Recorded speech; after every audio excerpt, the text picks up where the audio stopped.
the July 27th Plan Commission to order. And first we'll hear some technical information from our technical facilitator. Joe? Thank you, Chair.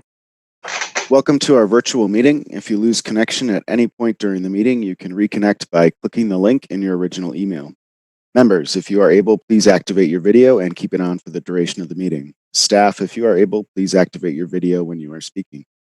Use the raise hand feature when you'd like to be recognized to speak, ask questions, or request a roll call vote. Staff, click raise hand when you are asked a question. Lowering your hand will take you out of the queue. Members of the public who have registered to speak. The name you entered in Zoom must match the name you entered in registration. You will remain muted until called upon. The clerk will tell you when your time is up. After speaking, a member of the body may ask you a question. If you need to share documentation with the body, please send it to the email listed on today's agenda. Chair Zellers, the floor is yours. Thank you very much. The first item on our agenda is public comment. I don't see that we have any public comment. Could you confirm that, Ms. Stouter? Okay, no public comment. Next item is communications, disclosures, and recusals from the body. The members of the body should make any required disclosures or recusals under the city's ethics code. If you have such a disclosure or refusal, could you please raise your hand? Seeing no raised hands, no one does have any disclosures or recusals. Moving on then to the minutes for the July 13th meeting. Are there any additions and or corrections to the July 13 minutes? Seeing none, do I have a motion to approve? Moved by Commissioner Cantrell. Is there a second? Seconded by Commissioner Hagenow. I will assume unanimous consent unless I see a hand raised otherwise. Commissioner Lemmer, Alder Lemmer. Yes, thank you. I'd like to recuse myself from this vote since I wasn't present. Okay, thank you very much. Thank you. With that recusal, I will assume unanimous consent unless I see a raised hand to object. I see no raised hand, so the minutes pass unanimously. We have a lot going on for the Plan Commission over the next couple of weeks. Our schedule of meetings, the next regular meeting will be August 10th, and then again August 24th and September 14th. We do have a couple of special working sessions, one on July 30th, and that will be to focus on housing. You have all gotten information to review and think about before that meeting. And then also we have a virtual meeting on August 5th, where we will consider a variety of possibilities for hopefully shortening our meetings a bit without losing content or intent. And I would like for you all to really take a look at those and figure out what some of your favorites are and be prepared to speak to them, because I want that meeting to be really focused, short, but I would like for us to accomplish some things that would help us be more productive in the same or shorter amount of time. Okay, the next item on the agenda is routine business. The following items listed in this section of the agenda are referred to the Plan Commission as generally required by Section 62.23 paren 2 Wisconsin statutes and Section 16.01 of the Madison General Ordinances, which require that the Common Council refer any question concerning the location of any public building, the location, extension, or widening of any street, park, or other public grounds within the city to the Plan Commission for its consideration and report regarding consistency with the city's comprehensive plan before final action is taken. Further, the Plan Commission is required to provide a recommendation to the council on the acquisition of public land for the establishment or enlarging of streets, parks, playgrounds, sites for public buildings, and reservations pertaining to the same, and the conveyance of any surplus real estate not needed for these purposes, with reservations concerning the future use and occupation of such real estate so as to protect the public works of the city and to preserve the view, appearance, light, air, and usefulness of such public works, and to promote the public health and welfare as recommended in adopted plans and policies. The first item under routine business, agenda item 2, Legistar 61271, authorizing the city's execution of an access easement agreement between the city and Madison Gas and Electric Company for access to an electric vault in the Capitol Square North parking garage located at 218 East Mifflin Street, 2nd Alder District. Also, agenda item 3, Legistar 61380, determining a public purpose and necessity and adopting a relocation order for the acquisition of land interests required to construct regional stormwater management facilities as part of the Lower Badger Mill Creek Pond project in the city of Madison, Dane County, Wisconsin, 1st Alder District. Do I have a motion on those two agenda items? So moved by Commissioner Cantrell. Do I have a second? So moved by Alder Lemmer. Do we have any comments or questions in regard to either of those two items of business?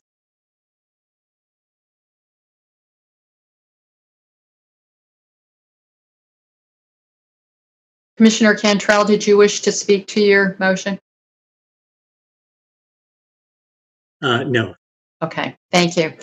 Okay, then seeing no raised hands, I will assume unanimous consent unless I do see a raised hand to object. Seeing no raised hands to object, that motion passes unanimously. Our next item is a public hearing item, and since it is not 5:45 yet, I will turn to Ms. Stouter for Secretary's report. Thank you, Chair Zellers. Looking forward to our August 10th meeting. I'll mention a few notable items. First of all, the ones that are being referred to August 10th that are on the agenda this evening. And then also 133 East Lakeside Street. This is a rezoning, demolition, and conditional use for a new, what I believe now is a 4-story mixed-use building with fewer than 104 apartments. So it is changing in scope. They're going to the Urban Design Commission this week for initial approval. And then 6003 to 6067 Gemini Drive. This is a planned development to an amended planned development out in the Grandview Commons neighborhood for a 6-story mixed-use building with 153 apartments. And the two items on this evening's agenda that it will be referred to August 10th are the Ramish Farm plat on the north side of the city, and also the redevelopment proposal for Westgate Mall on the near west side.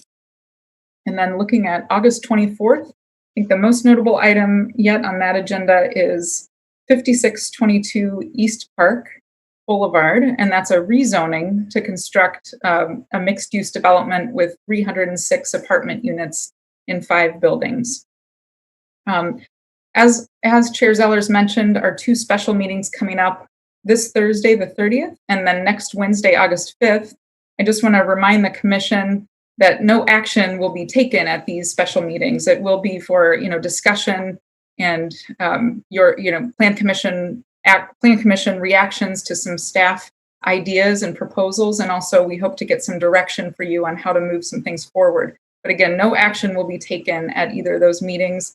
And we're very grateful in advance for your dedication and time on these major policy issues, particularly for this Thursday's meeting. I think that's all I have for now.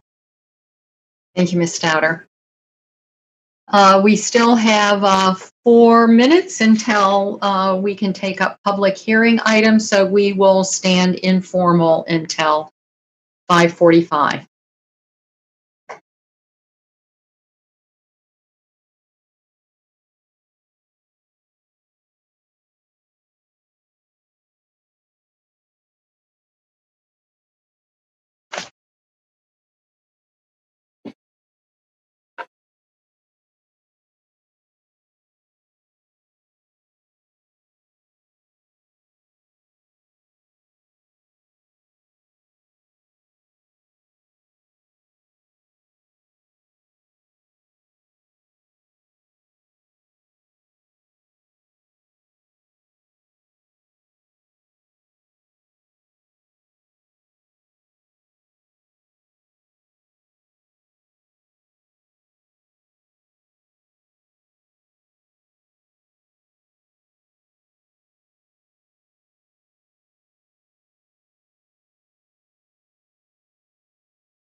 Okay, since it is 5:45, we will resume our meeting.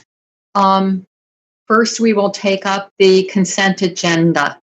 It is the custom of the Plan Commission to remove from the agenda those items on which staff believes an application has had sufficient review to warrant approval with all of the conditions placed upon it by various city departments, and on which the applicant accepts those conditions, and there are no individuals who have registered to speak in opposition to the item tonight. Those items are placed onto a consent agenda along with designated referrals, and they are addressed at the beginning of the public hearing section of our meeting. People registered on those items then can click off of the meeting early unless a member of the commission requests separation, in which case the item is removed from the consent agenda and taken in the regular course of business. Of the items before us today, the following are proposed for the consent agenda. First, there are referral of items 6 and 7.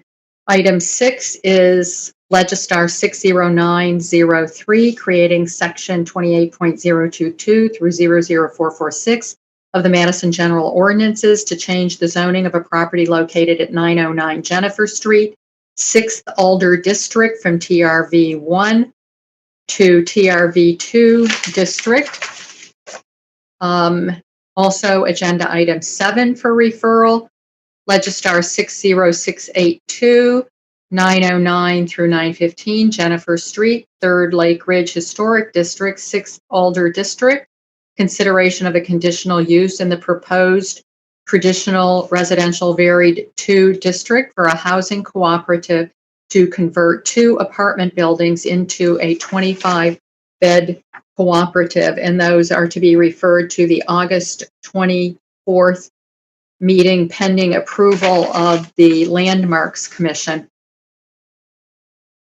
The next item on the consent agenda are items 11 and 12, which are also for referral, this time to the August 10th meeting at the request of the applicant.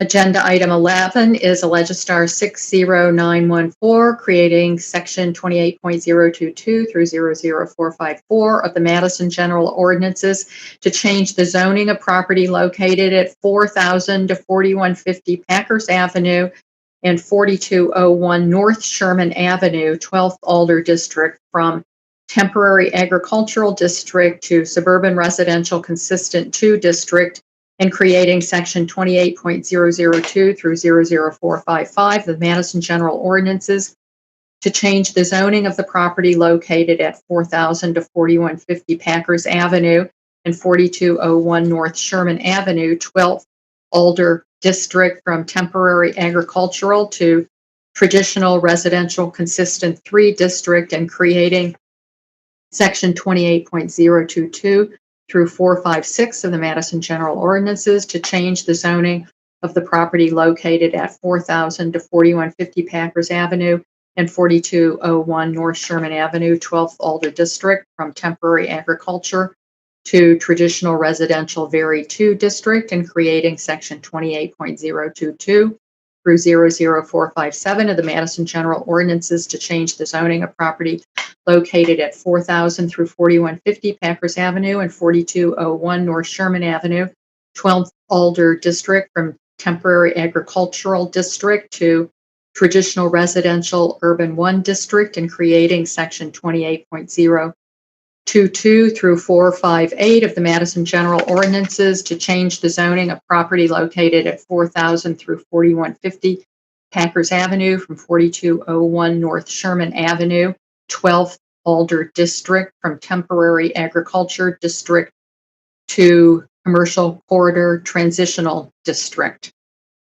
Also to be referred, agenda item 12, Legistar 60683, approving the preliminary plat of Ramish Farm Development on property addressed as 4000 through 4150 Packers Avenue and 4201 North Sherman Avenue, 12th Alder District.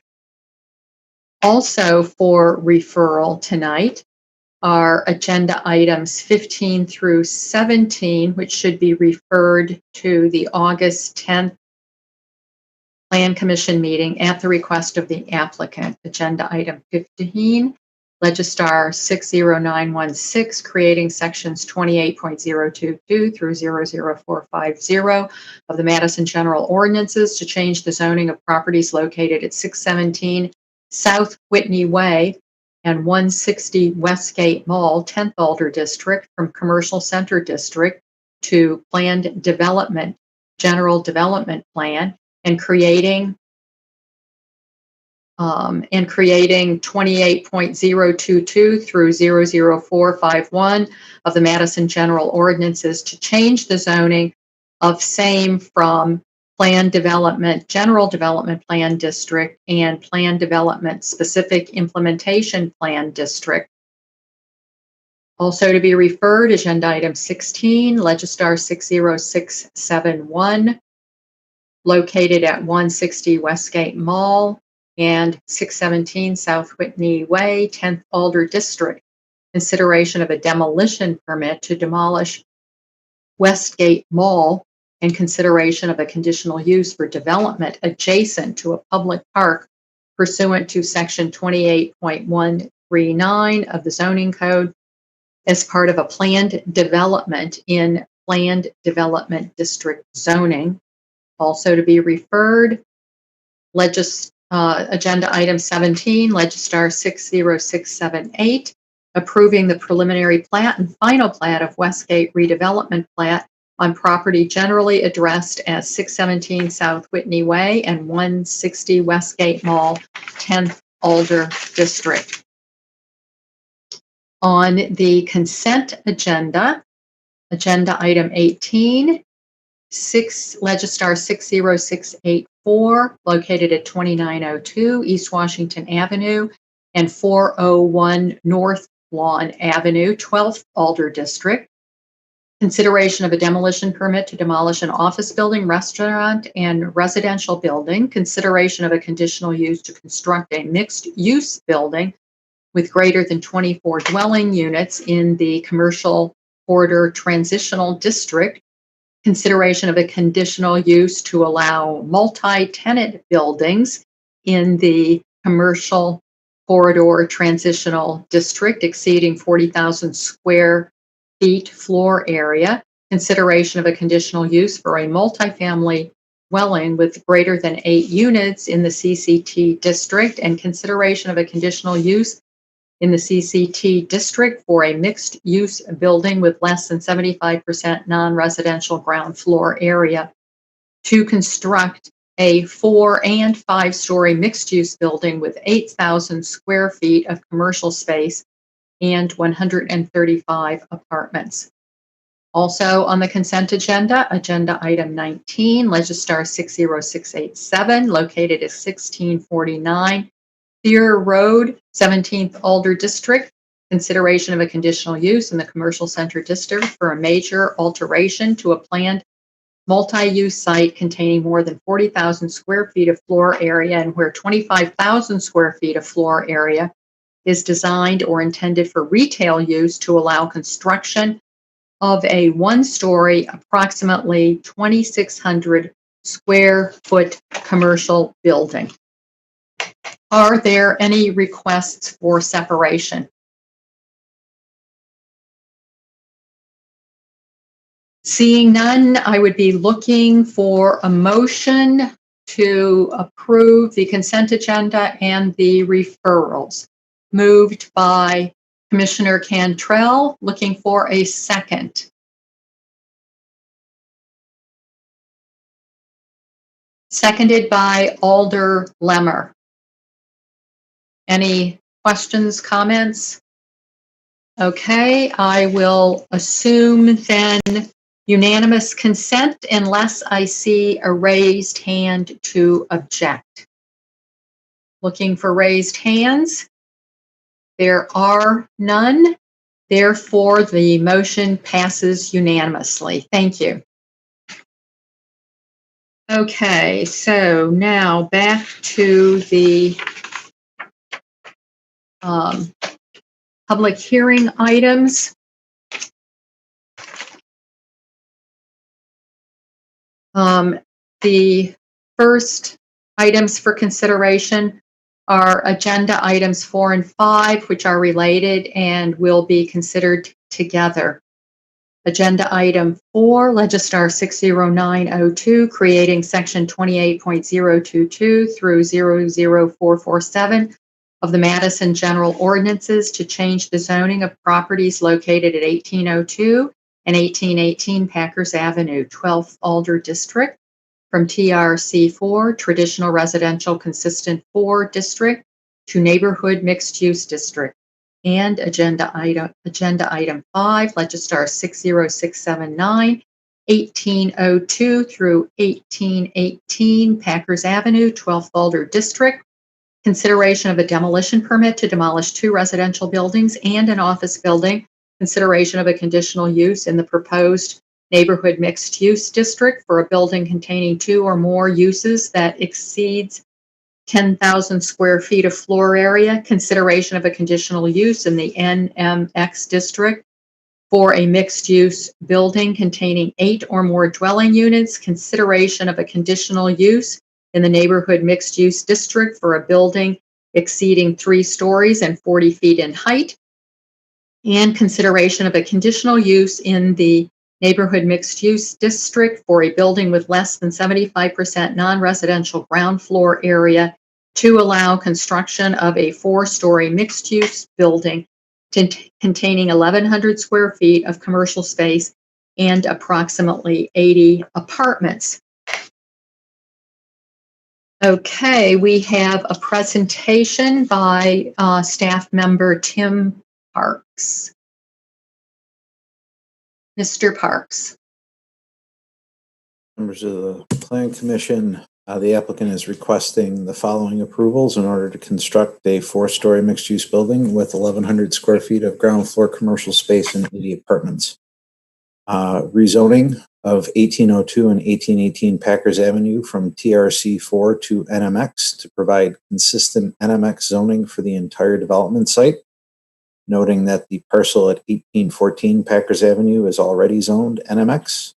A demolition permit to raise 2 residential buildings and a 1-story office building, and the various conditional uses that the chair mentioned during the introduction of the project a moment ago. The subject site is recommended for neighborhood mixed use in the 2018 comprehensive plan.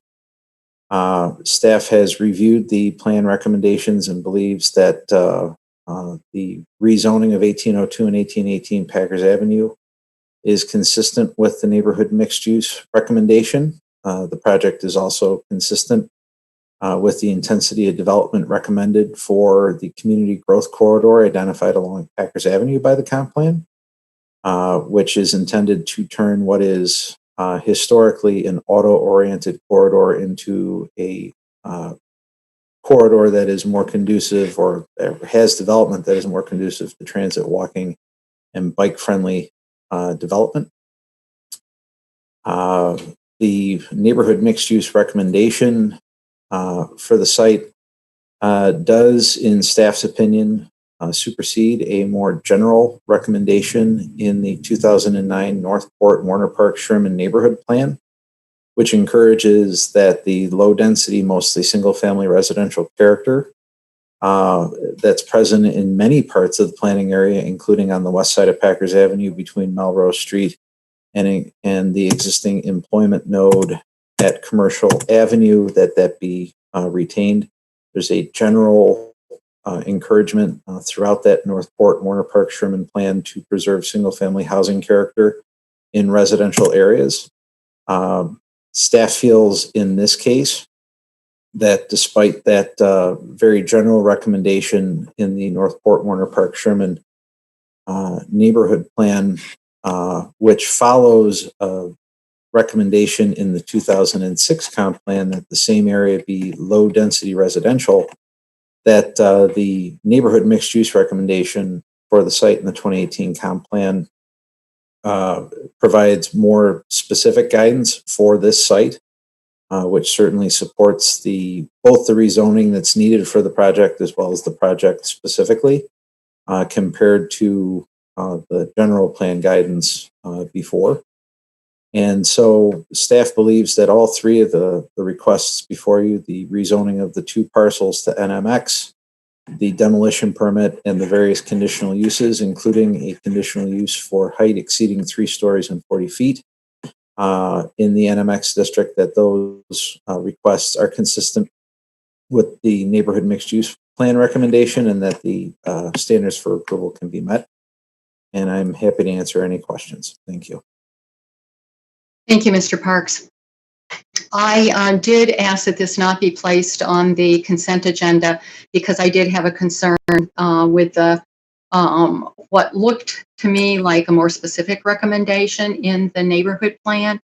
Ms. Stouter shared with me, and Mr. Parks talked about this, but shared a map of the area and how on that neighborhood plan there were nodes that were really specifically planned out, whereas the remainder were not really addressed in any kind of detail. And so that Packers Avenue corridor, which really is, in my view, quite different from the more interior part of the neighborhood, did not really receive attention in that neighborhood plan.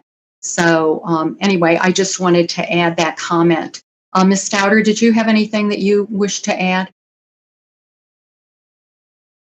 No, I think Tim covered it very well. I think, and I'd reiterate just what you said, that in this planning process back in 2009, this particular property wasn't the focus of the planning process. And we actually think that the more recent comprehensive plan took a closer look at this property than that 2009 process had. Thank you, Ms. Stouter, and thank you, Mr. Parks. I will then open the public hearing. And we do have 3 registrants. The first registrant is Kevin Burrow, 7601 University Avenue, Middleton, in support. He indicated that he would be available to answer questions. He's with Kanothi and Bruce Architects. The second registrant is Susan Millar. She's opposed and not wishing to speak, but available to answer questions.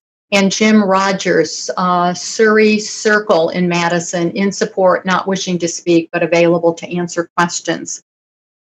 Are there Chair any? Sellers, I have Kevin Burrow as listing as wanting to speak. Yes, subsequent to that, Mr. Parks or Ms. Stouter did speak to Mr. Burrow, and he indicated that unless there were questions, he was satisfied not to speak. Thank you. Yep.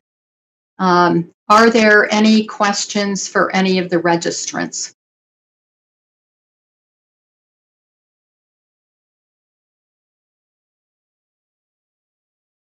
Alder Heck. Thanks. I actually have a question for staffs, not for the, so I can wait until the meeting is, the public hearing is closed. Okay. Okay, then seeing no hands for any of the registrants, I will close the public hearing, and Alder Heck, go ahead with your question of staff. Thank you. Just a question for Mr. Parks. The development seems to have quite a large number of parking spaces, and I assume there's not a maximum number of spaces in this zoning district. Do you know what the rationale is for the city encouraging, I guess it's 21 spaces more than the number of units, even though the commercial space is only 1,000 square feet or so? Well, the project has 101 parking stalls, 57 indoors, 44 in the parking lot southwest of the building. And the zoning administrator has determined that 83 stalls are required based on effectively 1 per dwelling unit, and then a couple for the rather diminutive retail. From a parking maximum perspective, we discount the parking that is within the structure. The inclusion of underground or otherwise structured parking is effectively discounted from any discussions of parking maximums. So it's simply a question of are they meeting the code? The answer is yes. Is there too much parking vis-a-vis the code? No, there is not. And I would be happy to answer any follow-up. Okay. Thanks. I guess that's something that we identified not too long ago as being a little bit confusing about the indoor parking not being counted, but that's a policy matter and that's the way it is. So I appreciate the answer. Thanks. Did you have any other questions, Alder? No, thanks. Okay, thank you. Commissioner Cantrell. Yes, I think staff is recommending that one of the access points on Schlemning be eliminated. So I think that would probably eliminate at least 4 parking spaces, if not 6. Staff might respond to that, but I think that would reduce parking somewhat.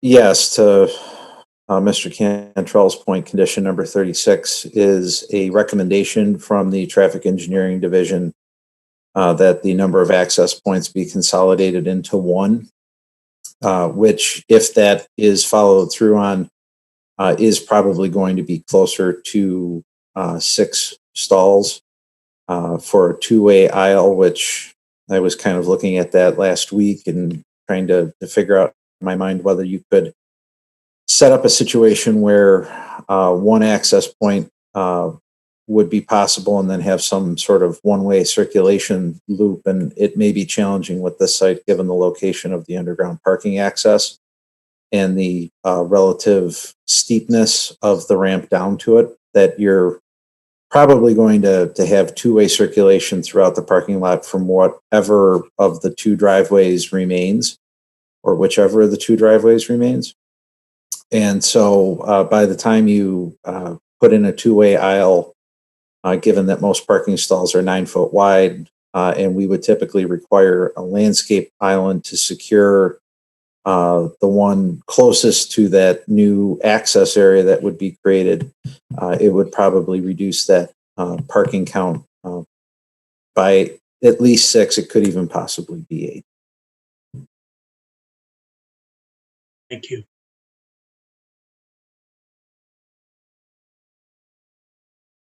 Any other questions of staff?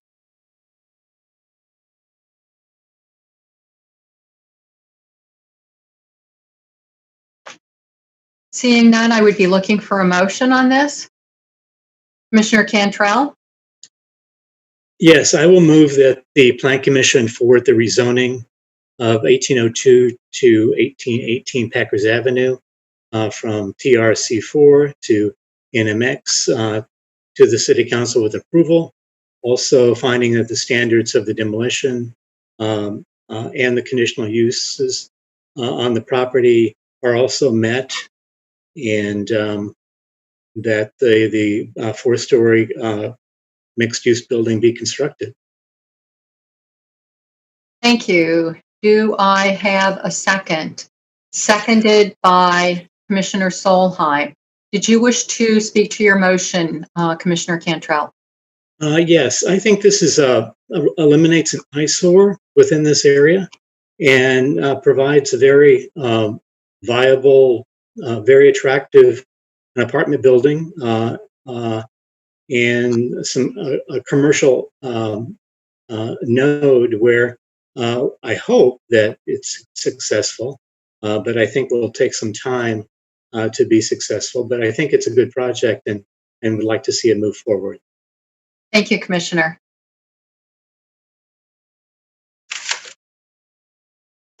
Are there any other comments on this proposal? Seeing none, we will move to a vote, and I will assume unanimous consent unless I see a raised hand to object. Does anyone object?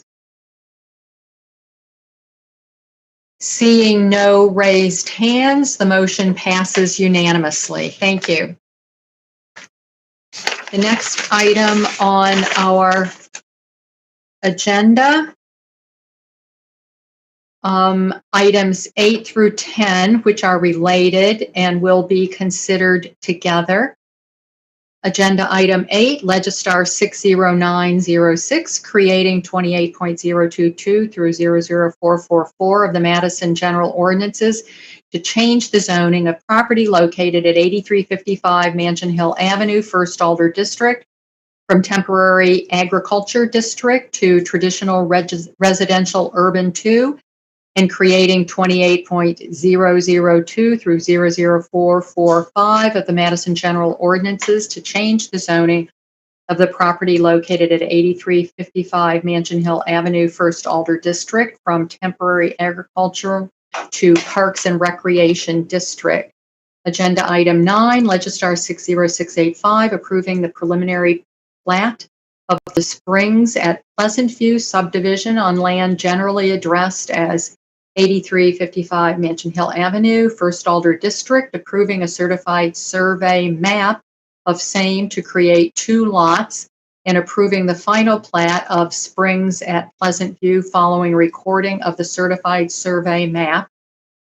Agenda item 10, Legistar 60686, located at 8355 Mansion Hill Avenue, generally First Alder District, consideration of a conditional use for a multifamily dwelling with more than 8 units in the proposed traditional residential urban 2 district, consideration of a conditional use residential building complex in TRU2 zoning, and consideration of a conditional use in the traditional residential urban 2 district for accessory outdoor recreation, all to construct a residential building complex containing 300 dwelling units in 15 buildings with a pool and clubhouse on lots 1 and 2 of the proposed Springs at Pleasant View subdivision. Okay, we do have a presentation again by Mr. Parks. Madam Chair, members of the Plan Commission, again, Tim Parks with staff. Items 8, 9, and 10 are a request by the applicant and property owner to rezone approximately 35 acres of land recently attached to the city from the town of Middleton to the TRU2 and PR zoning districts to support subdivision of the property into 3 lots for future multifamily development, easy for me to say, outlots for stormwater management and public parkland. On 2 of the proposed lots, the Continental Properties Group is seeking approval of various conditional uses for a residential building complex consisting of 300 multifamily units to be located in 50 20-unit buildings, as well as a pool and clubhouse. And staff believes that the proposed Springs at Pleasant View subdivision is generally consistent with the development pattern recommended for the subject site in the 2017 High Point Raymond neighborhood development plan, including most of the proposed street network, expansion of Midtown Commons Park, and location of stormwater management. The proposed TRU2 zoning of the 3 lots for multifamily development is somewhat more intensive in staff's opinion than the corresponding densities recommended for the site in the neighborhood plan.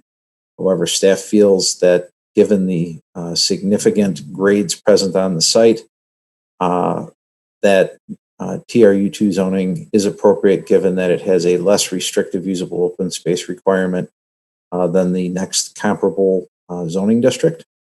However, we are recommending approval of the rezoning and subdivision plat with a condition that the density of the 3 lots be restricted to the maximums recommended for those same general geographies in the plan, which would restrict lots 1 and 2 to 40 units an acre and lot 3 to 50 units an acre.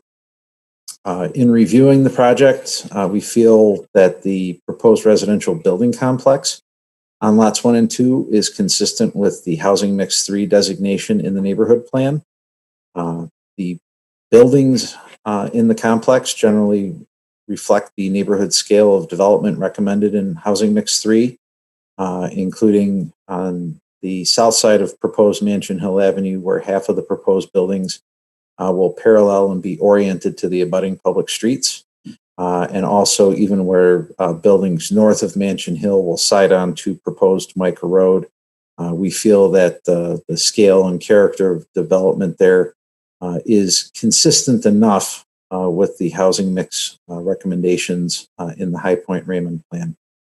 However, regarding the residential building complex, staff asks that the Plan Commission carefully consider the extensive use of retaining walls to support the proposed complex as it considers whether or not to approve the conditional uses for lots 1 and 2. The applicant has worked with staff extensively over the last 8 months or so to improve the design of the complex, to manage the significant grades present on the site, particularly north of proposed Mansion Hill Avenue. However, the scale and prominence of the walls proposed, in staff's opinion, is nearly without precedent. The retaining walls feature prominently when the Urban Design Commission reviewed the complex on July 1st and recommended initial approval on a 5-2 vote. And included in the Plan Commission's materials for tonight's meeting is a draft of the July 1st Urban Design Commission report on the project, where members of the Plan Commission can see that there was a considerable amount of discussion about the retaining walls. Staff feels that the current concept is the most successful of those presented for staff and Urban Design Commission review over the last year. But do again want to note the heavy reliance on retaining walls, which we feel will become a defining feature for the development, both within the complex and from abutting roadways like Pleasant View Road, which forms the western boundary of the site, and which will be abutted by a 20-foot tall wall system at one point along its frontage as you reach the northernmost point of the site on Pleasant View. There's also a significant 16-foot tall retaining wall along the southern edge of Lot 1, adjacent to the greenway that forms the southern boundary of the subject site. While the proposed 20-unit buildings are consistent with the type of development envisioned in the Housing Mix 3 district, in the neighborhood plan, the reliance on a single building type, which features a long building footprint built on a slab without underground parking, as well as the predominance of surface parking, directly correlates, in our opinion, to the need for the significant terracing proposed. And we would point out that we feel that other forms of development that incorporate smaller building footprints and or a greater reliance on structured parking might respond to the significant grades on the site better than what's proposed. So in closing, we encourage the Plan Commission to recommend approval of the rezoning and subdivision with the conditions noted, and ask the Plan Commission to make specific findings that the proposed residential building complex can meet the conditional use standards, most notably standards number 4 and 9. Thank you. I'd be happy to answer questions after the public hearing. Thank you, Mr. Parks. I will open the public hearing. The first registrant is Bob Mccaigue. I'm not sure how to pronounce that name. West 134th N8675 Executive Parkway in Menominee Falls, in support and wishing to speak, representing Continental 479 Fund LLC. Thank you. So we do have 4 applicants representing our group to speak. Brian Munson and myself will be the only ones speaking. The 4 of us, Dan Day and Evan Weiss, will be available to answer questions. So we do have a presentation. Tim, I don't know if you share that screen. for the And PowerPoint. Just a reminder, you do have 3 minutes, so Yep. consider that. Okay. Tim, are you able to share that presentation?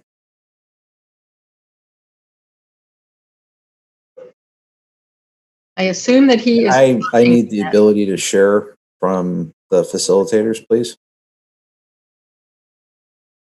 Joe, can you allow Mr. Parks to share, please? Screen share? Yep, you should be able to now. And Tim, you can go ahead and flip to slide 26.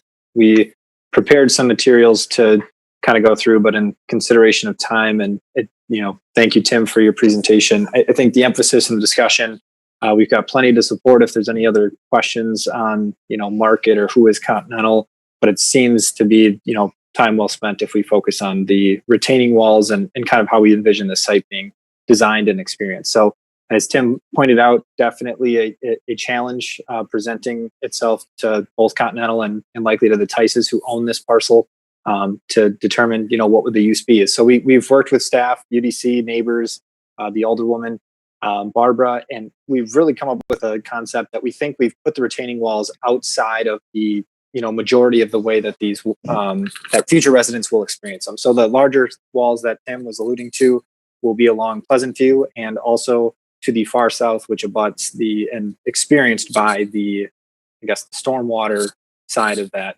wall to the south. You can go to the next slide, Tim.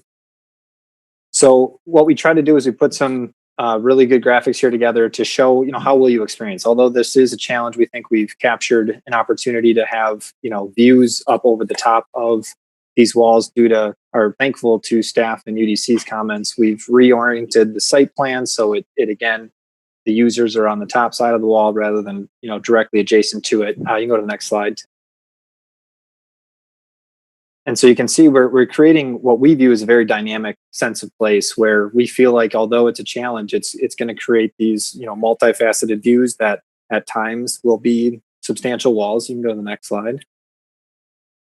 And this will be your urban street edge from Micah North. This is at the corner of the roundabout between Micah North and Mansion Hill, where we have taken every stride to further break these down with terraces, with landscaping plans. Next slide.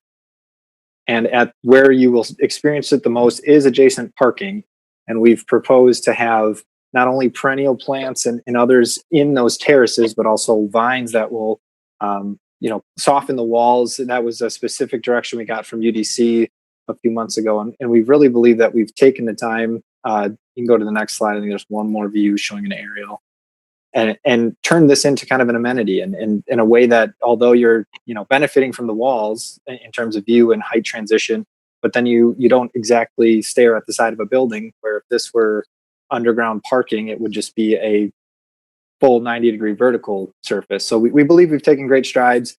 Brian Munson will speak to kind of how we feel like we're fulfilling a need within the greater community and market. But to address kind of the comments that we've gotten over the course of time, I think if you look at going vertical, you lose the ability of a single user to really, manage all of these, and you would have 5, 6, 7, 8, 9, 10 different developers. So I think that speaks to how we've managed to present a community that takes into consideration the infrastructure, per the neighborhood plan, but then also create a housing need that is, studios, 1s, 2s, 3s, and have a great clubhouse amenity. And so I think through all the great work of staff and UDC, we've put that together. And I think, we wouldn't have gotten there without that group. So I think I'll turn it over to Brian and any questions related to market or, Continental specific product type we're willing to answer. Thank you very much. And we'll take questions after all of the speakers. So the next speaker is Brian Munson, 120 East Lakeside Street, Madison, in support, wishing to speak, representing Continental Properties. Mr. Munson. All right. Well, thank you for having me on tonight. Again, Brian Munson with Vanderwall and Associates, here to talk a little bit about this project tonight that, to borrow Tim's line, has been an extensive amount of work. And that's certainly true. This is a challenging site. No other way to put it. We really worked hard in concert with staff through multiple presentations to UDC to develop proposal for this site that achieves a couple important pieces. One, as Bob mentioned, is really developing a terracing system such that the views from the units go up and over adjoining buildings. The walls then help screen the parking at the lower level, but then terracing those walls and creating landscape elements to even soften that so that the project steps up the hill, specifically north of Mansion Hill. As Bob mentioned, the wall design, we tried to push the walls out to areas where they would be less interface with the residents and with the neighborhood, recognizing that we have to take that grade transition up somewhere, and that there is a significant amount of grade across this site.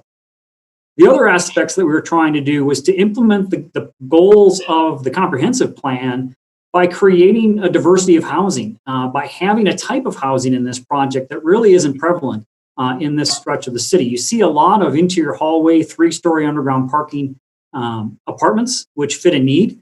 But this, we felt, really was kind of appealing to that missing middle by creating some walk-ups and diversifying the types of units that are available, and also being conscious of the cost to construct by looking at ways to try to have these fit the market niche there in the entry point of housing on the southwest side. So balancing a lot of competing needs. We worked, as I said, very closely with staff over the course of 8 months to work through different iterations, different layouts, each one making a kind of a step forward and improvement so that we have what you see tonight is a project that embraces the streets with front doors and entries and architecture, but transitions up this hill in a terraced effect while still creating opportunities for pedestrian connections and an environment that really leverages that grade change in a way to create a unique project out here. And so we're really excited to move forward with it. We would welcome your support tonight. As Bob mentioned, we do have the full team here available to answer any questions. So we would be happy to do that. And again, thanks staff for all the work they've put into it.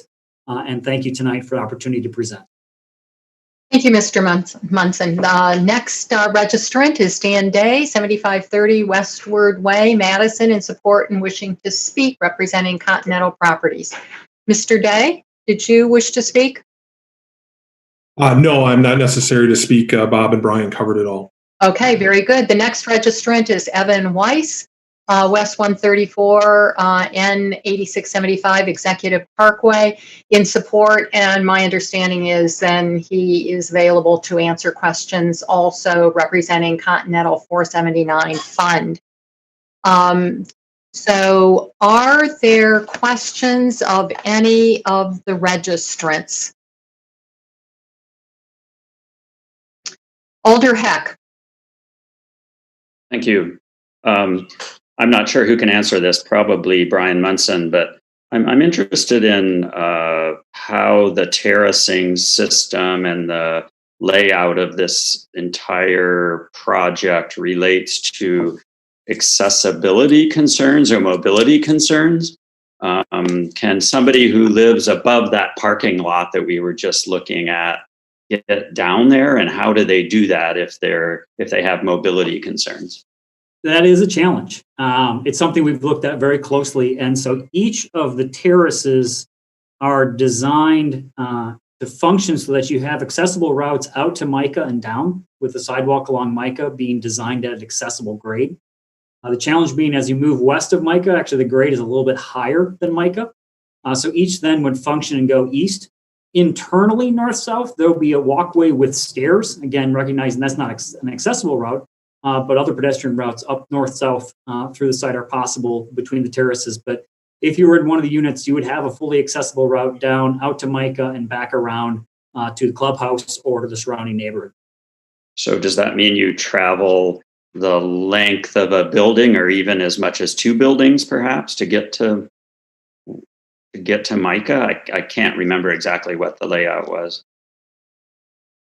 Yes, if you were in some of the buildings that were along Pleasant View, you would have to move east to Micah to come down along the public sidewalk section. Unfortunately, as we said, there's just the amount of grade on this site is such that there's really not a possible way to have ramping internal between the different terraces. But Bob might be able to answer give a little more light on that if he could chime in. So just to clarify one thing you mentioned, to get to the community spaces, you're probably going to travel 1 or 2 buildings also. Is that what you said? Yes. Okay, great. And then just one more question. Can you justify what I'll call the sameness of the buildings? Is the reason that the buildings are all exactly the same an economic concern or an aesthetic concern, or? Actually, Bob Mccaigue might be able to give a better answer on that. I can speak that, as part of the discussions with UDC, we did present variations within the buildings in terms of architectural details, dormers, materials, colors. But we did want to have someone of the family. If Bob could answer, that'd be great. Yep.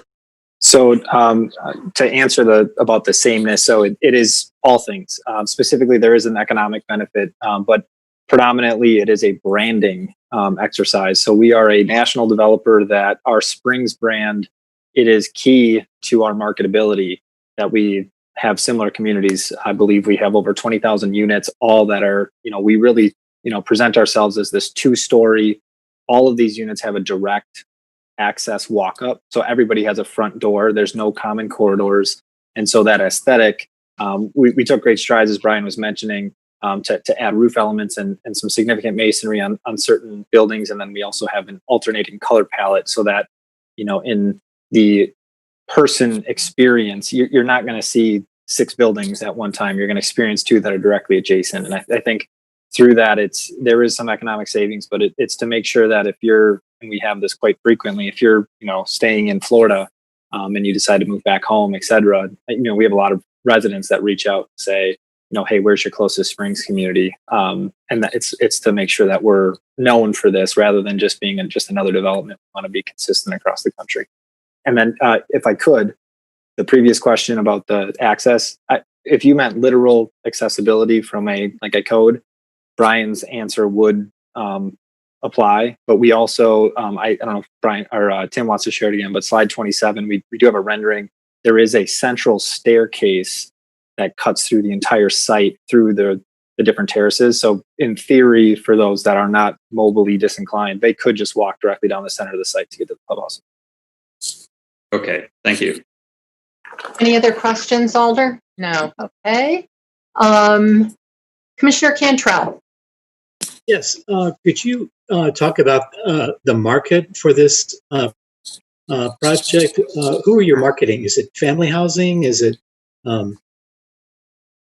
singles? Or yeah, I don't know if it's Mr. Munson or. I'll take that one. This is Bob Mccaigue with Continental again. So it is intended to again be comprehensive. So because we are offering studios, 1 bedrooms, 2 bedrooms, and 3 bedrooms, the intent is to be a self-inclusive variety of housing.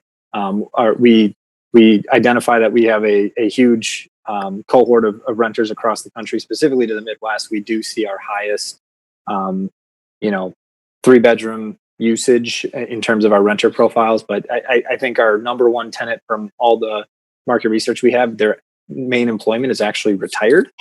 Which is kind of interesting.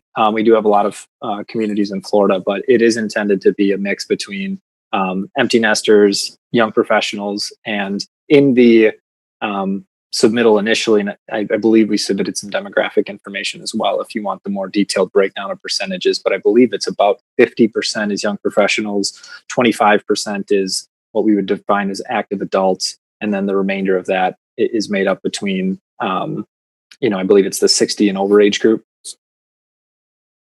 Okay. I drove out to the site and it has a challenging grade, I'll have to say. Did you, I know that all these buildings are on slab, and I'm assuming you didn't look at underground parking because of the cost of it, or why, or is this the product you have and this is what you wanted to stick with? It's both. So we, first and foremost, to the branding answer that I had previously, we try to steer away from those, but if we really want to be in a municipality, we explore all different facets, whether it's architectural changes, et cetera. We do really strive to keep to that 2-story product. where, we explored what's up the road on Mansion Hill in the Midtown neighborhood. And their solution was still a 2-story product, but with that underground parking, you then run into building code issues and then just the cost of, concrete, and then the challenge of access and everything like that, where we think that the solution that going with an underground parking solution just provides an expensive parking option. It actually, we would still be challenged with the same change in grade, the same experiential, where you'd be next to then the lower level of the upper building, whether that's garage doors or if that's just the actual blank face with maybe some punched openings. We feel that we retain our brand, and I think the softened green wall and terrace landscape is a better solution, to that on-site experience. What's the longevity of these walls? In terms of specific warrant, I can't speak to that, but we definitely have these in communities that we've developed 10 years ago. Same exact type of manufacturer wall, the integrity line. So I can't speak to any kind of warranty, but we're very interested in making sure that they're fully kept up and they're, it's a construction product, so there shouldn't be any issues. Do you have any safety concerns? Because some of these walls are 16, 20 feet along Pleasant View. And even in the project, there's some 8 feet retaining walls about kids, climbing over or falling off one of the walls. I would say we've got the safety of our residents at the front of mind, where there is the plan to have at the top of all of these retaining walls a guardrail. So the 54-inch guardrail that is contemplated. So it'll be extremely safe where there's access. And then to your point about the higher wall, over across Pleasant or adjacent Pleasant View Road, the intent is to use certain planting design just to eliminate any direct proximity to any of these steep retaining walls, and that of which is by the building is going to be protected by that 54-inch guardrail. I saw in the urban design comments that they wanted to break up the retaining wall, at least the height, maybe have an interim height and then go up further, maybe with a planting bed in the interim area.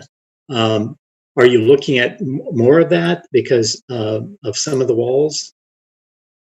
Correct. Yeah. And so one of the things that, based on the July 1st, there were some technical difficulties in terms of, presentation and things of that nature. So that's one of the reasons why we are attempting, and obviously everything would be conditional to go back to that group. We had revised our proposal from the previous, I believe in March and April. We had gotten, and for the first UDC virtual meeting, we had gotten that feedback, and we have since then integrated, again, I don't know if you guys have the presentation available, but it would have been supplied, where we have those terraced areas at all what I would call the touch points. So where the street edge of Micah North, wherever that has a wall, we've broken that down into 2 separate terraces. And then along that central spine, again, where we predict the majority of the foot traffic will be, all of those touch points, we make sure that it's at minimum broken into 2 terraces. And then when you get to that major wall along Pleasant View, less likely to be experienced by any residents,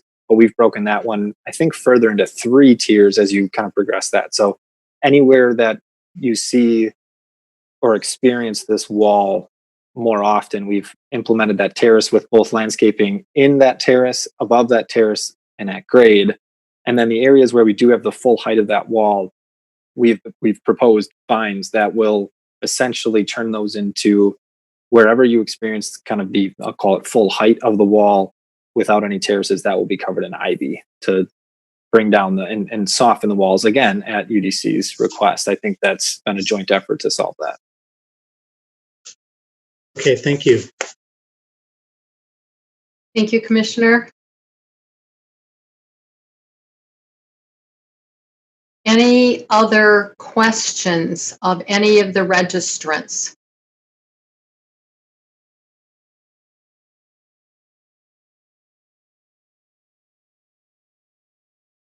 I do not see any raised hands. So I will close the public hearing. Are there questions of staff?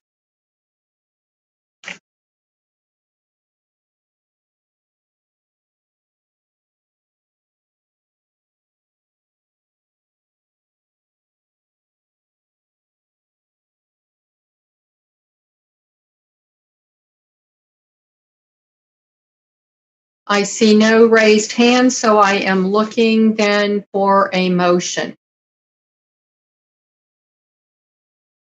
Commissioner Cantrell. Yes, I will recommend that the Plan Commission forward the rezoning of 8355 Mansion Hill Avenue from temporary ag to TRU2 and PR. The preliminary plat and final plat of Springs of Pleasant View subdivision and the 2-lot CSM to the City Council with favorable recommendation, and that the Plan Commission find the conditional use standards can be met. Do we have a second? Seconded by Alder Lemmer. Commissioner Cantrell, did you wish to speak to your motion? Yes. All in all, I think this is a good development. I was concerned about the retaining walls and the height of those retaining walls. It's certainly going to be a visual effect on this side of the city, seeing a large retaining wall similar to what Menards has out on the east side of town. But I think that this is a type of housing that the city needs. I think it will be more affordable in rents than what we've seen in recent years. And all in all, I think it's a good project. Thank you, Commissioner. Any other comments, thoughts about this proposal or the motion? Alder Rummel. Thank you, Madam Chair. I am almost convinced by Mr. Cantrell, but all I could think of when I saw those visuals was these people will be surrounded by a moat. And all that was is a huge wall with graffiti opportunities. And I hadn't thought about the hazards young people, but of course, I'm sure someone will think it's a great place to climb. So I just am worried that it doesn't really meet standard number 9, that it creates an environment of sustained aesthetic desirability compatible with the existing or intended character of the area, etc. So I hope there's more conversation, but I'm leaning toward not supporting it. Thank you. Thank you, Alder. Are there any other comments, discussion about the motion?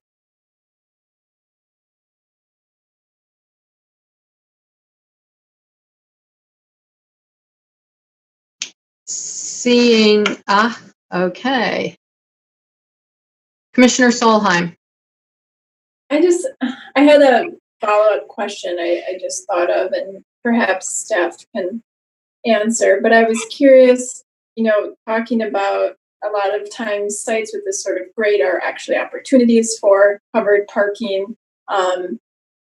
If the developer were to utilize more underground or covered parking within the building, would the retaining walls still be necessary in the sense of creating sidewalks and paths? I'm just kind of curious if it would have an impact on the retaining wall effect at all, or if those are kind of inevitable for this size of development concerning the grade, because of the grade. Mr. Parks? Sure. We're definitely dealing with some significant grades on this site. If you look from Mansion Hill Avenue It'll come in at about an existing contour of 1050, and the northern property line, the center of the northern property line, is 1120. And it's not very often that we deal with many sites that have a consistent 70 feet of fall from a high point to what is effectively the middle of the development. It's not the southern property line. It tapers off. There's still some fall from Mansion Hill to the southern property line. I think the challenge with the type of project, the type of product, to kind of paraphrase Mr. Mccaigue, is using here is relatively long buildings that are slab on grade. And when you're building a building that is very long and has a very defined bottom, and you're putting it on a site that is very much not flat, I think it limits what you can do. Certainly a building that was not as long might sit on this site a little bit differently. Say, for example, and this is all hypothetical because we're only dealing in a hypothetical alternative. You have what you have in front of you, the 20-unit buildings that are long, 2-story building.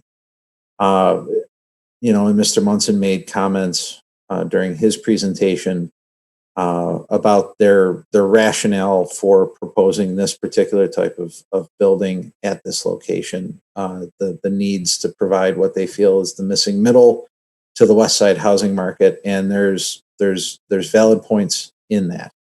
But notwithstanding that, you put a building that is not as long on the site, you might be able to step those buildings down the grade. Now, you need more buildings. You're not going to do the same 20-unit building on the site in 2 stories, but could you potentially do 20 units in a 3 or a 4-story building? Yes, but then you have questions about accessibility, the need for 2 means of ingress and egress, elevators potentially if you go over a certain height. So you might be talking about, in exchange for more height, a bigger footprint, which looks different than the product that Continental is proposing here. But one of the things that you can do with underbuilding parking when you have a lot of grade present is you can put some of that parking into the grade. And that was a point of discussion that we had with the project team over the many months that we've been talking about this project in this particular site and its particular grade challenges. And so because there's no structured parking component here, they do have garages. They're within the footprint of the 20-unit buildings, but they don't have like the underbuilding parking. So effectively, the parking that they have within the buildings is effectively in the same footprint that might be causing some of the design challenges that they're experiencing with the site. So if you had parking below the building footprint, maybe some of that hides in the grade better than what we're seeing tonight. If you had smaller building footprints, those might be able to negotiate the grades present from north to south differently. Not necessarily going to say better because we haven't seen what that looks like to know if it's better. But just from an anecdotal perspective, a smaller building footprint could walk down the site differently. I mentioned in the plan or in the staff report, not in my verbal comments tonight, there was another north-south street that was shown coming into the subject property. Now, the neighborhood plan had that coming in at the northern end of the site between Micah and Pleasant View, and then turning abruptly and curving into Micah. Hypothetically, if that north-south street came all the way down to Mansion Hill and you had smaller building footprints, could you have those building footprints walking down that third north-south street, if you will? So if Pleasant View is 1 and Micah's 2, this third street in between would be 3. Hypothetically, maybe that building footprint works differently on the grade. Maybe a different street network helps facilitate more smaller buildings that are more like the building type in Housing Mix 3 than the buildings that you're seeing tonight. Okay, thank you. Did you have any further questions, Commissioner Solheim? No, not at this time. Thank you. Thank you.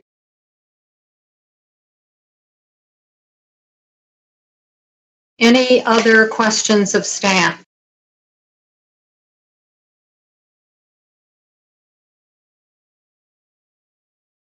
Seeing none, I'm looking for a motion.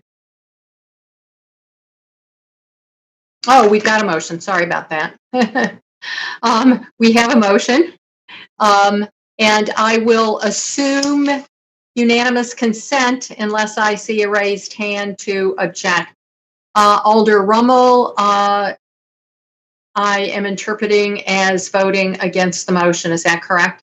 Correct. Okay. So we have one nay vote. All the rest are voting in favor. So motion does pass. Thank you. Okay. Then moving on to the next agenda item, which items 13 and 14 are related and will be considered together. 13 is Legistar 60915, creating sections 28.022 through 00448 of the Madison General Ordinances to change the zoning of properties located at 502 through 516 West Washington Avenue and 8 through 14 North Bassett Street, 4th Alder District, from downtown residential 2 district to planned development, general development plan, and creating 28.022 through 00449 of the Madison General Ordinances to change the zoning of the same from planned development, general development plan district, and planned development specific implementation plan district. Also, agenda item 14, Legistar 60673, located at 502 through 518 West Washington Avenue and 8 through 14 North Bassett Street, 4th Alder District, consideration of a demolition permit to demolish 9 residential buildings as part of a planned development in planned development district zoning. And we do have a staff presentation by Ms. Prusak. Ms. Prusak. Thank you, Chair and members of the Plan Commission. The applicant requests approval of 9 demolition permits and approval of a zoning map amendment to rezone the property from downtown residential 2 zoning district to a planned development zoning district. A planned development district is a site-specific zoning district with specific requirements unique to the development. In this case, the applicant is proposing to construct a 6-story, roughly 200,000 gross square foot mixed-use building with approximately 2,300 square feet of commercial space, 94 residential apartment units, and 2 levels of covered and underground parking for a total of 98 vehicle stalls. The proposed building will be 4 stories along the West Washington Avenue and North Bassett Street frontage, and the remaining 2 stories will be stepped back 30 feet from the front of the building along West Washington and 10 feet from North Bassett Street. Since the initial submittal, the applicant revised the unit makeup and is now proposing 94 residential units. This brings the dwelling unit per acre ratio down to 112 units per acre compared to the 127 dwelling units per acre as noted in the staff report. In order to facilitate this development, the applicant requests Plan Commission approval of 9 demolition permits, all of which are 2-unit residential structures and are either 2 or 2.5 stories tall. At the June 1st Landmarks Commission meeting, the Commission found that the buildings have historic value related to the vernacular context of Madison's built environment, but the buildings themselves are not historically, architecturally, or culturally significant. And while staff regrets the loss of 9 existing residences, all of which are over 100 years old, the Planning Division believes that the demolition standards can still be found met. And furthermore, staff believes that the standards for zoning map amendment and planned development districts can also be found met. This proposal generally conforms to the recommendations in the comprehensive plan, the downtown plan, and the newly adopted Mifflindia plan. The proposal meets many of the development guidelines as proposed in the Mifflandia plan, including the setbacks and stepbacks. However, there's one inconsistency worth noting, and that's reflected in a condition of approval from planning. Planning's condition of approval is that the West Washington Avenue driveway and garage entrance be removed, and that the revised building elevation, site, and landscape plans be approved by staff as part of final sign-off. This condition is a result of recommendations in both the downtown plan and Mifflandia plans. Recommendation 86 in the downtown plan states, restrict vehicle pullouts, wide driveways, and street-facing garages or parking areas on West Washington Avenue frontage, and encourage cooperative solutions to vehicle access and parking, including underground and shared parking, to reduce drive cuts and facilitate development of larger footprint buildings. More detail on preserving the wide terraces and minimizing the driveway openings along West Washington are included in the downtown plan. The Mifflandia plan builds on this recommendation and states that corner developments provide driveways from North-South Street. So while the applicant is providing access from North Bassett Street, the planning division does not believe that an additional driveway along West Washington is necessary. Staff believes that one driveway and garage entrance can adequately serve the development and does not believe that the wide terraces along West Washington shall be compromised as a result of this proposal. Lastly, staff notes that since the staff report was published, the applicant submitted justification for the additional height, the additional 2 stories as noted in parent H of the PD approval standards, and that applicant memo is available in the legislative file. So considering all of this and the noted conditions of approval, the Planning Division recommends that the Plan Commission find the standards for demolition permits, zoning map amendments, and plan developments are met and approve the demolition request. And for the zoning map amendment and plan development general development plan and plan development specific implementation plan to the Common Council with a recommendation of approval. And with that, I'll be able to answer questions after the public hearing. And Sean Malloy from Traffic Engineering is here to answer traffic related questions. And the zoning administrator, Matt Tucker, is here to answer zoning and building inspection related. Thank you. Thank you, Ms. Prusak. Okay, I will open the public hearing. The first registrant is Doug Hirsch, 749 University Row, Suite 300. Potter Lawson, Madison, Wisconsin, in support, wishing to speak, representing Keller Real Estate Group, David Keller, Tom Keller, and Dan Keller. And I will remind all speakers 3 minutes. You get 3 minutes to speak. And commissioners, we will take questions at the end. So if you have questions of a particular speaker, note down the speaker's name and your question. Okay, with that, Mr. Hirsch. Good evening. I'm wondering if Dave Keller could speak first and Brian Reed second and me third, if that's possible. You can specify who's going to speak first, but other than that, then we would go through the registrants in the order in which the registrations were received. So did you wish, then who did you wish to speak first then? Well, Dave was going to do introduction and then Brian, and then I was going to finish the presentation. Okay. So David's unmuted right now. Okay, Dave can go ahead and go. Dave Keller, 448 West Washington Avenue, Madison, in support, wishing to speak, indicating that he's not representing anybody, but my guess is that he's representing Keller Real Estate Group. If you could clarify, Mr. Keller. Yeah, I'm part of the owner, and so I'm representing Keller Real Estate Group. Right. Thank you. Go ahead. Thank you. Commissioner Zellers, appreciate you guys taking the time on this. We purchased this property back in 1993, and the downtown plan was passed in approximately 2012. The downtown plan called for a special study of the 400 and 500 blocks of West Washington Avenue. It was supposed to be completed within 6 months of the passage of the downtown plan, but was not completed until 2018 when the Mifflandia plan was passed or proposed. And then the Mifflandia plan was passed in 2019. So we patiently waited while the city did their planning process. And what we did, once the city passed the Mifflandia plan, we took that plan, partnered and hired Potter Lawson, who, interesting enough, is the same firm that designed where our office is at 448 West Washington Avenue 100 years ago, and partnered with them to develop what we call a landmark building on this site. We asked Potter Lawson and provided them a copy of the Mifflandia plan and said, please design something that meets the plan we believe they have.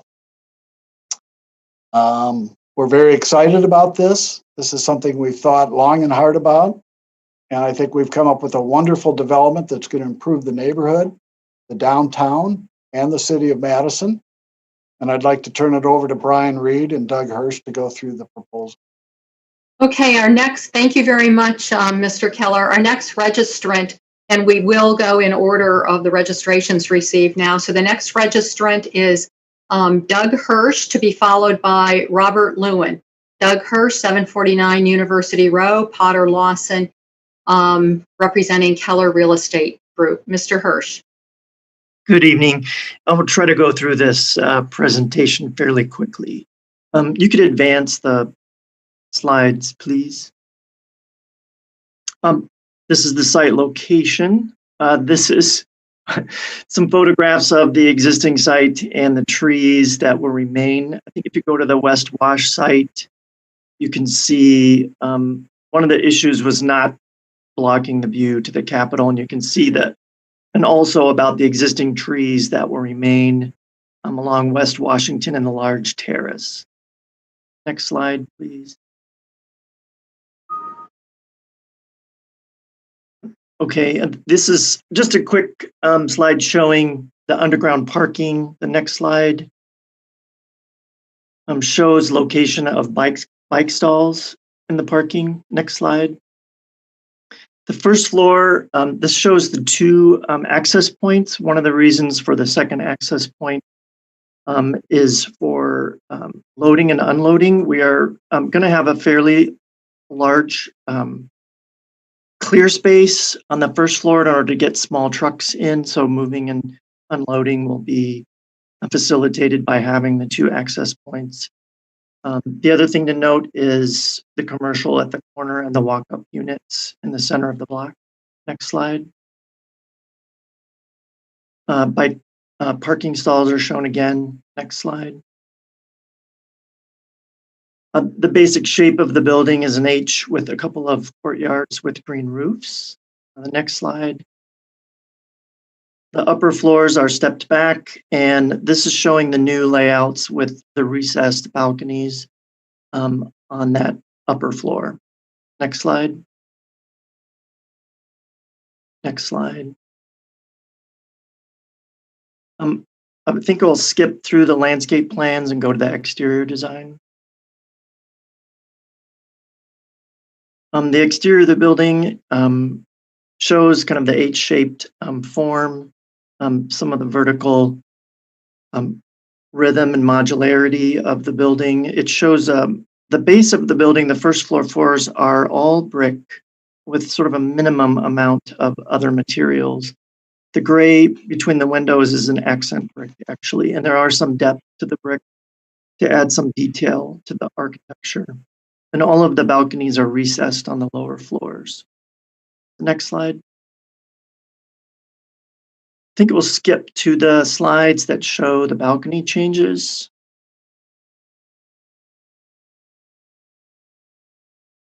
So this was the previous plan. The new plan, we have shown two-story units on the upper floors, the 5th and 6th floor facing West Wash, that there's no projection into the step back.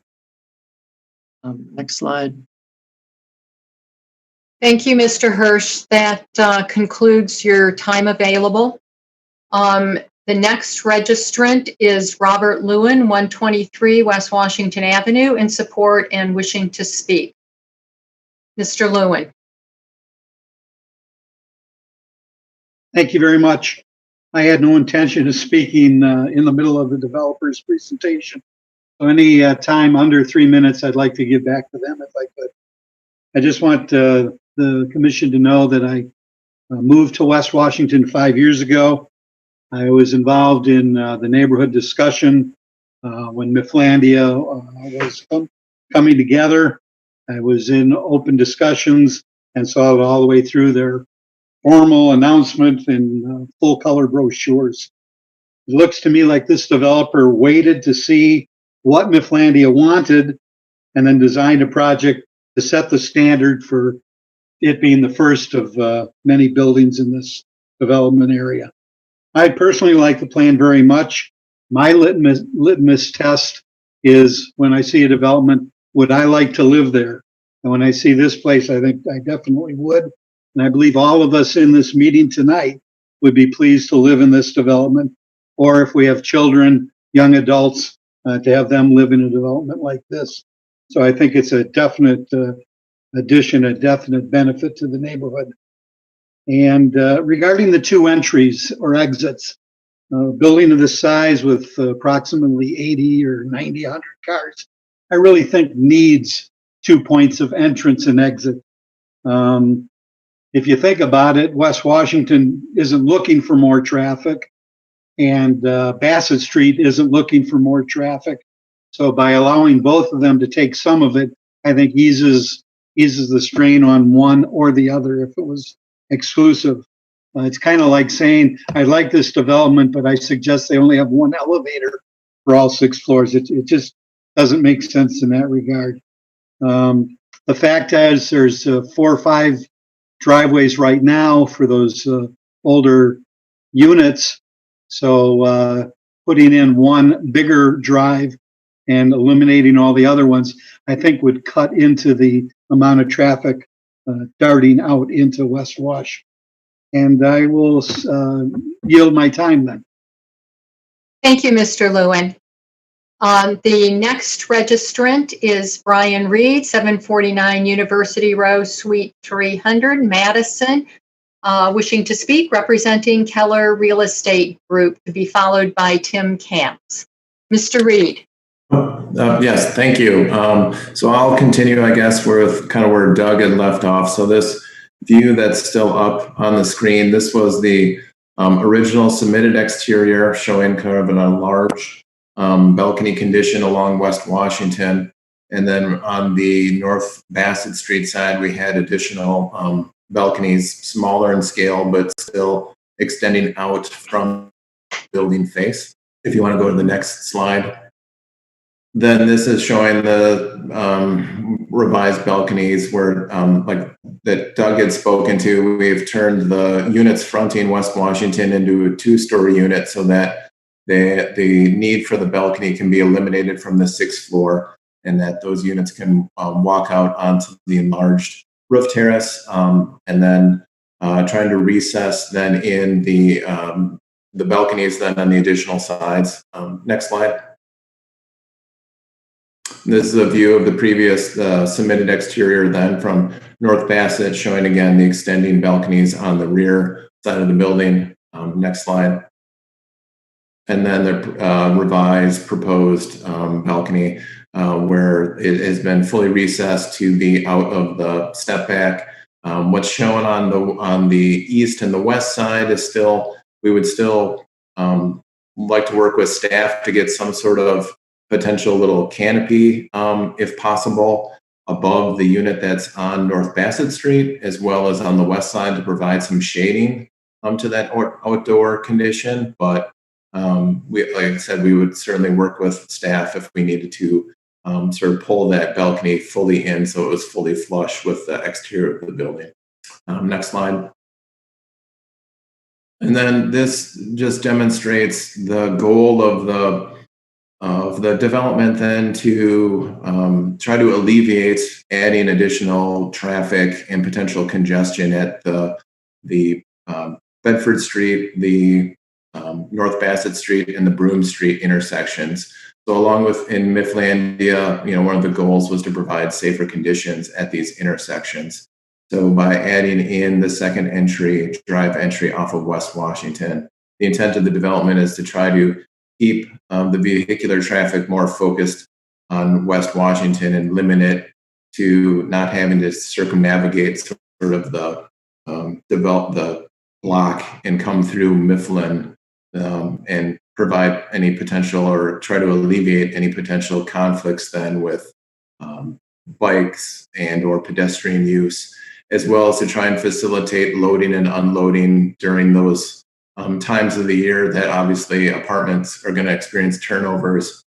And with the secondary drive entry, it allows a lot of that to occur within the building then and not out in the right of way. Thank you, Mr. Reed. That concludes your time. The next registrant is Tim Camps, 360 West Washington Avenue, Madison, in support and wishing to speak. Thank you. I won't rehash the points that Brian just made, but I chaired the neighborhood steering committee that worked with the Keller Group to advise and consult on this project. Hopefully you've seen that report. I am speaking for myself here. Just want to address a couple of points. First, on the balconies, and it's a little irrelevant with the redesign, but the neighborhood mentioned on several meetings that we'd like to see larger, more usable balcony space, and appreciated the responsiveness to that. And while the redesign, I think, addresses the zoning concerns and the step back concerns, we did appreciate the responsiveness to larger, more usable balconies on balance. And then to address the issue of the drives, I would just underscore that the Mifflandia plan does discourage additional traffic circulation within the Mifflandia core, Mifflin Street in particular. I believe the West Washington Drive goes to addressing that, and further the overall reduction in curb cuts, to me, alleviates the concern about adding drives on West Washington. So again, appreciate the chance to work on this development. I see it as a real positive as the first proposal under Mifflandia, and hopefully we get other developments like it. Thank you. Thank you, Mr. Camps. The next registrant is Robert Proctor, 2 East Mifflin Street, Madison, Wisconsin, in support, not wishing to speak, but available to answer questions, representing CJK Incorporated. The next registrant is Thomas Keller, 448 West Washington Avenue, Madison, in support, not wishing to speak. And he says he's not representing anybody, but I assume that he also is representing the Keller Real Estate Group. The other registrants are in support, not wishing to speak. I just am checking to make sure they're all in support. Yes, the other registrants are all in support, but none wish to speak. So I would ask now, are there questions of any of the registrants? Madam Chair? Yes. If we're taking 13 and 14 together, we do have one other registrant on 14, Peter. Oh, okay. Thank you for pointing that out. Okay, then Peter Oslin, 533 West Main Street, Madison, Wisconsin, neither support nor oppose, but wishing to speak. Mr. Oslin. Thank you, and I apologize for registering on the second item. No, that's okay. I should have noticed. Go ahead. And I did really stumble on that question of support versus not support, because I really do think that this proposal is a very good effort to incorporate all of the desires of the Mifflandia plan, with the one exception, which is my real concern that's as strong as my support, and that's regarding the drive access on West Washington Avenue. As I've told the development team since our first meeting, I thought this access was contrary to the downtown plan and the Mifflandia plan. I think the staff report and the staff presentation this evening has gone through that very well, and I won't carry on. The one point I'd make there is the Mifflandia plan specifically notes that for corner lots, they should avoid drive accesses off West Washington, an opportunity to really enhance the terraces there. Going back to when the downtown plan was established, one of the core concepts when the 400 and 500 blocks of West Washington were separated out and called for a special area plan was the broad terraces and the grand canopy trees there, and the intent to not only preserve those, but to enhance those spaces. And I think that's why not having a drive access when there are other possibilities and opportunities is a very important part of this, the review that staff made here. I don't think that the applicant has made a compelling proposal or argument for not having just a single access point. There are plenty of buildings in the neighborhood with similar sized parking garages that operate with a single drive entrance. And there are apartments and hotels that function well on one-way streets in the downtown that do just fine with a single entrance. So I'd urge you strongly to support the staff recommendation of not approving the drive access on West Washington Avenue. Thank you for your time. Thank you, Mr. Oslin. The only other registrants on 14 are in support, the new ones, but not wishing to speak. Okay, with that, it looks like Alder Rummel does have a question. Alder Rummel. Thank you. This is for someone from the development team. As you probably won't be surprised to hear, I struggle with losing older housing stock that is of value to me. And I'm wondering, with the loss of more affordable housing, did you plan to provide any units at affordable rates? And if so, can you tell us more about it? I didn't notice it in your application. Mr. Hirsch, you're unmuted. I think that's a question for Dave Keller. Okay. Mr. Keller, you're unmuted. Thank you. Can you hear me okay? Yes. Okay, thank you. So this is a privately financed, no subsidy development. And so it's not applying for any Section 42 tax credit type affordability tax credits. The housing prices will range from $950 a month on up, depending on the size of units.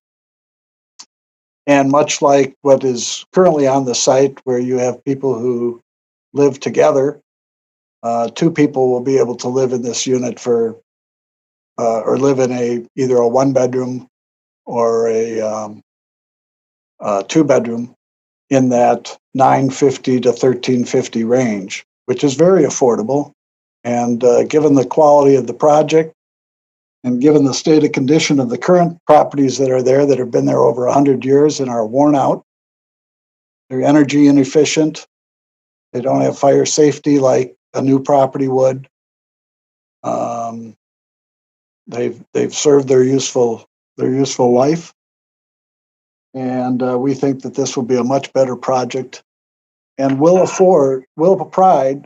provide, much like our property at the other end of the block, Washington Court, where we have 3 units that have been with us since the building was built. And those people would claim that the property is very much affordable for them and really love living there. They've been with us for over 12 years.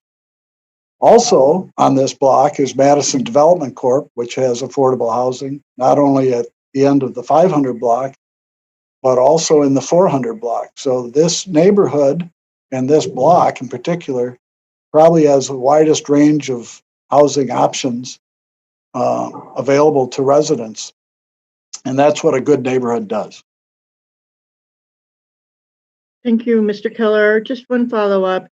Did you at all take a look at some of the other programs that WIDA has? They have more than Section 42. No, we haven't. I just want to say that over 50% of our population is housing burden, so it's definitely an issue on every block, but thank you for your answer.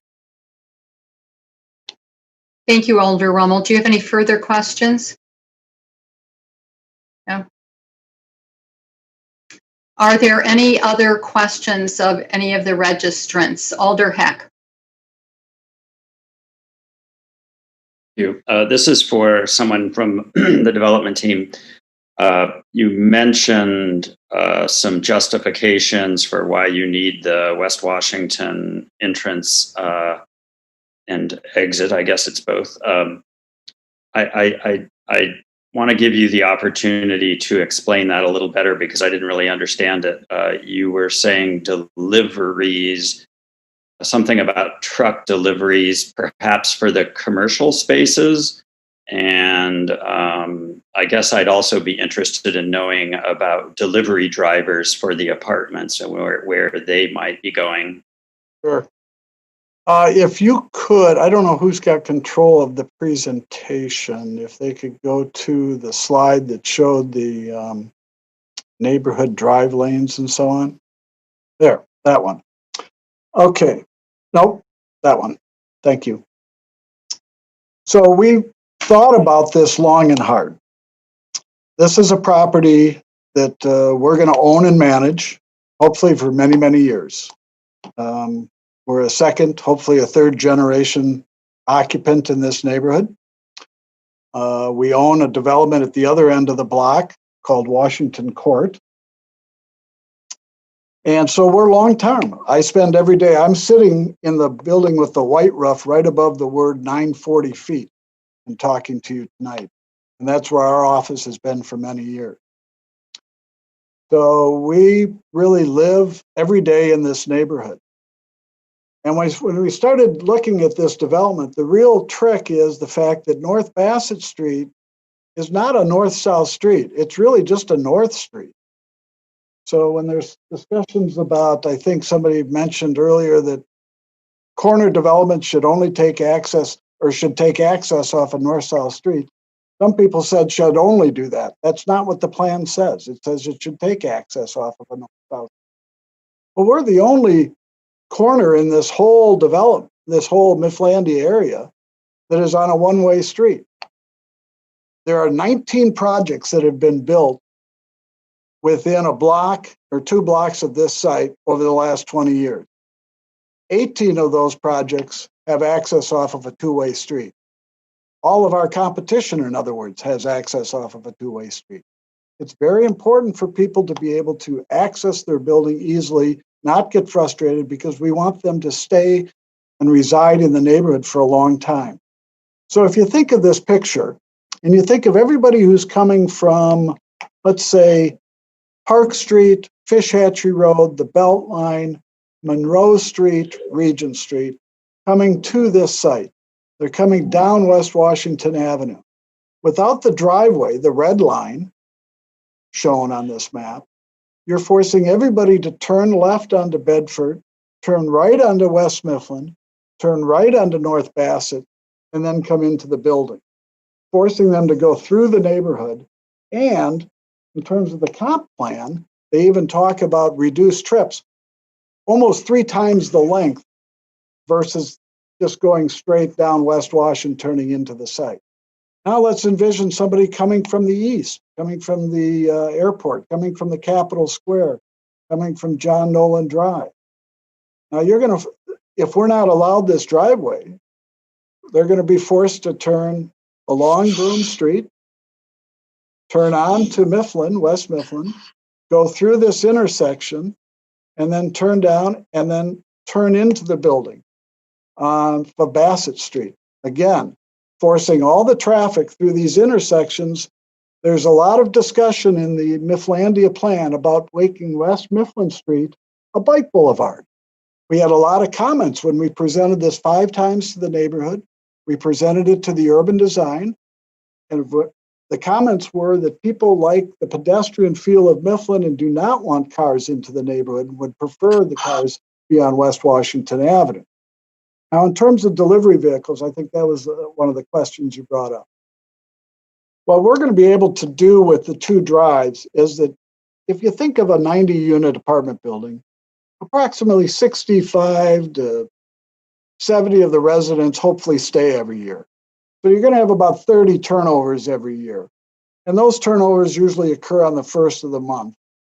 And so you're going to have 10 move-ins on June 1st, July 1st, August 1st, 10 move-outs on those, fair amount of activity on those days. What we'll be able to do is to actually have a move-in bay where all of those vehicles, U-Hauls generally, because these are smaller apartments, pickup trucks, vans, cars, that type of thing, they're going to be able to pull into the site and still allow the other 65 residents who are not moving access in and out of the building very easily. We think this will be a wonderful addition to the neighborhood because Bassett Street, North Bassett Street at this corner is really unique. There is no parking along North Bassett on the other side of the street. There's very limited parking because the city did a bike boulevard. I think we have a slide that shows that. Maybe the next slide. There we go. So there's no parking on North Bassett Street on our opposite side.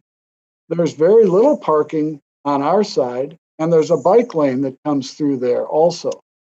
And on West Washington, because of the bus stop that's at the corner and the proximity to the corner of West Washington and Bassett, and the fact that there's the fire hydrant, there's very limited parking on West Washington Avenue. So we've created a system where we believe not only our move-in, move-outs, but all of our service vehicles that come to service the elevator, to service the sprinkler system, to service the, anything within the building, appliances, that type of thing, will be able to pull into our building. And we've also worked out a system where we're in a delivery culture now. I really wanted to have big balconies hanging off the building because what we hear from people is that COVID has taught us that having the ability to get outside your unit is a major amenity. And we are going to be able to allow people to pull in for deliveries and come into the building and do their deliveries and do their service calls and that. So yes, there is some deliveries to the commercial space, but I don't want to overstate that because I don't think that'll be as big a deal as the move-in, move-out benefit of Second Drive and the fact of the delivery. The other thing is that the Mifflin plan does not say no driveways on West Wash. Currently, there are 25 driveways in these two blocks on West Washington Avenue. So if you don't allow my driveway as part of this development, there's still going to be 23 other driveways in these two blocks. It isn't like with a stroke of the pen, they're all going to be gone. It does say reduce the number of curbs. And we are. You can see that 3 curb cuts go away on West Wash, 3 go away on Bassett Street. We reduce the amount of pavement almost in half and we're saving all the terrace trees, which was a major question in Mifflandia. And we agree, we love the tree canopy on West Washington, and we think this is going to enhance that. So I really feel, this is not something that we've just flippantly thought about. We studied this. We think it's going to help the neighborhood. It's going to help the residents of the building. It's going to help the people who traverse through the neighborhood. And it's going to really be a positive addition, this Second Drive, and really is something that we feel very strongly about. We've thought about it a long time, tried to figure out a way we could do it without it, and just can't. So we did do away with the balconies in the spirit of compromise up above. We've done some design enhancements with bigger balconies as comments came up at the neighborhood meetings, and received unanimous approval at Urban Design for the design and for the Second Drive. So that was long-winded, but I hope I answered your question. You answered my question more or less and gave a lot more information that I didn't ask about, but I just want one more clarification. Where do Eat Street and Uber and those sorts of quick pickups and things, do they actually go into the first floor parking? there, if I could, I don't know which plan is going to show it best, but I don't know the slides real well, but go to the first floor.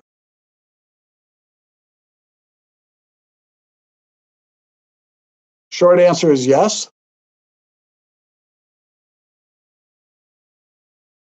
I'm worried they might end up parking in the middle of the West Washington driveway if that's allowed. This is the best way I could show it. We've come up with a system.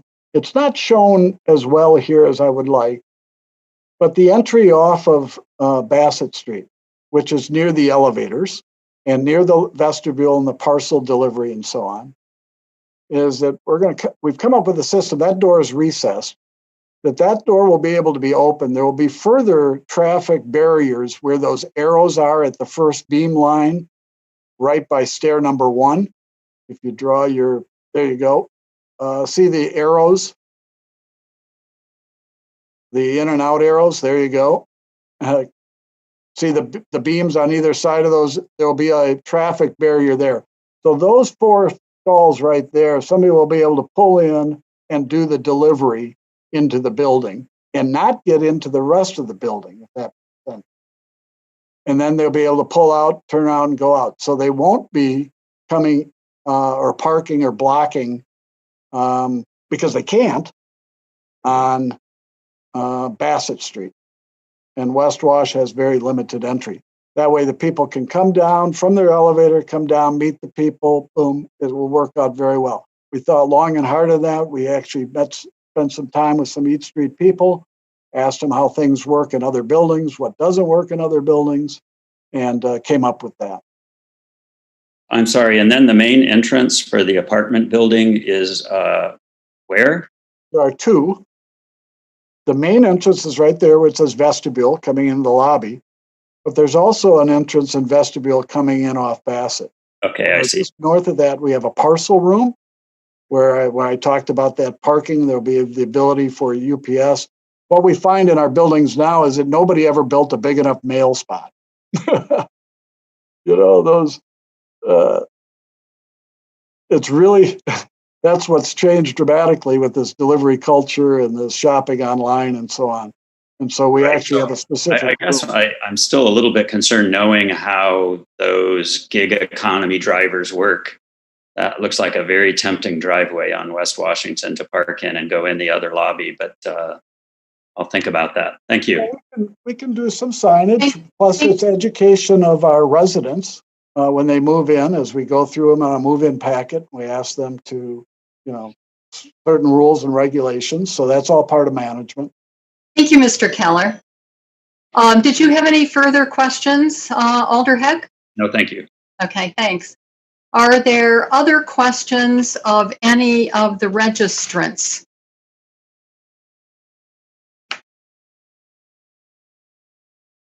Not seeing any raised hands, I will close the public hearing. Are there questions of staff?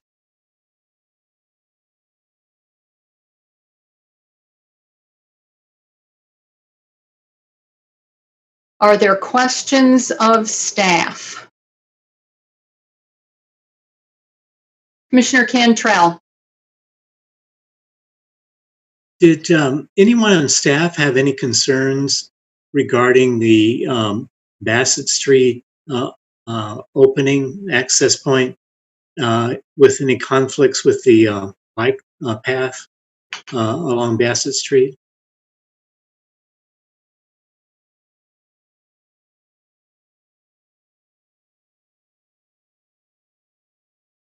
Might be a good question for traffic engineering. Yeah, Sean has his hand up. Okay, got it. Mr. Malloy. Hi, Sean here from traffic engineering. That's a good question.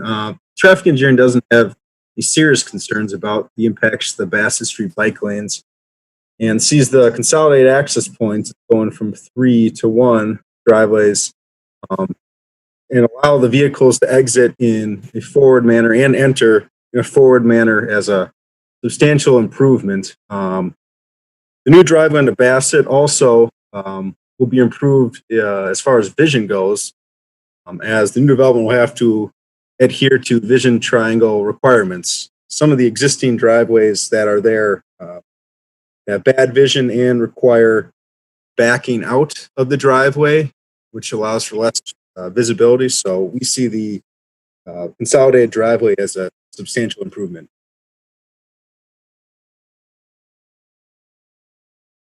So traffic engineering is supportive of only having one driveway? Mr. Malloy?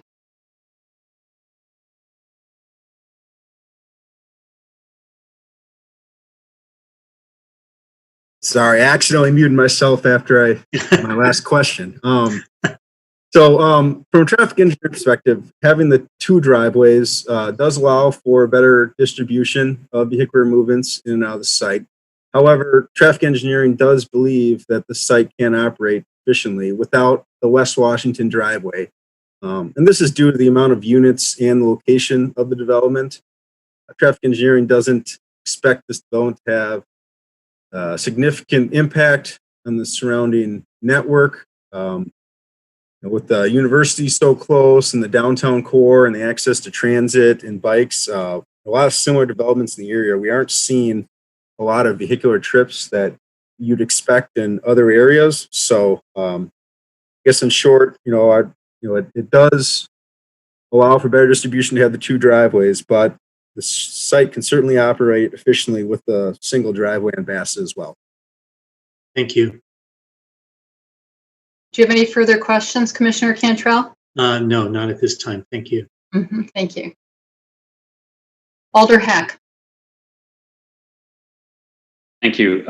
Maybe if Ms. Prusak could put up the slide that we were looking at before that had showed both driveways and a site plan view. I want to understand. I could have asked this of the developer. Those are all sidewalks that are running out to East Washington and crossing the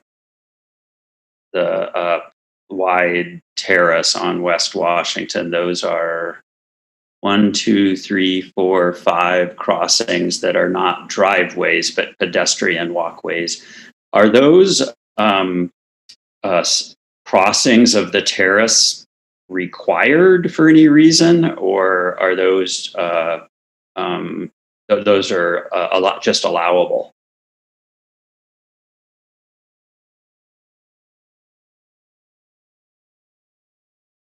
Ms. Prusak, could you answer that, or is that a Mr. Malloy question?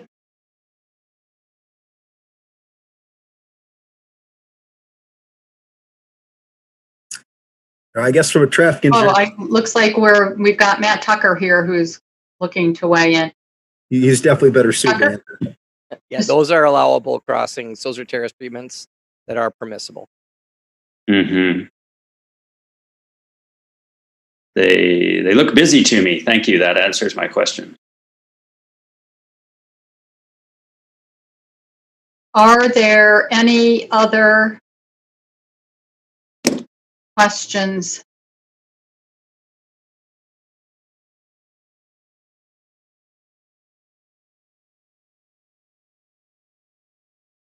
Commissioner Solheim.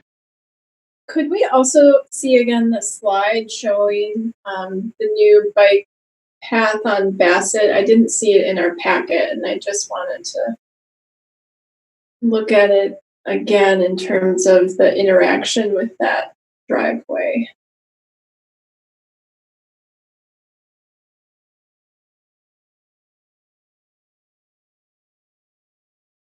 Thank you. So, in terms of cars that would be parked on Bassett Street, is there any, so there would be on-street parking stalls kind of on either side of the garage entrance, is that right? From what I remember of this bike lane is it's the bike lane and then the cars are parked inside that and then the curb. I'm just wondering if parked cars there would impede the view of the bike lane when someone was pulling out. Mr. Malloy. Yeah, that's a great question. So there is no parking, I guess, to the right of the driveway, closer to West Washington. There is parking, I guess, in front of the bike lane, to the left of the driveway as you're exiting. We are going to take a look at that and see if any of that parking needs to be reduced, tweaked with the reduction of the driveways. But at this point, we don't have any concerns with the vision there, because the bike lane is actually the first thing you see as you're coming out, and then when you're coming in, I think there should be sufficient visibility there. Okay. It just seems that, obviously you're turning right if you're coming out of the garage. That's the only way you can go. So if you're looking left, it's hard to tell without being in the spot. If there's a large enough vision triangle, I imagine you can see the biker. It just seems like it could be a little tough, especially if someone was parked very poorly. But that answers my question. Thank you. Any other questions, Commissioner? No, that's it. Thank you. Commissioner Cantrell. Yeah, well, this slide shows that those walkways from the units intersect the public sidewalk, and they don't cross out to the curb. I think the other slide was a little misleading, at least for me. Right. So I think that this one makes sense, but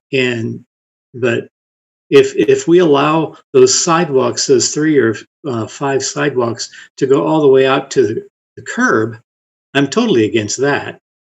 Mm-hmm. So could the zoning administrator respond to that? I can respond. I'm sorry that I had a trouble muting myself before, but those are not proposed to go all the way out. They're not supposed to cross the terrace. That slide was misleading. I'm sorry that I Thank muted you. before. You're welcome. Mr. Tucker, did you want to add anything? Yes, those are, they're not on the zoning lot. They're actually in the public right of way. So if anyone was going to propose to place a sidewalk or terrace treatment, they would need to work out that terrace treatment's installation with city engineering, and particularly the forestry department that's going to take a look at the impact of that type of treatment on the street trees. Technically not on the zoning lot, so it's not part of development.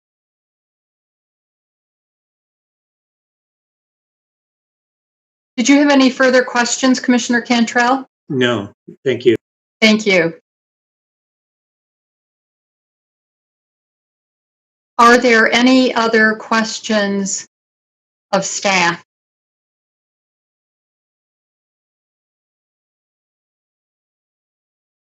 Any other questions of staff? Not seeing any raised hands, I am looking for a motion.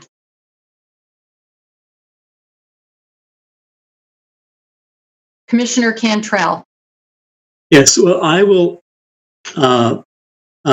move that the Plan Commission find the demolition permit, the zoning map amendment, and the plan development standards are met, and approve the demolition request and forward the zoning map amendment, rezoning the property at 502 to 516 West Washington Avenue and 8 to 14 North Bassett Street from DR2 to Plan Development District, as well as the General Development Plan and the specific implementation plan to the City Council with the recommendation of approval. I am looking for a second.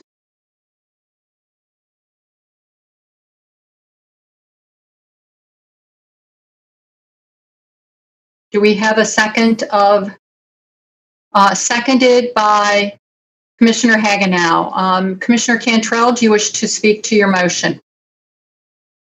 Yes, I think that this is a very nicely planned development at this location. It's consistent with the downtown plan and the Mifflandia plan. And I think it's a very good addition to the neighborhood, which it will be nice to see. Thank you, Commissioner. And I see that Alder Verveer, this project is in his district, wishes to say something. Alder Verveer. Thank you very much, Chairperson Zellers, and good evening, Commissioners.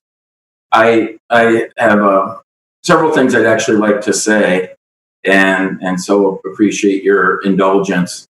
This really is a monumental application in that, as you heard the applicant state earlier, as well as planning staff say earlier, that this really is the first application that has come before you since the Mifflandia plan was adopted by the Common Council last November. So that special area plan was a process that I found to be extremely user-friendly for stakeholders in the greater Mifflin neighborhood. It's one that was many years in the making. It was a recommendation of the downtown plan that a special area plan be created for this very special, unique area owing to the wide terraces and beautiful mature trees that line, in particular, the 400 and 500 blocks of West Washington Avenue. So with that said, it actually, I think, was only appropriate that the family that was extremely hands-on as it related to the development of the Mifflandia special area plan and attended every meeting, to my knowledge, were the first to come forward with an application, and that, of course, being the Keller family. The Keller family, for those of you that don't know, have been mainstays in the neighborhood, mainstays downtown for literally 3 generations now, led by Patriarch Bob Keller. And I couldn't be happier that the first proposal that the city is considering under the special area plan is from this family that has invested in the neighborhoods here for so many decades. We had a very, considering the pandemic, I don't know if I'd say vibrant, but we certainly had, as best as we could given the pandemic, the usual series of neighborhood meetings that we encourage stakeholders to join us for. So to the credit again of the applicants, they readily joined in with their development team to participate in any and all neighborhood meetings that we asked them to participate in. This proposal is on the boundary of 2 neighborhoods, 2 districts of capital neighborhoods. So both the Bassett and Mifflin districts of capital neighborhoods were very much involved in consideration of this proposal. You heard from the chairperson of the Neighborhood Association Steering Committee, Tim Camps, tonight already, although he said he was testifying on his own behalf and not as chair of the Neighborhood Steering Committee. And then several of the other members of the steering committee also have testified tonight, and also at least one provided written testimony. That Bob Lewin spoke obviously tonight, as well as Pete Ostlund. In addition, Larry Warman provided written testimony that I hope you all had a chance to take a look at. That wasn't contained in your packet. It did occur to me as the testimony was going on that unfortunately the Neighborhood Association Steering Committee report dated July 1st was not included in the Plan Commission packet. I wish I had caught that omission earlier. I did email Heather and Sydney in the last several minutes asking if I missed it in the packet, and they said, no, you didn't miss it. So I know that as quickly as they can, it will be included in the Legistar record in the file and will be available to my Common Council colleagues when this is considered as a rezoning at our next meeting on August 4th. Given that one of the key issues is the issue of driveways, and specifically the number of driveways, I do want to spend a little more time discussing that with you. It has been an issue since day one, where the very first presentation of this proposal was made to neighborhoods that are, again, on the boundary of where this proposal is. And it also was an issue that certainly came up in the widely noticed public meeting that I hosted on June 23rd. the reality is that neighborhood stakeholders are split on the issue. And if I could just read, since unfortunately you did not receive a copy, and I presume none of you have read the Neighborhood Association Steering Committee written comments, which were before UDC, by the way, because I do remember that they were included in the UDC packet. But anyway, I won't read the whole thing, but it says, quote, "There are conflicting opinions on the vehicular and service access points as proposed. Some group members believe the overall reduction in curb cuts on West Washington Avenue meets the intent of the downtown plan and Mifflandia plan. The development team believes the garage access on West Washington Avenue is essential to functional operation of the building and provides a net benefit to the neighborhood by reducing traffic circulation through the neighborhood on Mifflin and Bassett Street. Some members agree. Others argue that because the Mifflandia plan calls for preserving and enhancing the broad terraces by reducing curb cuts, especially on corner lots, it therefore precludes vehicular access on this site on West Washington. Members have also expressed concerns on interactions between vehicles entering and exiting the building on West Washington in a future bus rapid transit route, as well as left turns into and out of this driveway. And I won't read the rest of the statement, but that certainly gives you the specific flavor that these neighborhood activists that spent an extraordinary amount of time working with this development team was split on the issue. I absolutely understand the development team's perspective on this. I've heard them loud and clear. In fact, Dave Keller and I had 2 conversations today about the issue of driveway access. And as I told him in our conversations today, I have to come down on the side of the professional planning staff and support solely one ingress and egress into the development, given that the parking garage is one garage. It's not proposed on different levels.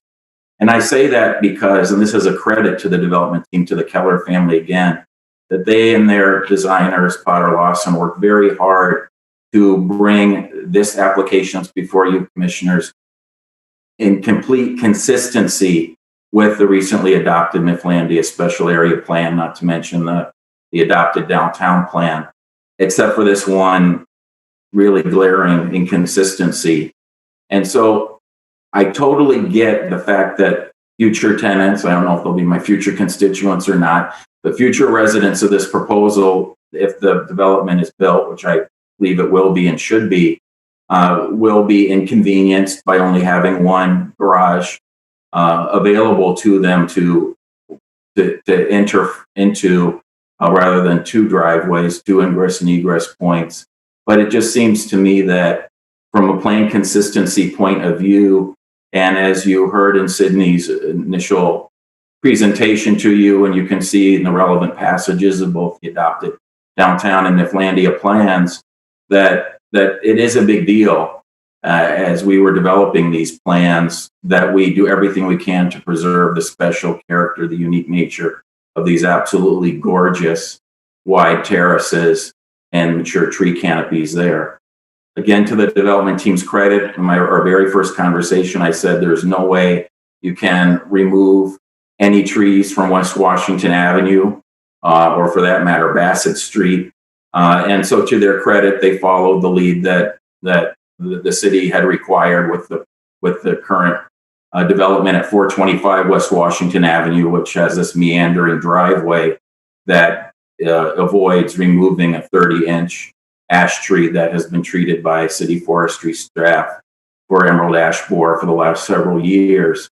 So I appreciate that we aren't losing any trees with the proposal that's before you. Absolutely, it's a very big deal. And by the way, for your information, so you see those routine forestry conditions on staff reports at each and every meeting, I want to let you know that unfortunately they don't always work. And we had very tragic news last week that a 22-inch silver maple tree on South Henry Street had to be removed by forestry staff because a contractor working for the Barracuda condominiums there, a construction company that was working for them, cut the roots on this maple tree that the neighborhood had insisted not be touched and that the standard conditions of approval that you have before you are supposed to get at avoiding tree roots from being cut. And unfortunately, just last week, that 22-inch silver maple had to be removed by the city because its roots were cut by the contractor working for the developer. And that's just awful. So I do want to give the applicants credit for working with us to preserve all of the existing street trees. And obviously they'll be planting new street trees as a part of their construction. So with that said, let me also say that two other issues that came up early and often in our neighborhood conversations were the affordable housing and sustainability, sustainable features. Obviously, Alderperson Rummel already mentioned the affordable housing issue, and you heard the applicant's response. It goes without saying that we're in an affordable housing crisis in our community. And obviously, that's one part of the motivation for your special meeting later this week for you commissioners. But, I have to say that the loss of existing housing stock, these 9 houses, certainly will be a removal of relatively affordable housing compared to the market rate units that will replace them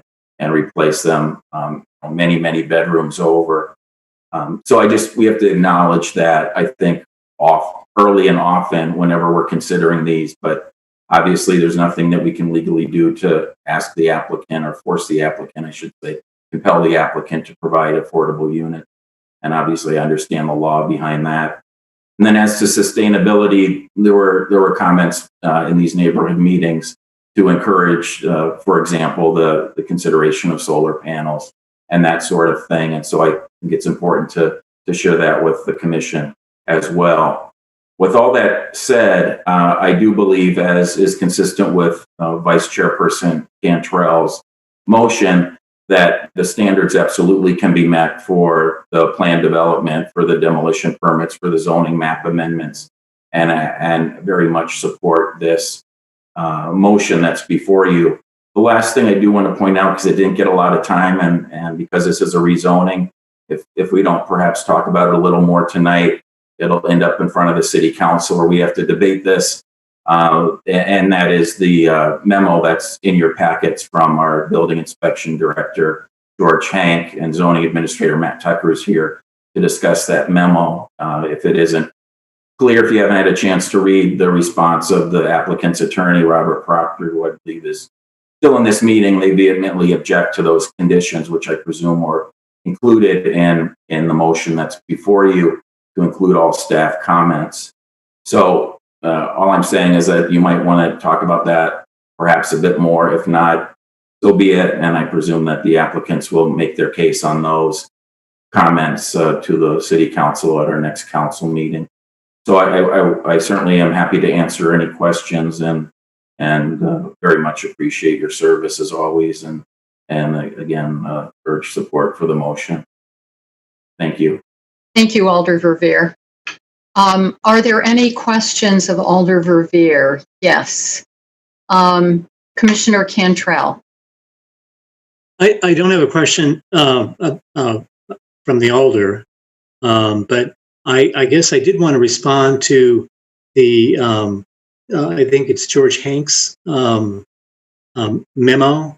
Yes. And I was not particularly wanting to include that condition in the approval process here. But I would be in favor of including the conditions that the applicant suggested that could be imposed on him. So I guess if the commission would like to talk about that, that's good, but that's what I would propose in my motion. I had understood your motion to include all staff's conditions.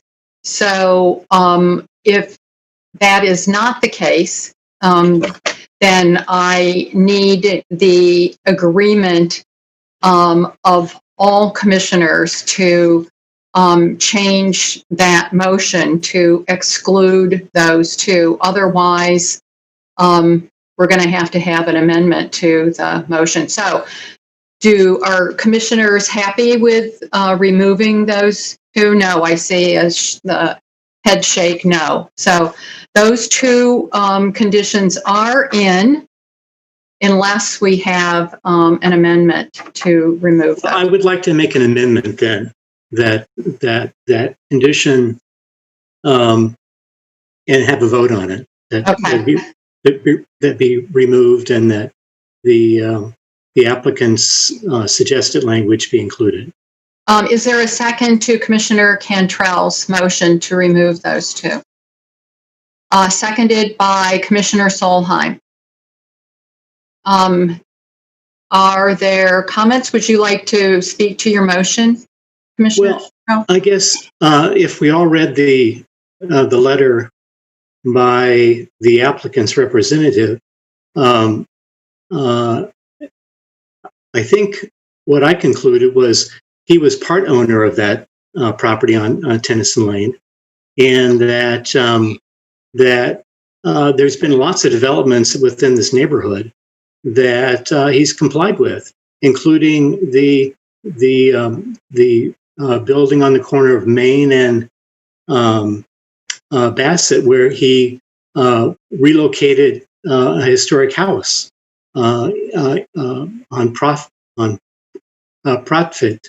So I think that we've seen this developer follow through on projects, and I guess I don't think that we should necessarily penalize him based on a project that he may have not had a lot of input into. Okay, thank you. Commissioner Solheim, did you wish to speak to it too? Your hand is up. Oh, sorry, it was still up, but I agree with Commissioner Cantrell. Also, I'm just not completely sure after reading both memos if it would really apply due to the different entities, and not just different entities, which is often the case for ownership of properties, but different parties involved within those entities. I'm just not comfortable taking all of what happened on the prior project and applying it to this project with the variety of different parties involved. Thank you, Commissioner Solheim. Alder Heck. Thank you. I actually have a question about this for Mr. Tucker. I think he might be able to answer it. And if it doesn't displease anyone, can I ask him a question? Yes. Mr. Tucker. Okay, he's available. So, Mr. Tucker, I just want to understand from your perspective what the process here would be. If this goes to Common Council in this motion by Commissioner Cantrell as amended, is approved, Alder Revere made some reference to this could be discussed at council. So I just want to understand, is that your perspective, that this could also be discussed at council? Or maybe Alder Revere can answer. Yes. So there could be further discussion of this if it is desired. Yes. At council. Okay, and did Alder Revere have anything to add to that? Alder Revere? Thank you again, Chairperson Zellers, and thank you, Alderperson Heck. I actually did have one perhaps suggestion as to a compromise. And in my earlier, as I reported earlier, conversations I had with the applicant today, I understand his perspective completely, which was communicated obviously by Attorney Proctor. And one compromise that I thought beyond the three proposed conditions suggested by their attorney is one that many of you recall has been added from time to time when there's this many demolitions proposed and so forth. And it's language to the effect that prior to the issuance of any demolition permits, proof of finance, project financing must be submitted to the director of the Department of Planning to prove that financing is available. And I know, again, I think the world of the Kellers, I've worked with them for a long, long time. and I know they're not stupid enough to begin demolition of any of these houses that have cash flow for them if they didn't have the financing and they weren't planning to move forward with the construction. But as I see, and I've not had a chance to talk with zoning administrator Tucker about this potential compromise, but instead of the stronger staff recommendation to include the condition requiring a secured letter of credit, which I know does require some expense and energy, that a compromise, which I believe the applicant at least did not object to in our earlier conversation that we had one-on-one, might be to add that condition, the proof of financing. Okay, my understanding is we could add that as an amendment to this proposed amendment before going forward. Do we have a motion to that effect? Commissioner Cantrell. I would support a motion to do that. Okay, is there a second? Seconded by Commissioner Sundquist. Okay, the motion then is to have proof of financing as suggested by Alder Verveer and as moved by Commissioner Cantrell. So that is the motion that we will be voting on. Are there comments about that particular motion?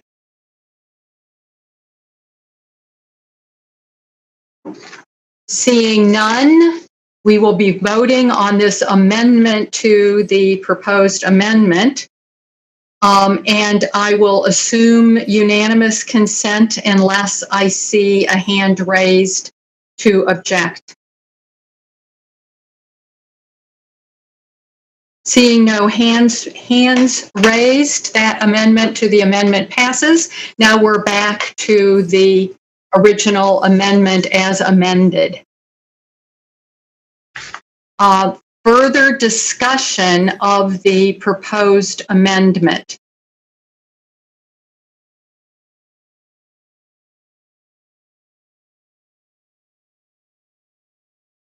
Okay, so the amendment is to not include the two items in the letter from Mr. Hank, but it would include the amendment to have the proof of financing. Okay, that's the motion that we're voting on. I will assume unanimous consent unless I see a hand raised to object. Okay, that amendment passes. We're back to the main motion. Any further discussion on the main motion? Commissioner Sundquist. Yeah, clarifying question for the chair or for Mr. Cantrell, who made the motion. How does this treat the West Wash driveway? Does this include the staff recommendation to take that out?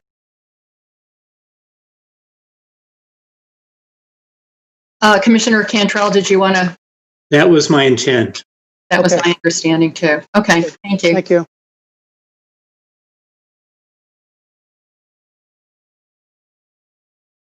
Are there any other questions, comments, discussion on the motion? Alder Rummel. I didn't hear Mr. Cantrell. Could you restate whether the staff condition about the driveway is still part of your motion? Yes, it is. Thank you.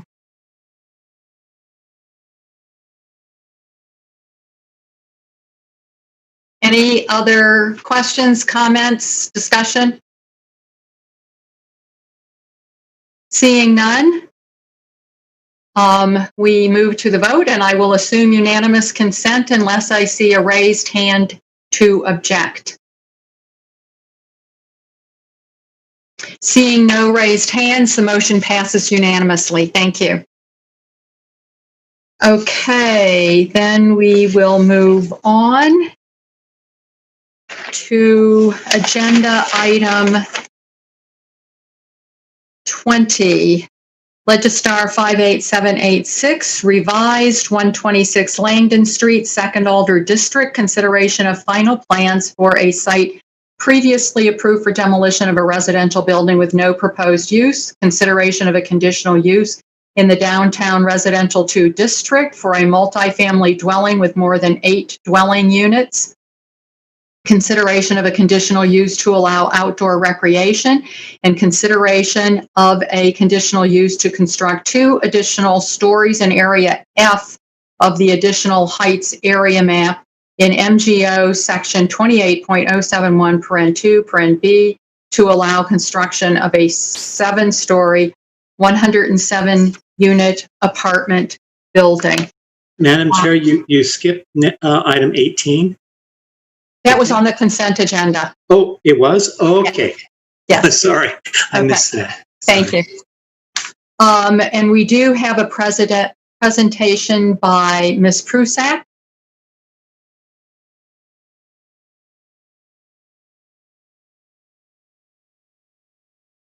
Thank you, Chair and members of the Plan Commission. This item is back before this body for review of demolition, final plan approval, and 3 conditional uses. A multifamily dwelling with more than 8 dwelling units, outdoor recreation consisting of a rooftop hot tub and amenity space, and 2 additional stories in the area F of the additional heights area map. At the May 18th Plan Commission meeting, the Plan Commission voted to refer this item for review by the Urban Design Commission. Based on that motion, staff understood that the Plan Commission sought additional information and comment on the design, massing, and rhythm of the building's front facade, questioning whether the proposed design was complementary with other buildings along Langdon Street. The Commission also requested that the UDC review the site circulation to accommodate all the ways people will use the proposed building, specifically in regards to the loading zone, moped parking, and how delivery and rideshare vehicles will use and access the site. Since that May 18th meeting, the applicant revised their building elevations and presented their proposal to the Urban Design Commission at their July 1st meeting. At that UDC meeting, the UDC recommended that the Planning Commission not approve the revised facade iteration, which is something the Planning Commission has not seen, but noted that the front facade iteration presented at the February 12th Urban Design Commission meeting was approvable with consensus that the design had acceptable rhythm and mass. However, the UDC recommended that the Planning Commission not approve the site circulation as proposed and requested that the applicant provide better guest and resident bicycle, moped, and vehicle parking, as well as a better design to accommodate their pickup and drop off. So since that UDC meeting, the applicant resubmitted revised plans for Planning Commission. In regards to circulation, the plans now show additional guest moped parking on the western side of the proposed building and depict the circulation patterns on site in more detail. Staff notes that there are no loading requirements for this proposal in the zoning code, but the applicant is providing a driveway area to the indoor trash room garage area where short-term parking is permitted. According to the zoning administrator, the driveway is not considered a loading zone, and therefore it must comply with the requirements for driveways. Considering this requirement, an additional condition of approval was added by the zoning administrator, requiring that the applicant revise the plans to reflect the area marked as loading to be a driveway leading to a legal parking area outside the front yard setback. Depending on the revisions, this may result in a driveway that can only accommodate 1 vehicle parked at a time. Staff does not believe that the loss of 1 short-term parking space will substantially affect the proposal and its ability to meet Standard 5, which requires that adequate circulation improvements are being provided. I will also note that the applicant is in discussions with the city's parking utility on a potential to convert some of the on-street parking on Langdon into a dedicated neighborhood car share or drop-off or delivery area to serve the entire neighborhood. But this is a separate approval process, which the Plan Commission is not the deciding body on, and it's not before the Plan Commission as part of this request. The applicant also submitted a circulation memo for Plan Commission review. The memo addresses trash pickup, Uber and Lyft, pickup and drop off, deliveries, parcel deliveries, moped parking, fire access, and additional pedestrian walkways. While this memo discusses the proposed neighborhood loading zone, like I said before, It's not a request before the Plan Commission and should not be considered in tonight's review. I'll also clarify that there have been many requests from neighbors and the public for a horseshoe type drive area in front of the proposed building. This request is inconsistent with the 25-foot building setback on Langdon Street and is not allowed by zoning, giving the proposed building place.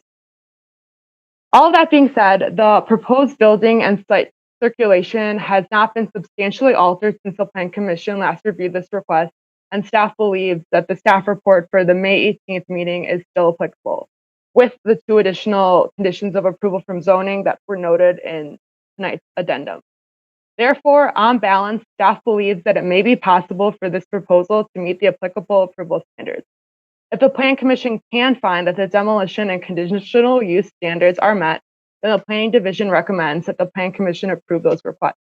If the Plan Commission cannot find that the standards are met, the Plan Commission shall specify its findings of fact and list the specific requests and associated standards that have not been met and the reasons such standards were not met. Thank you all, and I'll be able to answer questions after the public hearing. And Sean Malloy from Traffic Engineering is still on the call, as well as Matt Tucker, the zoning administrator. Thank you, Ms. Prusak. We will move then to the public hearing. I will open the public hearing, and a reminder to all registrants, 3 minutes. I will go in the order that the registrations were received. The first one is Jim Yaley of Colony Drive in Madison, in support, wishing to speak, indicating that he is not representing anyone other than himself. The next speaker would be David Buss. Mr. Yaley. Sure, thank you. Can you hear me okay? Yes. All right, well, thanks for hearing me again. I talked a few weeks or so ago, but just want to thank the Plan Commission for your time to talk in support of the Core Spaces Langdon project. My name is Jim Yaley, President and CEO of J.H. Findorf & Son, a Madison-based construction company employing over 900 workers. On behalf of myself and the entire staff at Findorf, we're grateful for the city leadership and city leaders for allowing us to continue to work during this pandemic. Just want to talk, just like I said, just briefly tonight for a couple things from my perspective about this project, why it's important for Madison for many reasons. As we've seen over the last couple process with the Plan Commission and the urban design, Core Spaces has spent a lot of time, hours working with the city, and is willing to listen and to adjust and propose this project. As was listed earlier, adjustments have been made to the guest moped parking, flex space in the garage, the widening of the space in front for 2 cars versus 1, and many other things. And that shows what we know of Core Spaces to be very good and collaborative partners. I think that this design now reflects feedback that I hope is compatible, I feel is compatible with the overall neighborhood, complements the area, and will be an improvement over the prior building and most certainly over the current vacant lot that sits there today. Then more from a higher level perspective, just the economic impact and employment that a project like this will create in order to maintain hundreds of men and women in the trades, along with the numerous subcontractors and suppliers in the area that will then circulate the money into our local economy. I wish I was saying that things are getting better, but I think things are not necessarily. So having a job like this would be great, with many projects deciding to be deferred and not move forward. We also, as an employer in the Madison, headquartered in Madison, are committed to keeping our employees working. And also a project like this that would start next year and go into early 2021 with this, in 2021, this investment will be very important. Of course, Spaces track record, proven success partner to the city and to the university, delivered on Hub 1 and then the James projects, which have proven to be an asset to UW students and downtown businesses. We've built other projects for them with very similar results in other towns also. We do believe they share the values of the city and Findorf with their good faith efforts and work they've been doing to get this project to move forward. It's important to note that the project complies with current zoning and the downtown plan. So I'll wrap up here. I'd just like to ask the commission support this project tonight. I believe it's the right decision, especially now for the city and the community. And then on behalf of myself and the entire staff at Findorf, just like to thank the commission members and city leaders for their ongoing leadership and service in our community at this time. Thank you. Thank you, Mr. Yaley. The next registrant is David Buss, 601 Langdon Street, in support, wishing to speak, to be followed by Dave Branson. Mr. Buss. Good evening. Thank you so much for having me. My name is David Buss. I'm the general manager of Graduate Madison at 601 Langdon, and just wishing to make a brief statement of support for this project. The Hub 1 on State Street has always been a consistently great partner of the hotel, and as a business in the neighborhood, we feel that additional housing of this nature would bring additional business to the downtown businesses in the Langdon Street area here. Whether it's parents coming to visit their children who live in those said apartments, or those students themselves visiting our property, using any of our food and beverage amenities, as well as our public spaces for studying, as they so consistently do.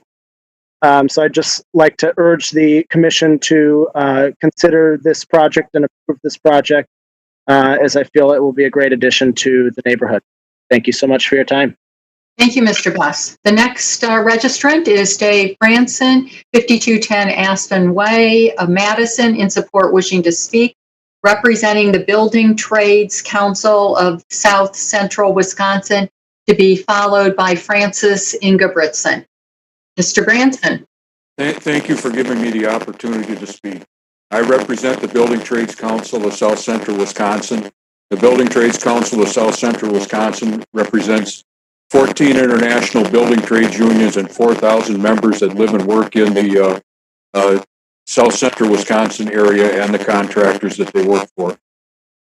This project will create family supporting building trades jobs for our members and our contractors.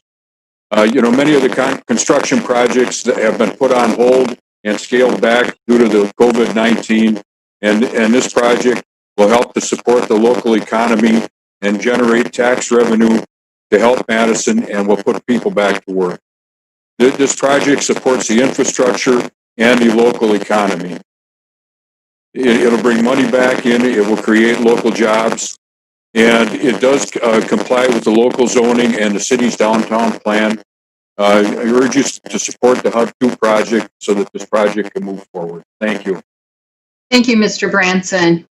The next registrant is Francis Ingebrigtsen, 504 Wisconsin Avenue, Madison, Wisconsin, opposed, wishing to speak, to be followed by Julian Nazareth.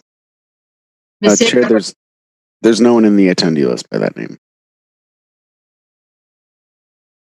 Okay, we will move to the next speaker, and if she shows up, let us know. Julian Nazareth, opposed, 1216 Spring Street, Madison, Wisconsin, wishing to speak, to be followed by James McFadden. Mr. Nazareth. Hello, can you hear me? Yes. Hey, I sent over a visual aid that I would like displayed.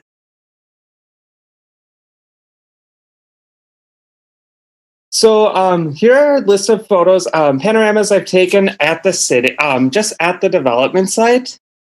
Looking at city approval standard 14, it clearly mentions how excess height is only allowed when buildings fit in with the character of the surrounding area. I just really don't feel that the large glass windows of a 9-story building really fit in with this historic neighborhood of houses. I just want to mention that with previous core space projects, the Hub and the James, those were in more urban areas. And those settings, like the buildings fit in with the surrounding buildings. But over here, it doesn't really, I don't see this following city approval standard 14. Additionally, by failing to accommodate the appropriate place for rideshare and delivery vehicles, I see this project clearly failing to follow city approval standards 1 and 5. I think that having just that space, as Sydney mentioned, for only one vehicle to park, it's not acceptable for a building that will house like hundreds of residents. And I think that I think failure to accommodate for like delivery and rideshare vehicles can result in these vehicles parking in other lots or parking in fire lanes or compromise the safety of the traffic on Langdon Street. And I believe that for a project this massive, we shouldn't wait to we shouldn't develop the project first and then build the loading zones. We should plan out ahead of time to have a space for delivery vehicles, as a lot of delivery drivers are rushed, encouraged to deliver packages as quickly as possible. And there needs to be adequate parking for these delivery vehicles. And I clearly see enough room on the space to have just a small number, have five temporary parking spaces. I believe this project fails to meet many city approval standards and it should be rejected. I yield my time. Thank you so much. Thank you, Mr. Nazareth. The next registrant is James McFadden, 1 Langdon Street, Madison, Wisconsin, opposed and wishing to speak, to be followed by Barb Garrity. Mr. McFadden.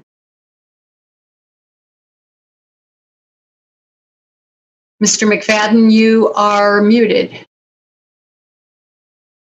You may have a prompt on your end to unmute yourself. Muted. There we go.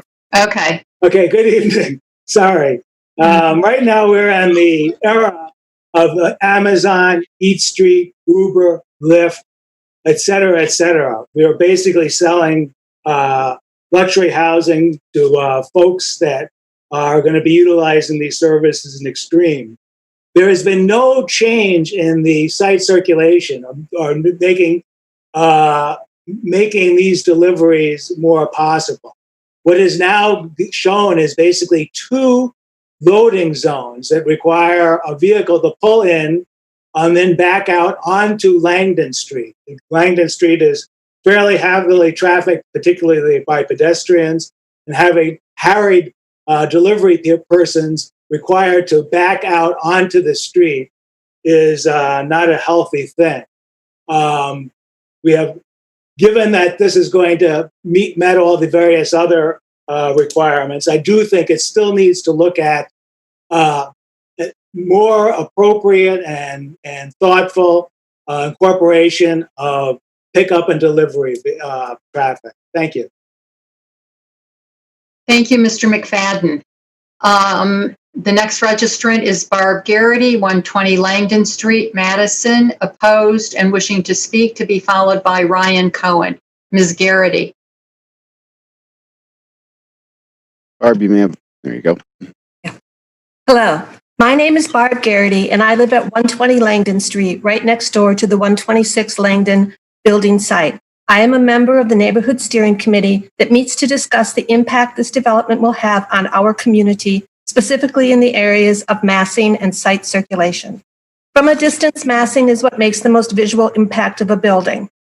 126 doesn't fit in with the other structures. This doesn't fit it in any way. It is a massive building overshadowing all surrounding buildings, and in the architectural renderings looks totally out of place.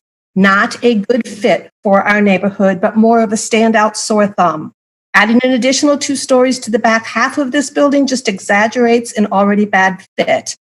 We were given this situation.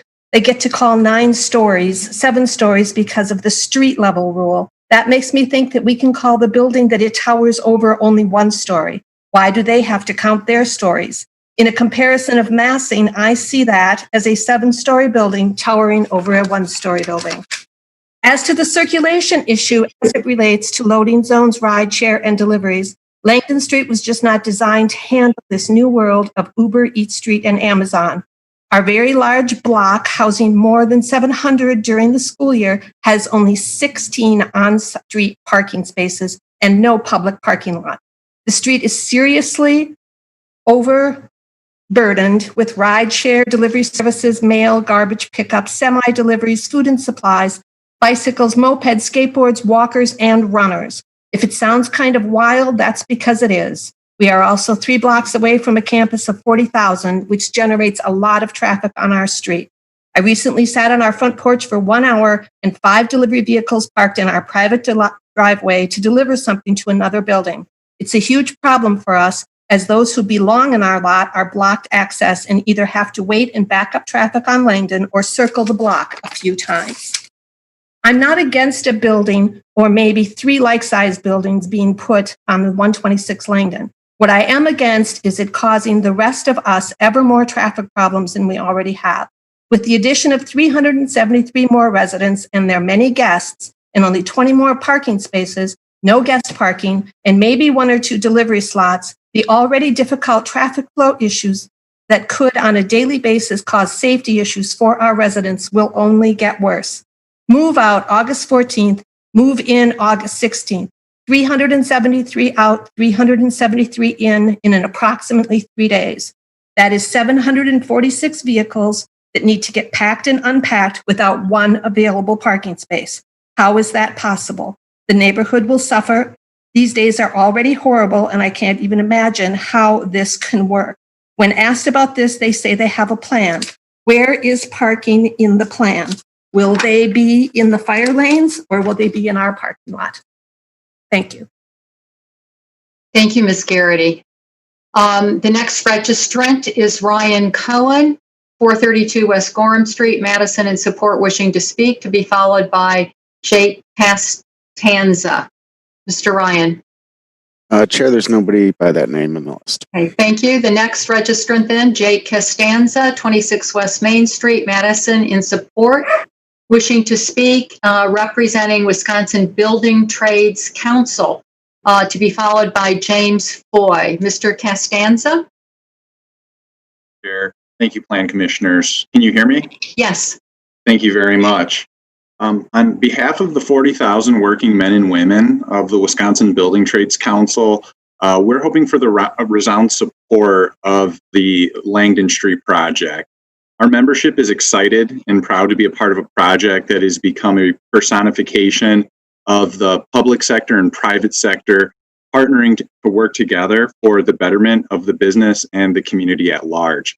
With a history of compliance within this project to the needed changes to ensure that this project is worthy of the city of Madison, the residents of Langdon Street, and to the surrounding area.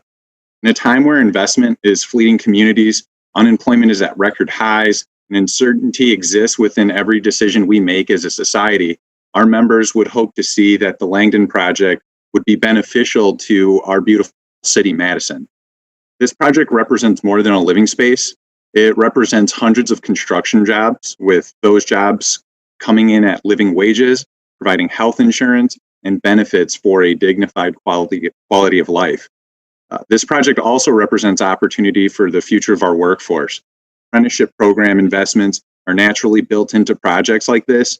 This allows the construction industry to attract a range of diverse candidates to ensure that their qualifications to become master journeymen and journeywomen come to fruition.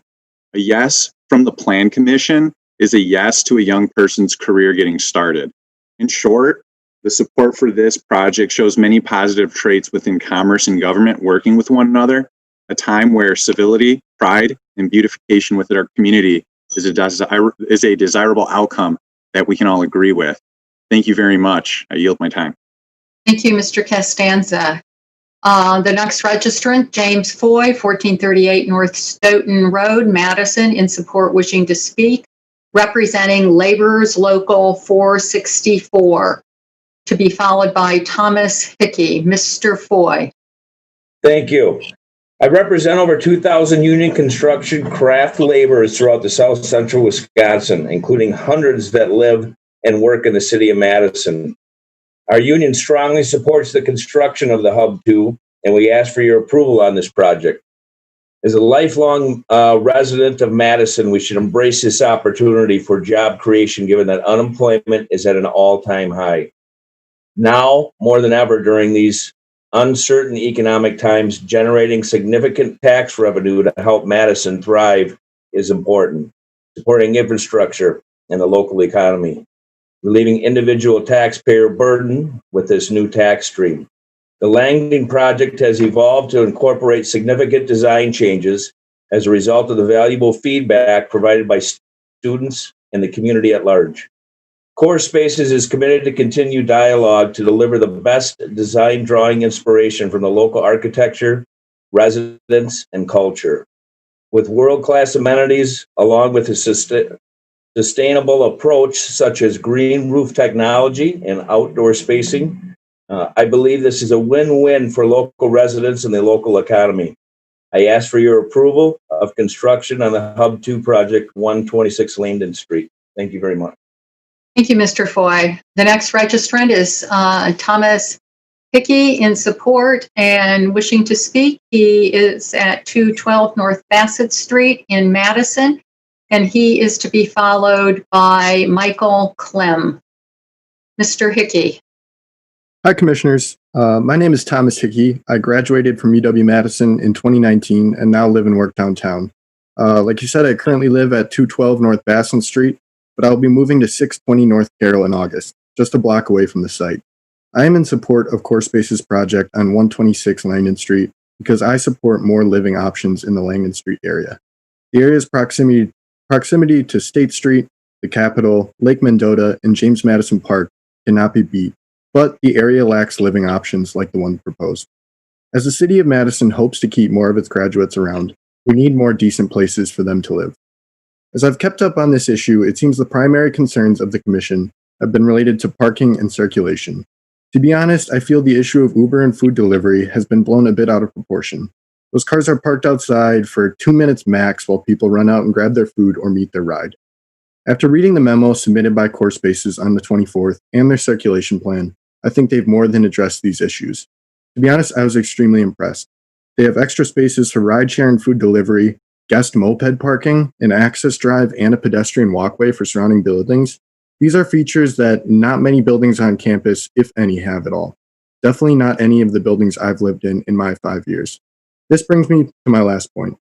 As I've watched the Plan Commission and UDC meetings these past couple months, I feel that this project has simply been held to an unfair standard. I believe an overwhelming majority of buildings on campus would not receive approval if put in front of the Plan Commission today, if held to the standard that this Core Spaces project has. When I think of the buildings I've lived in over the years, 433 West Gilman, College Court in the Park Region area, and others, these buildings have had no parking at all, definitely no guest parking or moped parking, one-way streets that are an absolute disaster on move-in days and have no options at all for rideshare or food delivery or packages or anything. So to be honest, I'm pretty confused at why this building is being held to such an unfair standard. I think Core Spaces has gone above and beyond to meet every concern of the Commission, and they should be rewarded for their efforts to accommodate every need of the community. It is definitely a building I would love to live in if given approval. Thank you for your time. Thank you, Mr. Hickey. The next Chair, we do have Francis back in the list. I'm not sure. Okay. Francis Ingerbritson. Ingebrigtsen. Yeah. Okay. Or if you want to come back to her. Yeah. Why don't we come back to Ms. Ingebrigtsen? Okay. I had indicated Michael Clem, 210 Langdon Street, in support, wishing to speak, to be followed by Joseph Lada. I don't know how to pronounce his last name. Joseph Lada Gelika. Okay. Mr. Clem is at 210 Langdon Street, Madison, support, wishing to speak. Mr. Clem. Mr. Clem is not in the list. Then we got to move on to Joseph. 5202 Monument Lane, Madison, in support, wishing to speak, representing Carpenters Local 314. And please tell us how you pronounce your name. Thank you. Lotagelawaki. Okay. Thank you. All right. Thanks. My name is Joe Lotagelawaki, and I'm speaking on behalf of the Carpenters Union. This vote is about much more than a building. This vote is about backing up all the kind words, promises made, and grand gestures of support for a community that is hurting right now. This project will bring much needed jobs and apprenticeships during construction, and in addition, after countless revisions, this project clearly meets zoning requirements and supports density on this parcel as called for in the downtown plan. It's an opportunity for real change. The developer is teamed with a contractor that has a proven track record in our community of diversity and equality in workforce hiring. This is something that our community needs. We at the Carpenters Union have long enjoyed a partnership with Findorf that has resulted in hundreds of young apprentices getting their opportunity to build a career that supports their families. Apprentices need construction sites to get their start. If this project is voted down, it will deprive apprentices of color that first job site they need to begin their rewarding career. I know how important this is because I started my apprenticeship on a project just like this one. After dropping out of college due to financial issues, I started my career in construction at 19. It was a project downtown that I was given an opportunity on. From there, I developed my skills and leadership ability both on and off the construction site. I became a homeowner at 21 years old, started a family, and have been able to provide for my wife and 3 children for the last 15 years. For the last 6 years, I've devoted my career to providing access to these opportunities to underrepresented men and women like me. A recent study ranked Wisconsin dead last when it comes to racial equality, citing a median racial income gap of 107%. It is a fact that on these union jobs, there's equal pay for equal work no matter your gender, race, or background. This works to close the wealth gap in our community and ensure people of color and women the chance to build real equity and have a sense of dignity in our work. On an annual basis, we reach over 1,100 potential apprentices of color in the Madison area through our outreach effort. We have over 200 members of color locally that enjoy a rewarding career. An entry-level apprentice makes $21.52 an hour on day one. That's $11,000 more than the median income for an African American in Wisconsin. Compensation for communities of color has stagnated, while costs of housing, education, and healthcare continue to rise. Union apprenticeships provide a tuition-free path to a rewarding career, and our members would love to work on this project. It is true, this building will be standing for many years to come. So too will the careers that this project has an opportunity to start. We will see the fruits of those careers in our community for generations to come. Thank you. Thank you, Mr. Ladagaluki. Our next registrant is Emil Goyle, Clymer Place, Madison, Wisconsin, opposed and wishing to speak, indicating he's representing the Campus Area Neighborhood Association. And to be followed by Andrew Dish. Mr. Goyle. Mr. Goyle, you need to unmute yourself. There, very good. You're on. Hi, can you hear me? Yes. Excellent. Well, hello, everyone. Thank you all for sticking through this project for the past so many months. I am the president of the Campus Area Neighborhood Association, and this project was honestly basically the lightning rod that spurred our initiation. We have to be so proud of the fact that we have petitioned for this and gathered 2,100 plus signers in opposition to this project over the past several weeks. I also took some time to notice the similar public comments listed on the agenda and in the items for this meeting. And I noticed 19 identically written letters directed to one of the city plan commissioning staff, city plan staffers, that basically said the exact same thing. We support this project in this way. How is it possible for the developers of this project to say that they have support of the community when there are 19 identically written letters that are written to the same city staffer and say that they are in support of the project? Some of them have spoken, like Jim Yealy for us today, but that comes after a very contrived decision-making process. We, on the other hand, have the authentic support of the community that says that this project gentrifies the area, that this doesn't cater to the needs of the community, that it's overly tall, it doesn't have enough parking and circulation.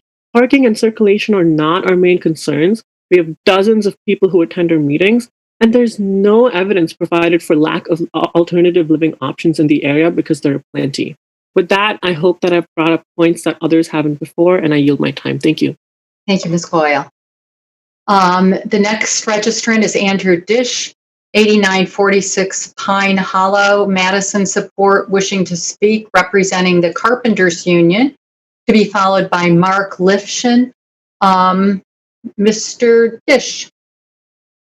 Good evening. My name is Andrew Dish. I represent the Wisconsin Carpenters Union here in Madison. Before my remarks, I wanted to bring up a couple things to provide some context to this process after hearing some of the public comment throughout the past couple meetings.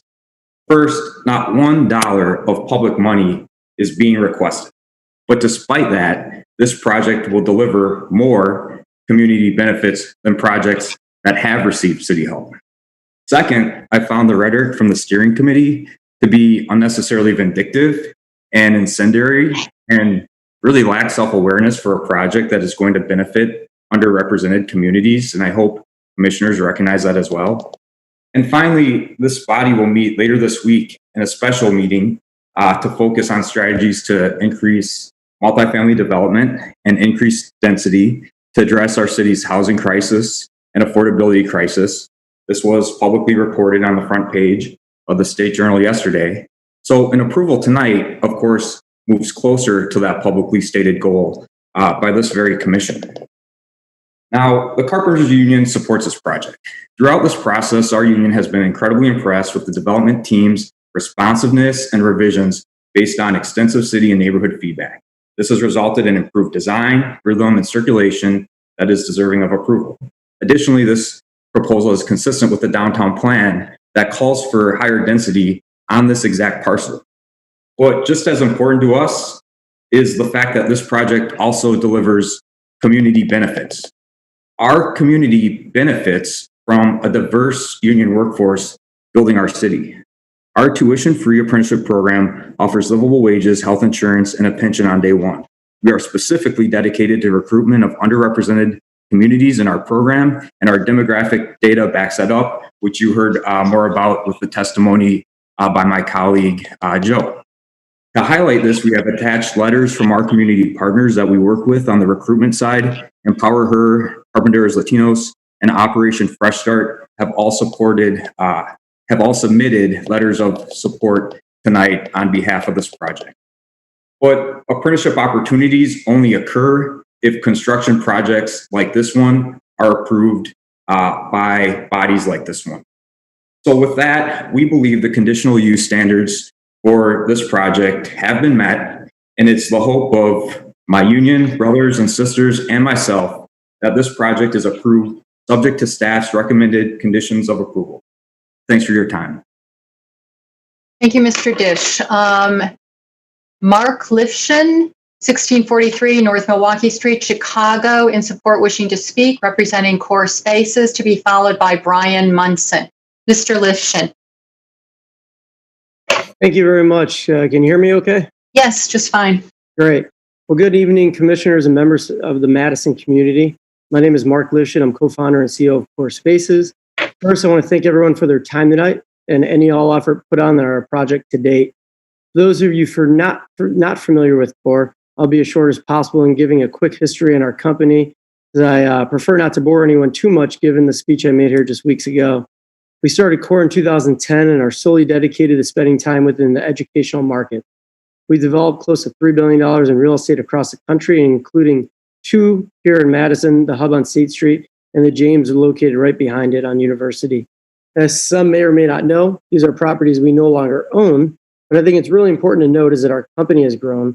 Our strategy has also evolved into a long-term ownership model with a portfolio of almost 15,000 beds, and the plan for this development would be included within that long-term ownership structure. It's never easy to reference awards and still sounding grounded, but I'll give it a shot as I think it's really important for you to know the type of firm that you'd be partnering with and the quality of asset that we want to bring to your community. We've been awarded the industry's highest honor of Best New Development in 5 of the last 6 years. Our management team was recently ranked in the top 5 across the country.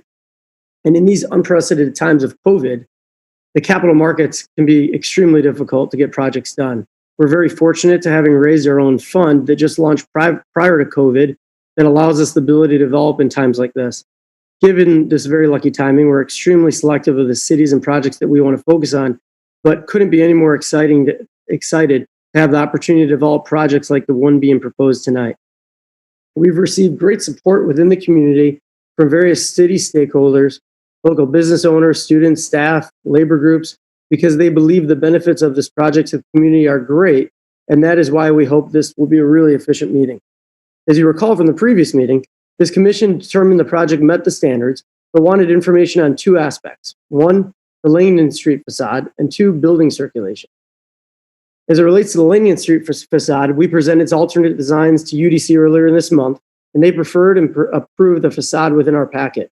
UDC felt strongly that this facade fit the context and character of the neighborhood. We agree with the recommendation. Building circulation. We submitted through thorough circulation plans with diagrams. These plans show our circulation paths work very appropriately for this project. My team advised me that the clarifications the UDC requested have been made by our design team and being presented tonight. We've all worked with interested parties for almost a year. We've listened to concerns, we modified the design accordingly. This project is removing a long-standing eyesore while providing jobs within the community, as many people have addressed tonight. Given this project adheres to all the zoning ordinances and the downtown plan, we ask for support from the Planning Commission tonight to move the project forward. I just want to make a point to let everyone know. Thank you, Mr. Lifshin. That concludes your time. Our next registrant is Brian Munson, 120 East Lakeside Street, Madison, in support, wishing to speak, representing Core Spaces, to be followed by Jeffrey Zalisco. Mr. Munson.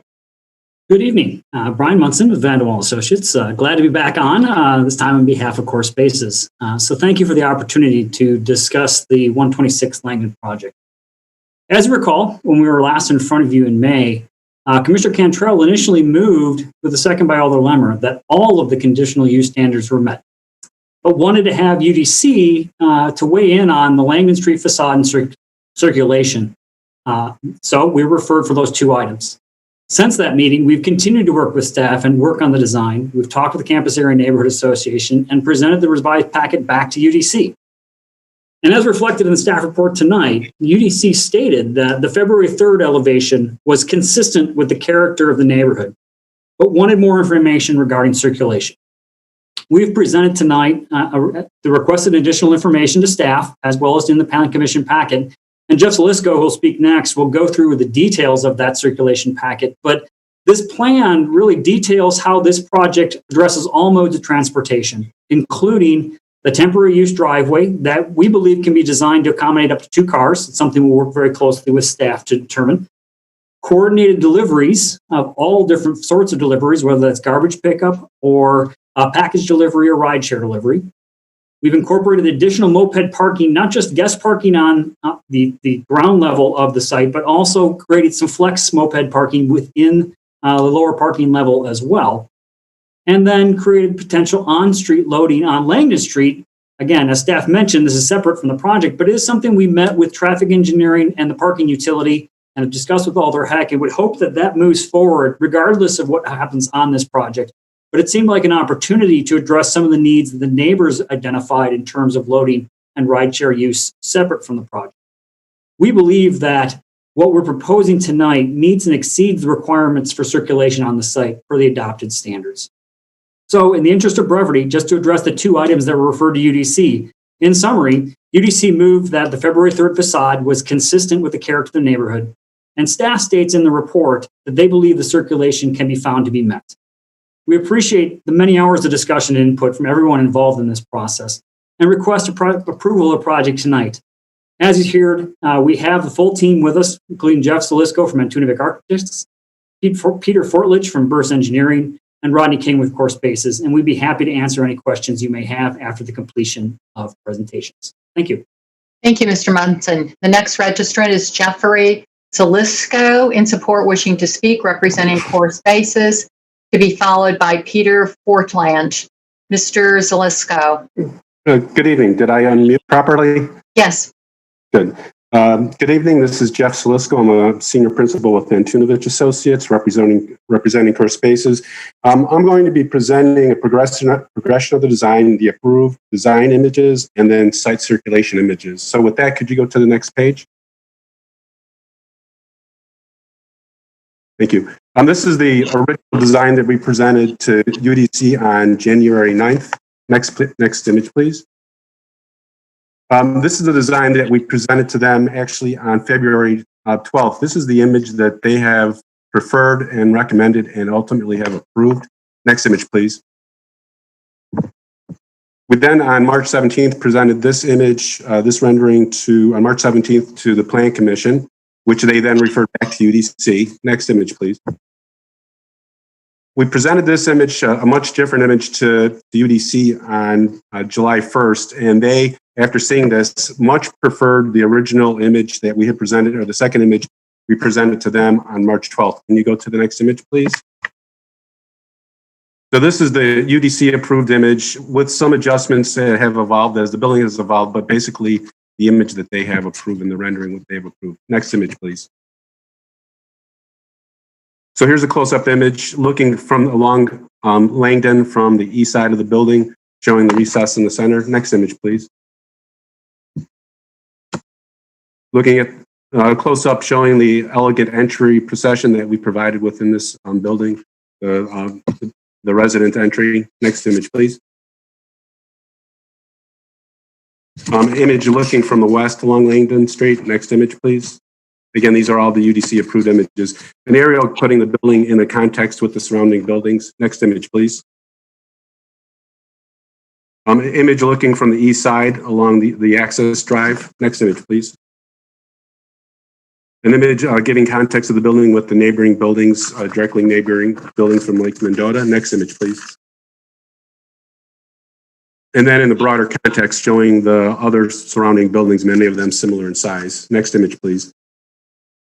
As Brian and Mark had mentioned earlier, we provided an access circulation image and drawing for everyone to be able to understand what we were proposing for the site. So as was mentioned earlier, there's potential neighborhood car share drop-off and pickup resident delivery. So that's on Langdon Street. Then we're providing what we believe will be two, and we believe we can make it work, two ride share delivery drop-off pickup spaces. So those are temporary stalls. Behind them then is the loading area, which will be scheduled with trash deliveries early in the morning. Right above that, the guest moped spaces. We provided guest 12 spaces right off of the sidewalk. We also have 15 temporary parking spaces, then the main pedestrian entrance into the building.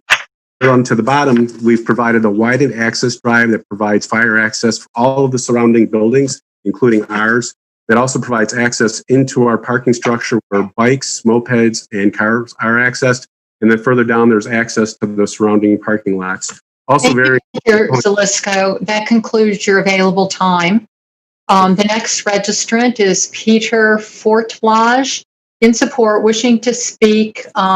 He lives at International Lane, Suite 101, Madison, and he represents Core Spaces. Mr. Fortlage. Thank you. Can you hear me? Yes. Okay, I'm Pete Fortlage, and I work with Burst Surveying and Engineering, and we've been working on the project with Core Spaces. I'm speaking mostly on the circulation plan and the other access items of the project. We've worked with staff and listened to comments by the neighborhood, and we have been complying with all the adopted standards of the city regarding the parking, walkways, and fire access. Fire access, as Jeff was saying, is not only for this building, but for those surrounding it as well. We are providing a two-way car access down to the Phi Beta Phi house and the other surrounding properties, including the entrance into the building for updated parking for mopeds and bicycles. As Jeff was also saying, the loading area, we're now providing 2 loading spaces that will be used for loading and unloading, and also rideshare parking and deliveries. And as it was also mentioned, they were talking about potentially supporting other parking spaces that could serve drop-off areas for other buildings in the area. So I think this project has been working with the city to meet the requirements, and we have been following all the adopted standards.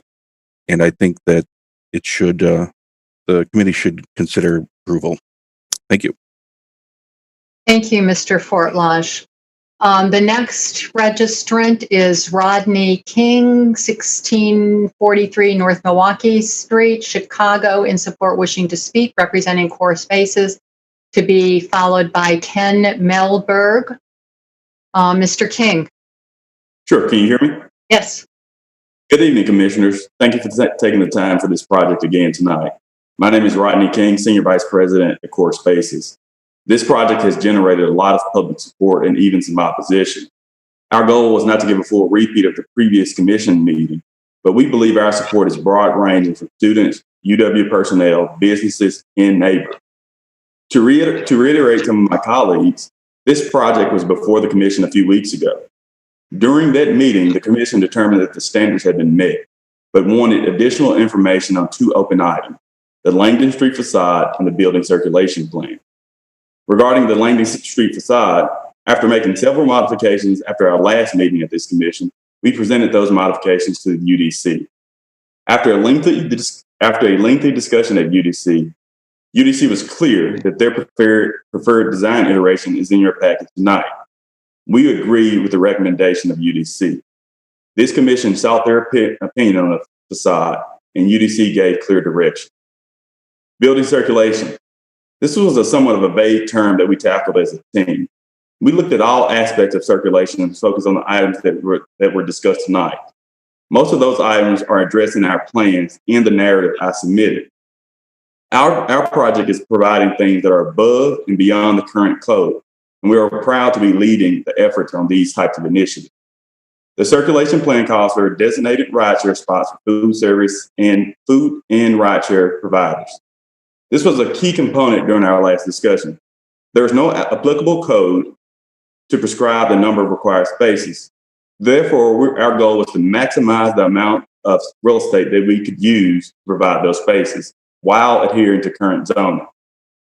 The circulation plan provides for a widened access drive that will serve as a fire lane.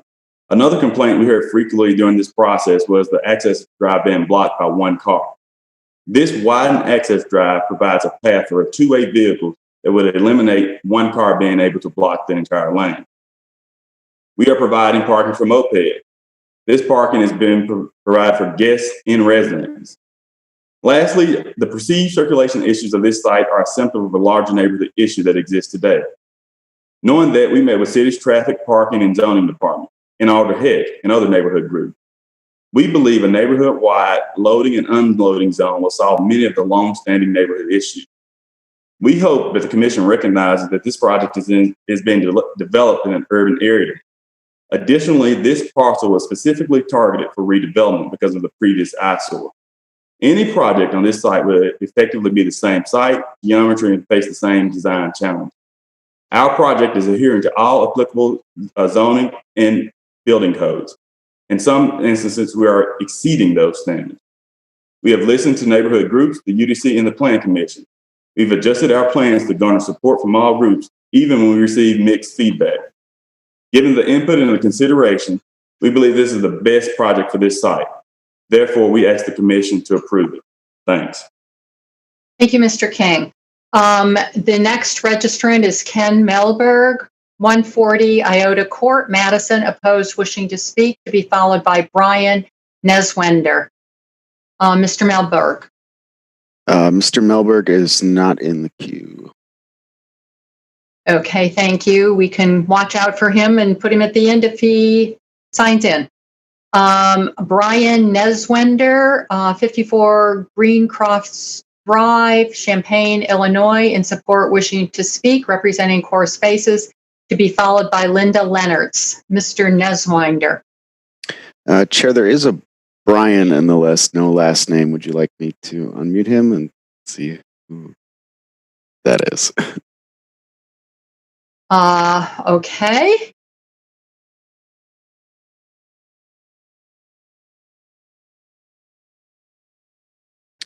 Brian, there may be a prompt to unmute you. Unmute yourself. Mr. Neswinder, can you unmute yourself? Maybe that's not him then. And maybe it's not. Okay. All right. Then Linda Leonards, South Patterson Street, Madison, opposed, wishing to speak, to be followed by Deanne Shaughnessy. Ms. Leonards. There is no Linda Leonards in the queue either. Okay, we're moving right along. Deanne Shaughnessy, 115 Langdon Street, Madison opposed, wishing to speak, to be followed by Bob Kleba. Ms. Shaughnessy. Yes. Yes, hi. Hi, good evening. My name is Deanne Shaughnessy, and I'm speaking in opposition to the Hub 2. I have resided at 115 Langdon for 5 years. Aside from being a college town with the occasional parties, Langdon Street is a pretty typical neighborhood. I would like to address several items. For those who do not live on Langdon, the problem with parking and/or deliveries cannot be stated strongly enough. Many times over the years, I've had to wait to get into and out of my driveway because delivery trucks, Uber, restaurant deliveries, etc., were blocking me. This will only explode with the addition of 373 bodies. We are not downtown. We are not on campus. You can't compare those residencies to a neighborhood. Langdon, especially in the block where the Hub 2 would be located, is residential. We have 3 to 4 story houses of normal size. Actually, my house, Chi Omega, which is right across the street, is the only house that was built as a sorority house.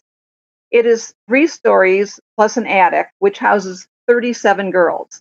The other sorority houses were originally private residences.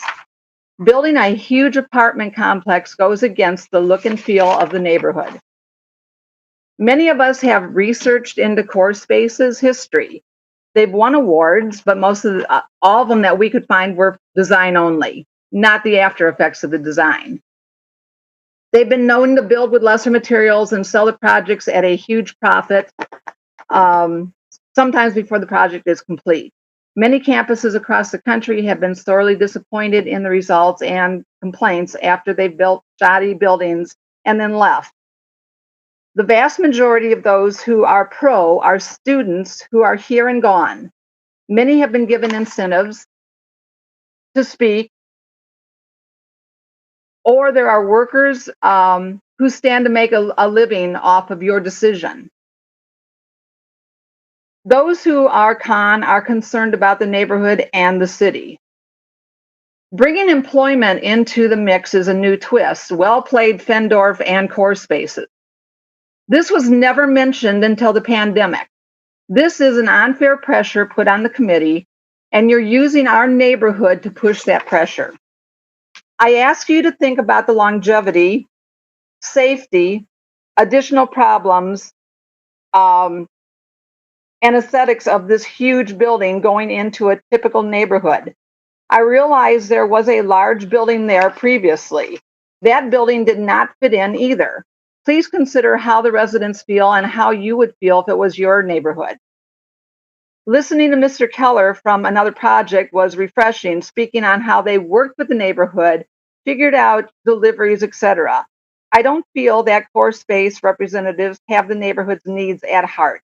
They're just trying to push it through at any cost. Just because the building that was torn down was taller, be more thoughtful than the board who approved that building decades ago. Thank you, Ms. Shaughnessy. That concludes your time. And Our next Chair Linda is here. I missed her before, if you'd like to go back. Oh, okay. Okay. So Ms. Leonard's, South Patterson Street, opposed, wishing to speak, to be followed by Bob Kleba. Ms. Leonard's. Thank you. Several Core Spaces commentators spoke of prior Plan Commission approval. One of them implied that it was kind of everything was approved except for these minutia that went to the UDC. The minutes reflect that quote, the Plan Commission stated that standard number 14 can be met, end quote. Nothing was said about the other standards. I find it questionable, even under having done that, whether it's appropriate. The Plan Commission Policies and Procedures Manual don't provide for a partial approval. Page 17 of that manual provides that the Plan Commission can approve, reject, deny, or refer. Many supporters spoke of supporting local jobs, local business, increasing tax revenue, apprenticeship, All laudable goals. It's not what any of the things that the Plan Commission is to consider in addressing a conditional use. Recommendation number 5 of the downtown plan encouraged, quote, relatively higher density infill. The comprehensive plan has this as medium residential, which has a general density of 20 to 90 units per acre. This project is at 152 dwelling units per acre. It's much higher than just a medium residential.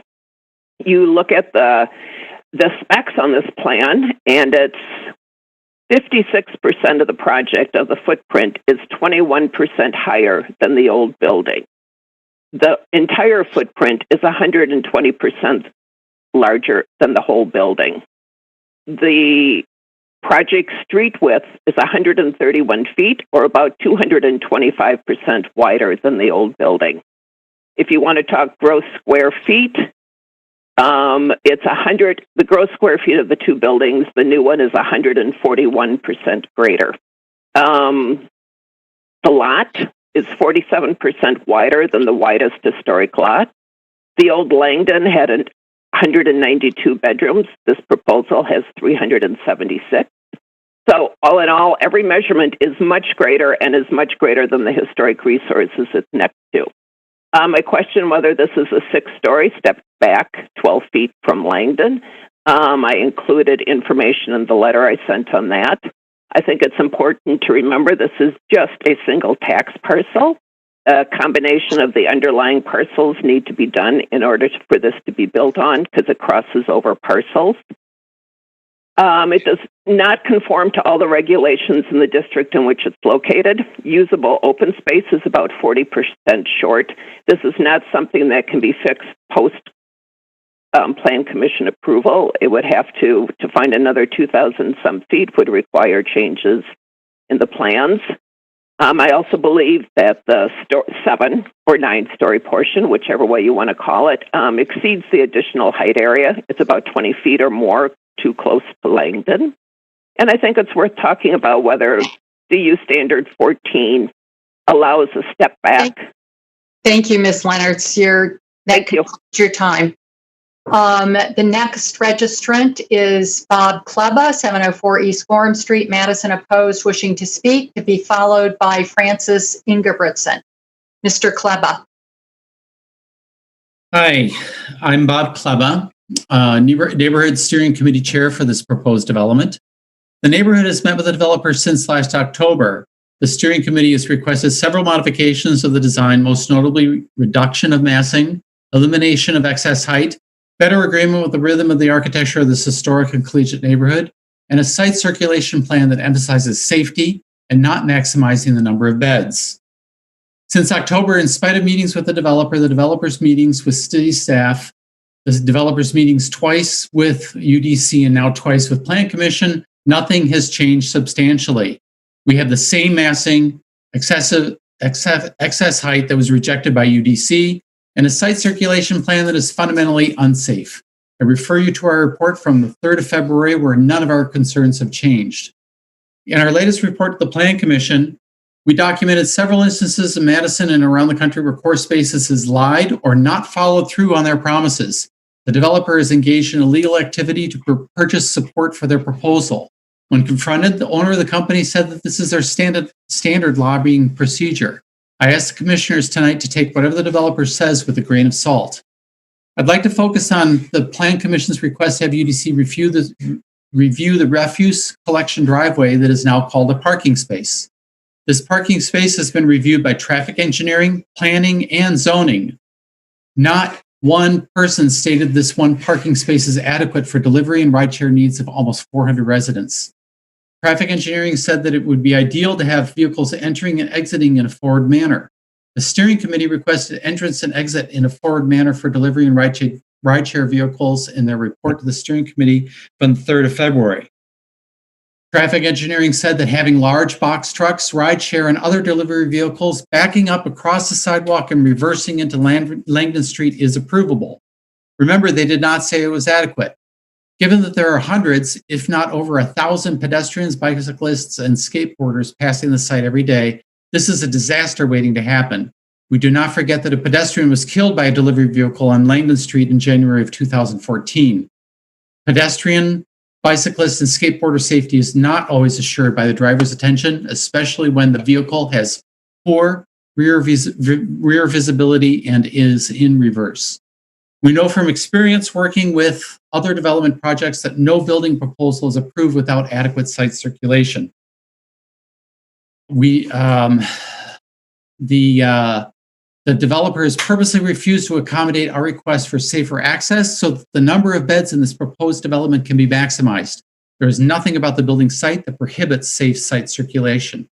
I ask the Plan Commission not to approve this application as proposed for all the reasons we documented.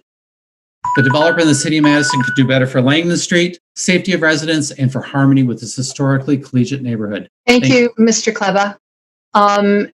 The final registrant wishing to speak is Francis Ingebrigtsen. Chair, we do have quite a few more registrants just added. We're sending you the list now, but I'll unmute Francis. Okay, thank you. Ms. Ingebrigtsen.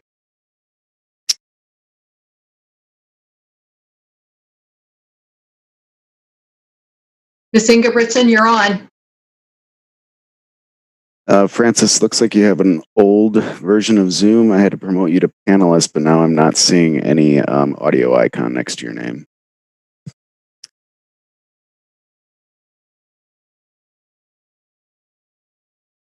So if you, we'll probably have to go to another registrant in the meantime. If you could update to the most recent version of Zoom.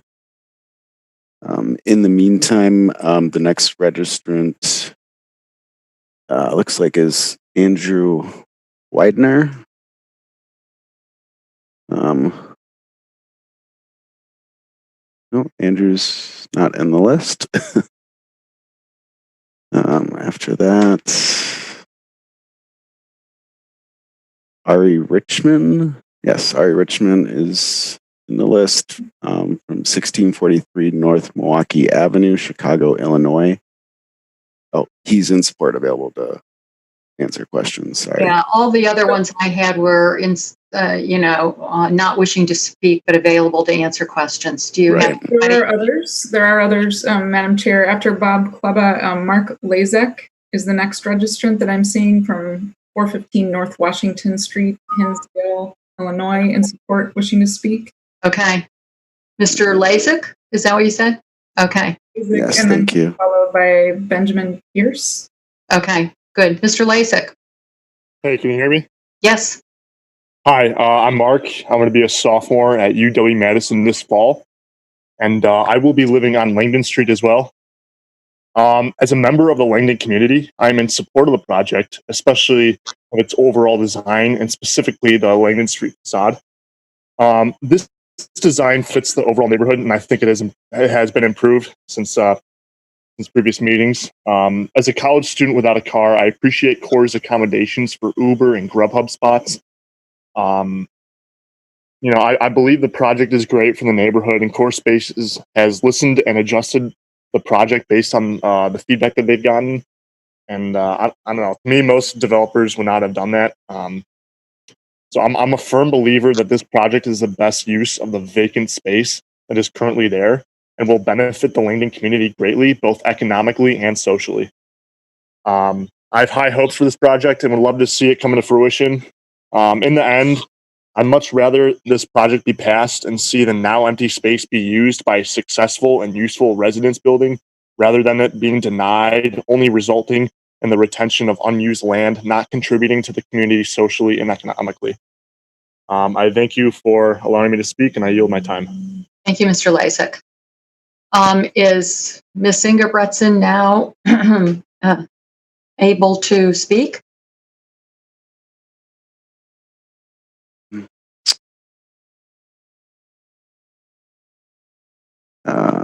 Yeah, looks like you're unmuted, Francis. Are you there?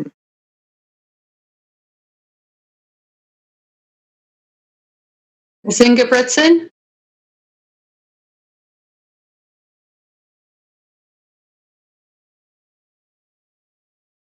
Francis, if you could just try exiting the meeting and coming back in.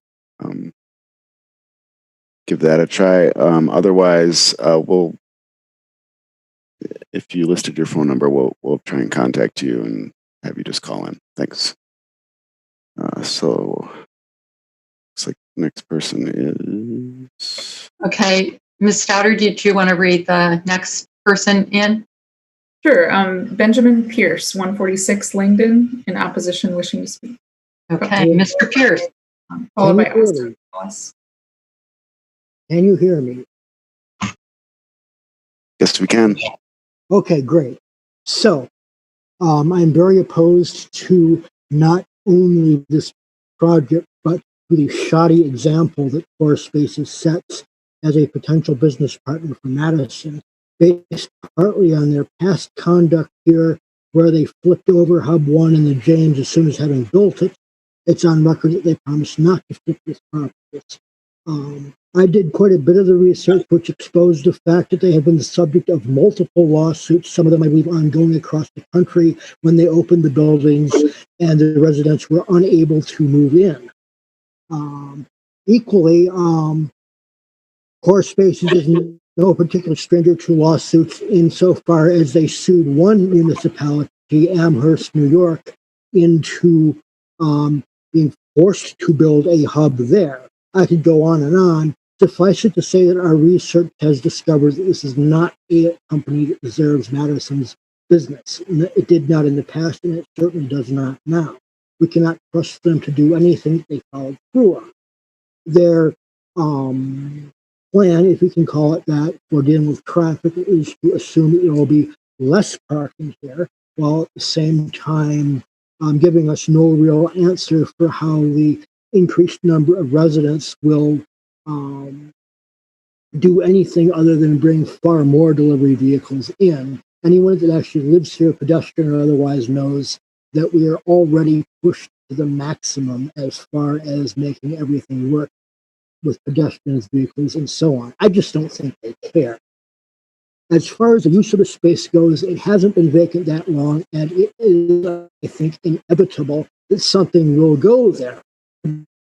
Something by a more ethical company and something with a more viable design that aesthetically matches the neighborhood and that does not flood us with cars. Look across the street at 121 Source Street, or rather 121 Langdon Street, the Sewer House. Elegant old beautiful building, commercially perfectly viable, possibly not with the top-heavy kind of overhead of the proposed Hub 2, but economically a contributor.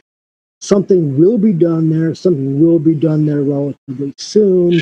If it is not done there as soon as it would be like it, because we've had to consider this dog of a project by this reckless and unethical company. In the meanwhile, hopefully this will not be approved. Core Spaces will be sent packing, and we can get a viable company and a viable project to provide those same jobs and those living spaces. I yield any further time. Thank you, Mr. Pierce. Ms. Stouter, are there any more registrants wishing to speak? We have Austin Vallis next. And could you give the address and? Sure. Austin Vallis, 627 North Lake Street, in support, wishing to speak. Austin, you should have a prompt asking you to be on. There you go. Hello.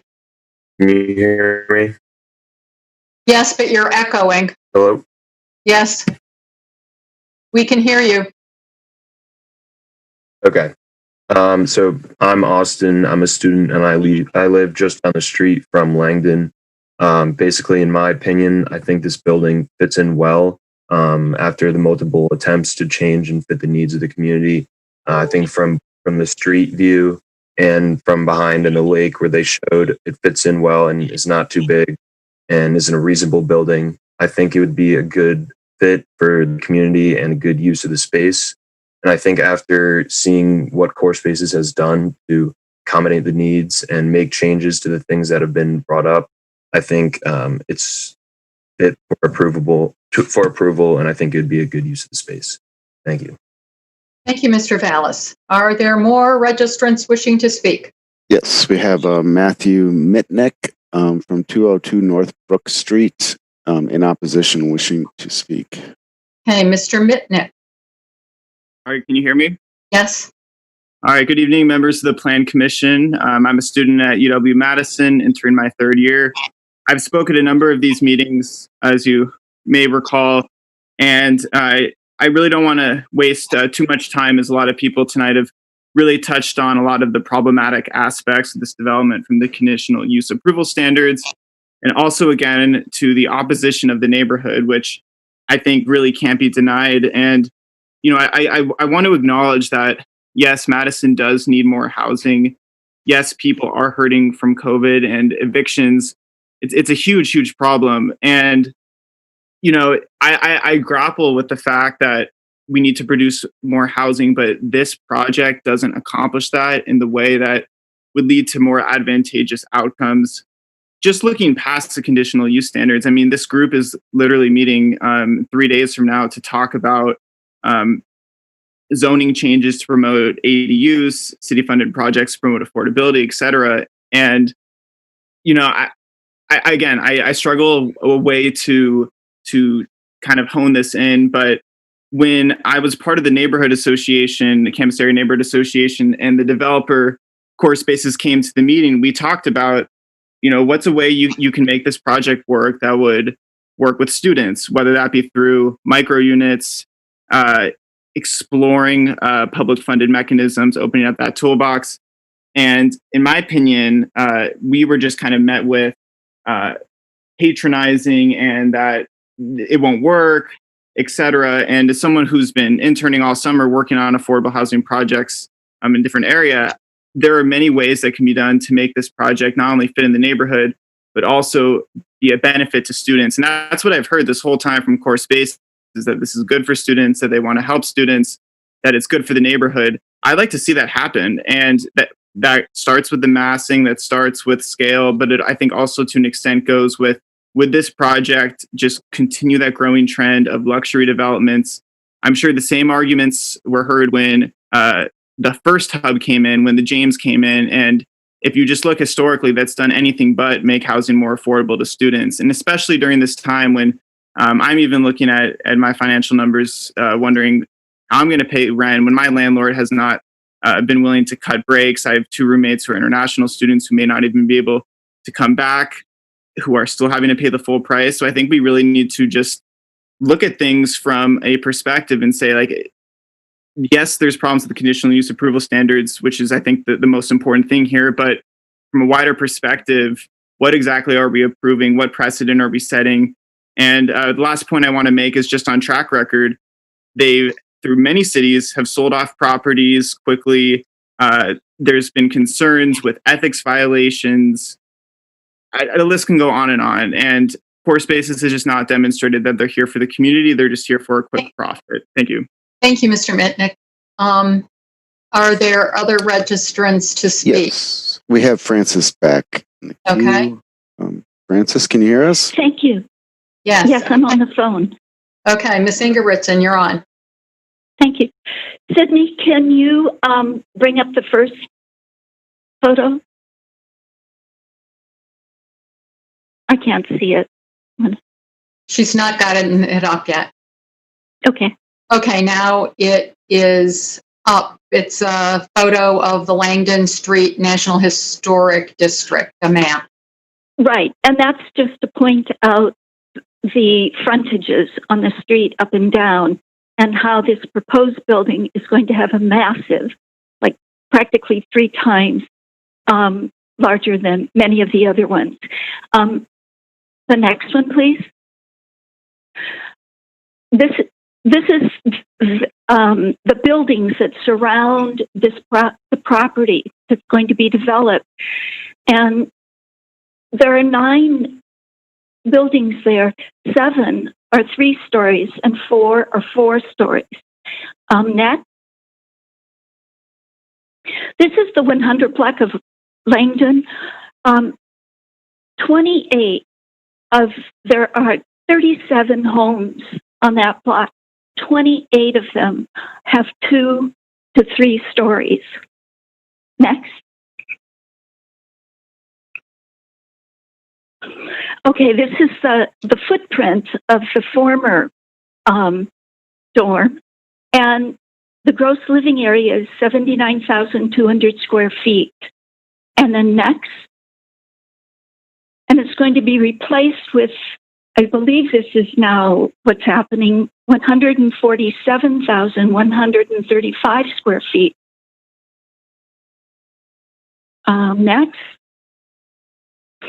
the 600-foot ring that Corp Spaces use, there are 85 homes there. 75 of them are 2 to 3 stories. And next,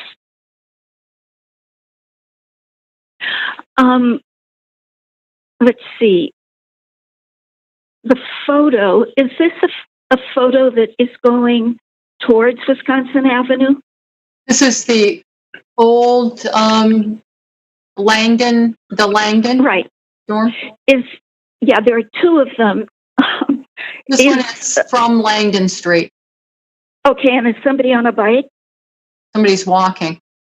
Oh, okay. I want you to notice this. John Hart did this photograph for the State Journal.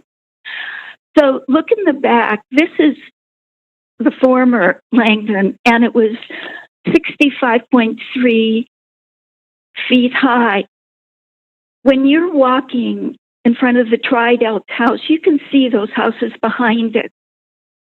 They want a bonus 2 stories, and this is massive. So it would be, take it even up higher. And as you can see, as you walk down towards campus, this is just the 63 building.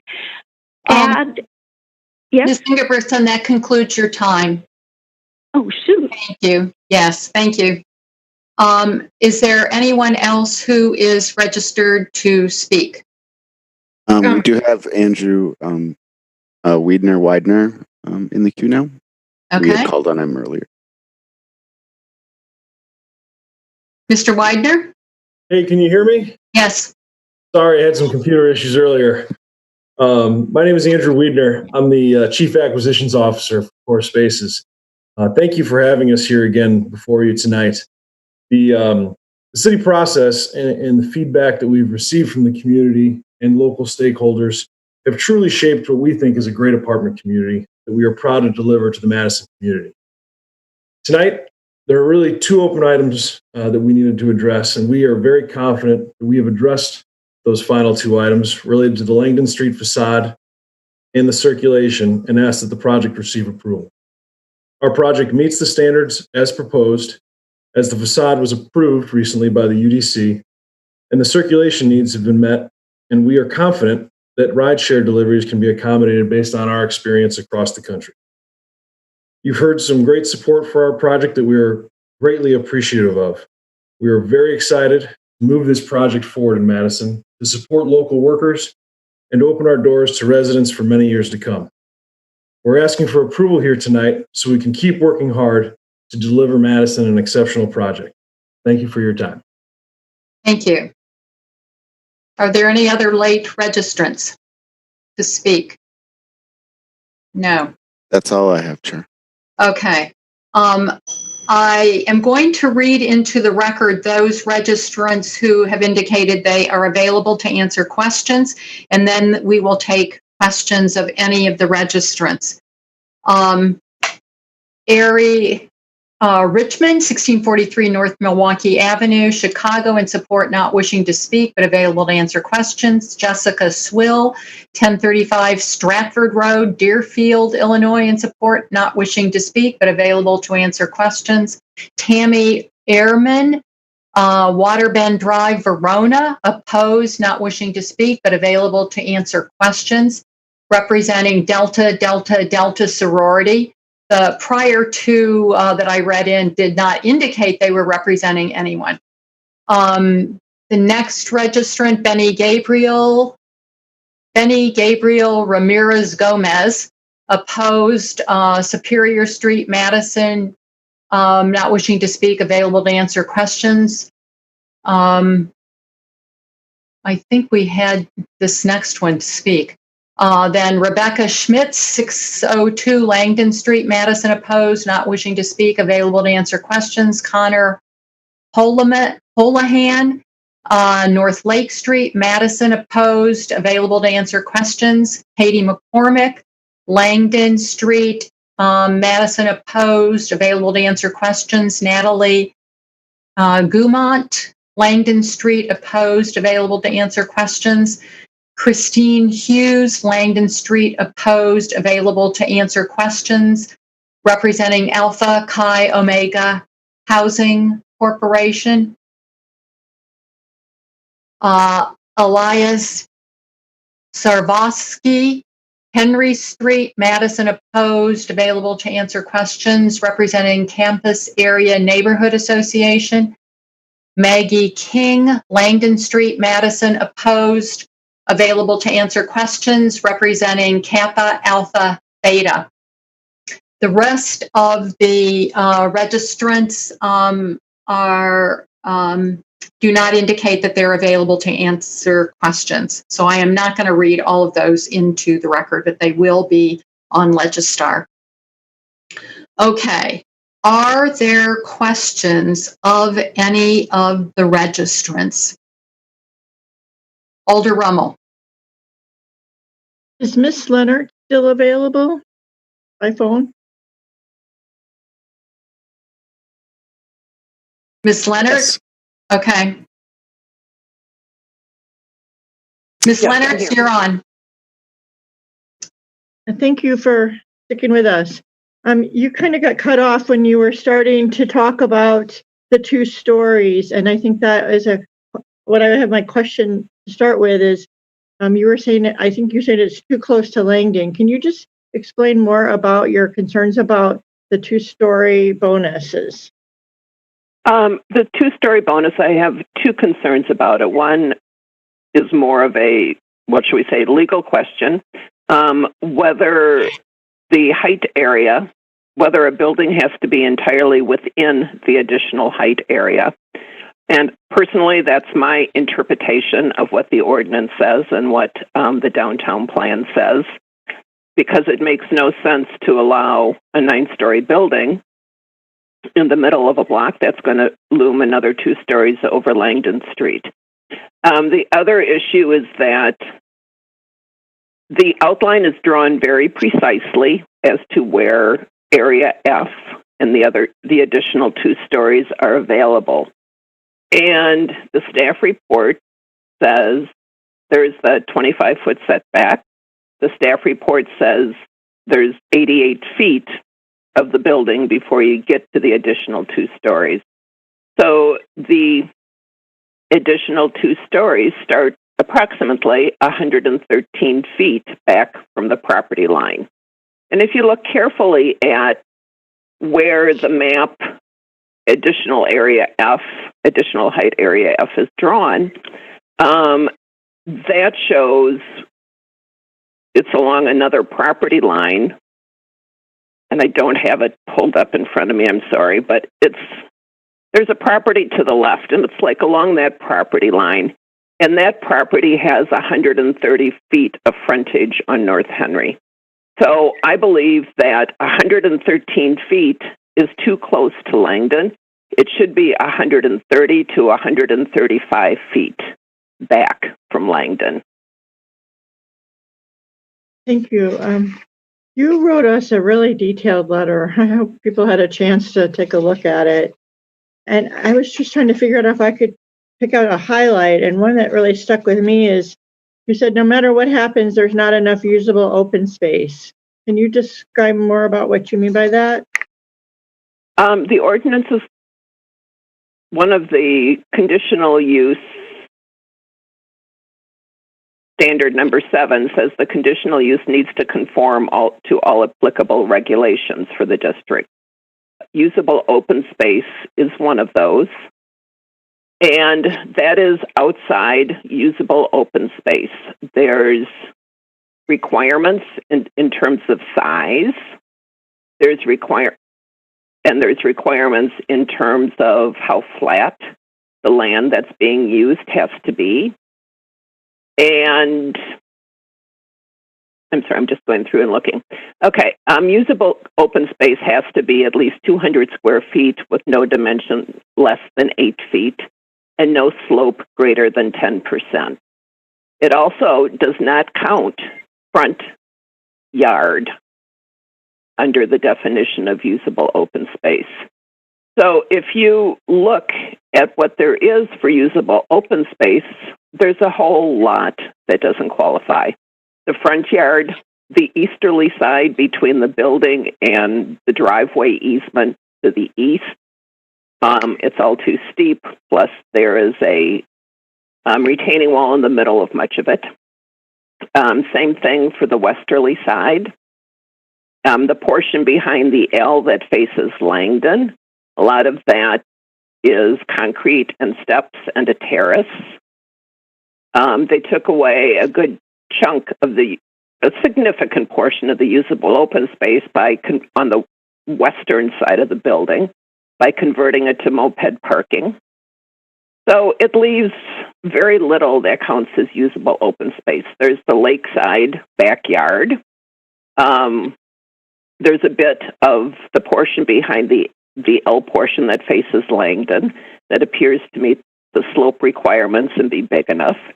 And on the westerly side, maybe a third of the area to the west of the building counts as usable open space. So most of what there is for usable open space is the pool terrace. And if you add all those up, it's still lacking almost 3,000 square feet of usable open space, or 40% short of meeting the minimum requirements. Thank you, Ms. Leonard. So I'll just give up the floor. Maybe other people have questions for you, but thanks for your thoughtful letter. Thank you. While Ms. Leonard's is connected, does anybody else have questions of Ms. Leonard's? Alder Heck. Thank you. I have questions primarily for the development team. Oh, okay. Okay, so did anybody have questions of Ms. Leonard's? If not, we'll go to Alder Heck's questions. Okay, Alder Heck. Thank you. I first want to apologize to core spaces and plan commissioners, et cetera. I'm going to probably repeat some questions that I asked the last time this proposal was before us, but I just kind of want to refresh everybody's memory, and including my own. And I have some new questions also. And also remind everybody that unlike what we heard from some, the standards of approval related to circulation issues and the front facade massing haven't been addressed. So UDC simply gave us advice. And so there's still a lot of questions to ask related to that. And whether or not the two bonus story standards can be revisited, I think is debatable. But since the entire proposal works in unison, I think some questions on all those items are appropriate. So here I go. Here's a simple one for someone from the development team. I can't remember if you answered this. Are pets allowed here? Mr. Lifshin? Yeah. I'm sorry. I don't know if you can hear me or not. Yes. Okay, great. Yes, pets are allowed in our property. And would if it's not there, would you agree to a condition of approval that you have to have an outdoor pet waste station that you maintain?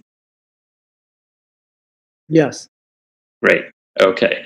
Can you explain again about the flex spaces in the garage and what those count towards and what they don't count towards? I mean, I think you've said some of them are moped parking, but they could become bike parking, or they could become car parking.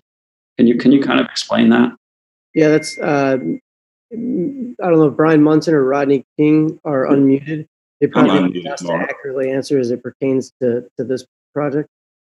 Yeah, I'm unmuted. Alder Heck, those spaces are for lack of a better word, flex spaces, depending on the demand that we get when leasing starts.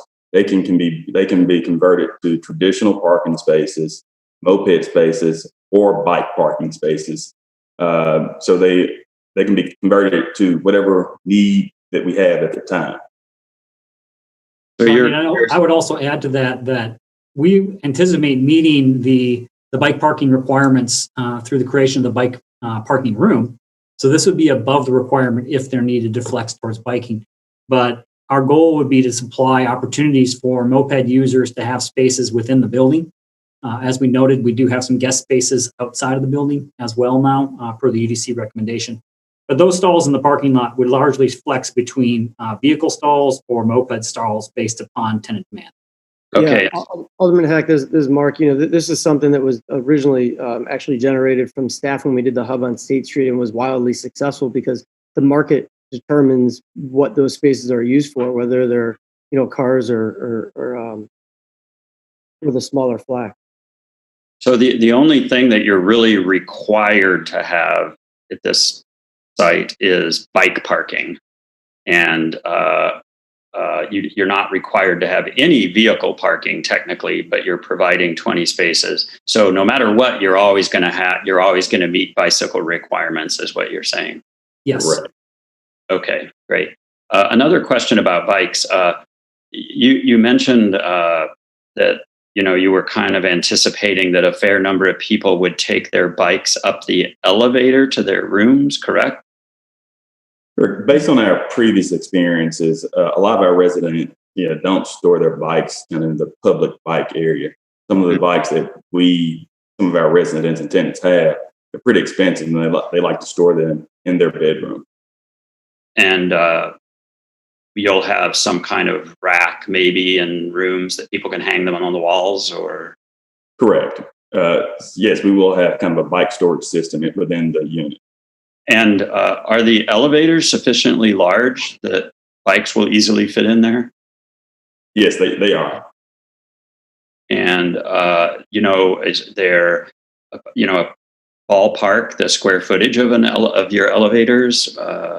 Is it something like 10 by 10 or, I know that's kind of a specific question that. Jeff Zalisco could potentially answer that. Obviously one of them is a stretcher elevator, for. Alder Heck, they're 3,000 and 3,500-pound elevators. They're inside. They're more than long enough to accommodate a bike, including other people using the elevator. Okay. And then I've heard some concern even about the hallways and being able to get bikes down the hallways. How wide do the hallways have to be? They're 5 foot. They're 5 foot minimum. In some cases, they're greater than that also. Mm-hmm. Okay, and I assume people will be able to get around corners and things with their bikes. Yes. We'll have to look at the floor layout maybe. Okay, I'm going to switch gear. On the ground floor, is there a package receiving area? There will be. It will be allotted once we program the leasing lobby, amenities area. But we will have an area designated for packages. We typically use package lockers where the UPS and FedEx driver can come in with their day's haul and insert everything into the locker. Then once the locker is closed, our residents receive a text letting them know that they have a package to be retrieved. Yeah, okay. And for anything oversized that cannot fit within those lockers, we store ourselves and communicate with the tenants through our own app. Yeah, I think in your plan, I saw something like a guesstimate of 55 packages a day or something like that you were anticipating when you were discussing the needs for parking for delivery drivers and things. Is that number about right? Correct. Officer Ken Brown from MPD mentioned in an email to me that he estimated that Hub 2 receives 500 to 700 packages per day, particularly around move in, move out when it's particularly crazy. But I imagine that you'll have times that 55 is a very low estimate. And that will be when delivery driver problems are at a maximum, I assume. I also got some input from Detective Sean Kelly, who used to be the Langdon Street officer. And I'm going to read you an email. He says, I was quite surprised that the Langdon hub is now being marketed as primarily Greek housing. I would almost describe this as a worst case scenario for this building based on the challenges I encountered with policing the other Greek properties in the neighborhood. I anticipate that the two most problematic fraternity chapters that I have encountered in the past will likely be the main tenants of this building, as these two chapters have been in a continual search for properties in the neighborhood to house the majority of their members. I would hope that the leases would include stiff penalties for nuisance issues, such as items being tossed from the building, loud or overcrowded gatherings, and misuse of the community pool. So hearing that, can you talk about repercussions in your lease agreement for various types of violations that might occur that are typical? Yeah, this is Mark. Our leases allow us to step in and terminate leases based on, any bad actions of the tenants themselves. So, first off, we haven't even had an approved project. So to say we've marketed anything, I think is just factually a little bit incorrect. Now, the location lends itself to, obviously having tenants that are part of the Greek life, given the location itself. But from a lease perspective, it allows us total flexibility. The worst thing we can do as a property owner is to have a reputation where you're not properly managing your tenants. So between security, physical security that's on site, the cameras, and our own action plan, we are fully committed to making sure that the property is well managed, and that comes with the reputation that we've earned within the industry itself. I'm happy to explore some specifics with the police department itself, as we, if we're fortunate enough to get approval and move forward. And to add on to what Mark said, we have submitted a long-term management plan that we consulted with Detective Kelly on. So our plan includes kind of on-site professional property staff, security cameras, property management. We've made a commitment to the MPD that if they need access to our cameras, they can have it without any warrants. We've committed to having hours of operations on the amenity deck. So, and our lease does provide us remedies if students or tenants' behavior is, not up to par for our building. And we also, we have, as I mentioned, we have actual security officers within the building itself at peak hours to make sure that any chaos is avoided. I mean, we're marketing to the parents more than the tenants. It's a very, very important aspect of how we manage the building. Alder, there is a exhibit on the security and management plan that was submitted to staff. It shows you kind of the progression of violations when our tenants are not adhering to the rule. Okay, good. You mentioned security cameras. Are there any outside security cameras? Yes. The building, there will be security cameras inside and outside the building. Okay, good. And, my biggest concern I think about infractions and is about subleasing. And I think I've brought this up before because we hear that at the Hub and to James and similar properties, not just core spaces, that, during the summer, students are gone oftentimes and they just sublease on the fly to people and the building management doesn't know it. And what again was your approach for dealing with that? Are you it's not like you're retinal scanning people when they come in the building. How do you solve problems like that? Because they tend to be, I think, that's when the pool is most heavily used, the hot tub, the outdoor amenities, and that's where a lot of the problems can come from. Alder, we heard the same concern from Detective Kelly, and we committed to him in our management plan that we will not allow sublease in our building. How do you prevent it, though? With the on-site property staff, with this being one of our smaller buildings, we will have on-site staff there during the majority of the hours. After hours, we still have what we call community assistants. They are there to be the eyes and ears of management when management is gone. So we want to learn our residents. That's why we are very intentional about having one access way in and one access way out.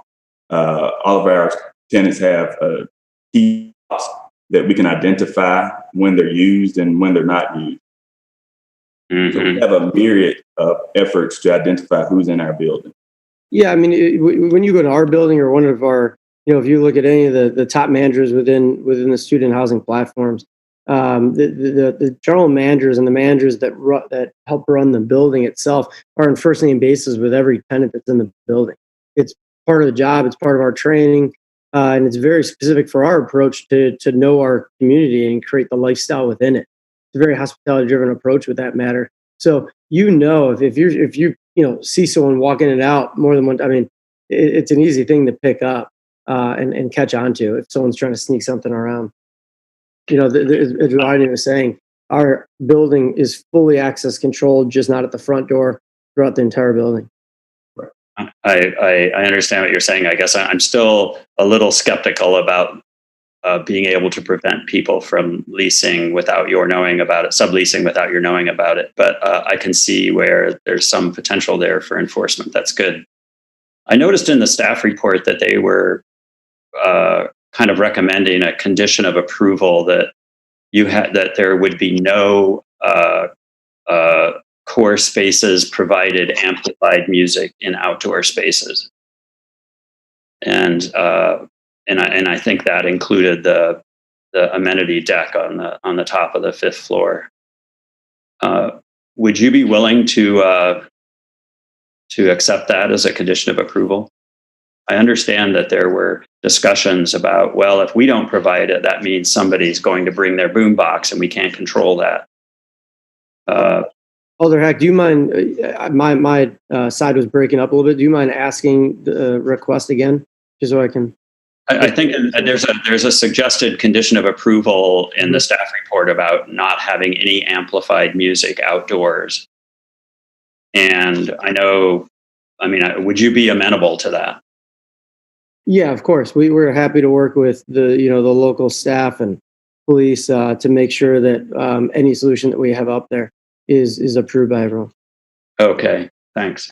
I'm switching gears, and maybe Jeff will have to answer this one. Where's the exhaust vent for the parking level?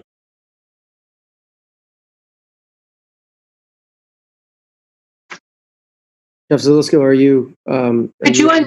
Yeah, thank you. Sorry. Okay. You're on now. Yes, we exhaust through the building, Alder Hack. And we'll exhaust through the building, and it goes up through the 5 levels. The parking garage is towards the front of the building.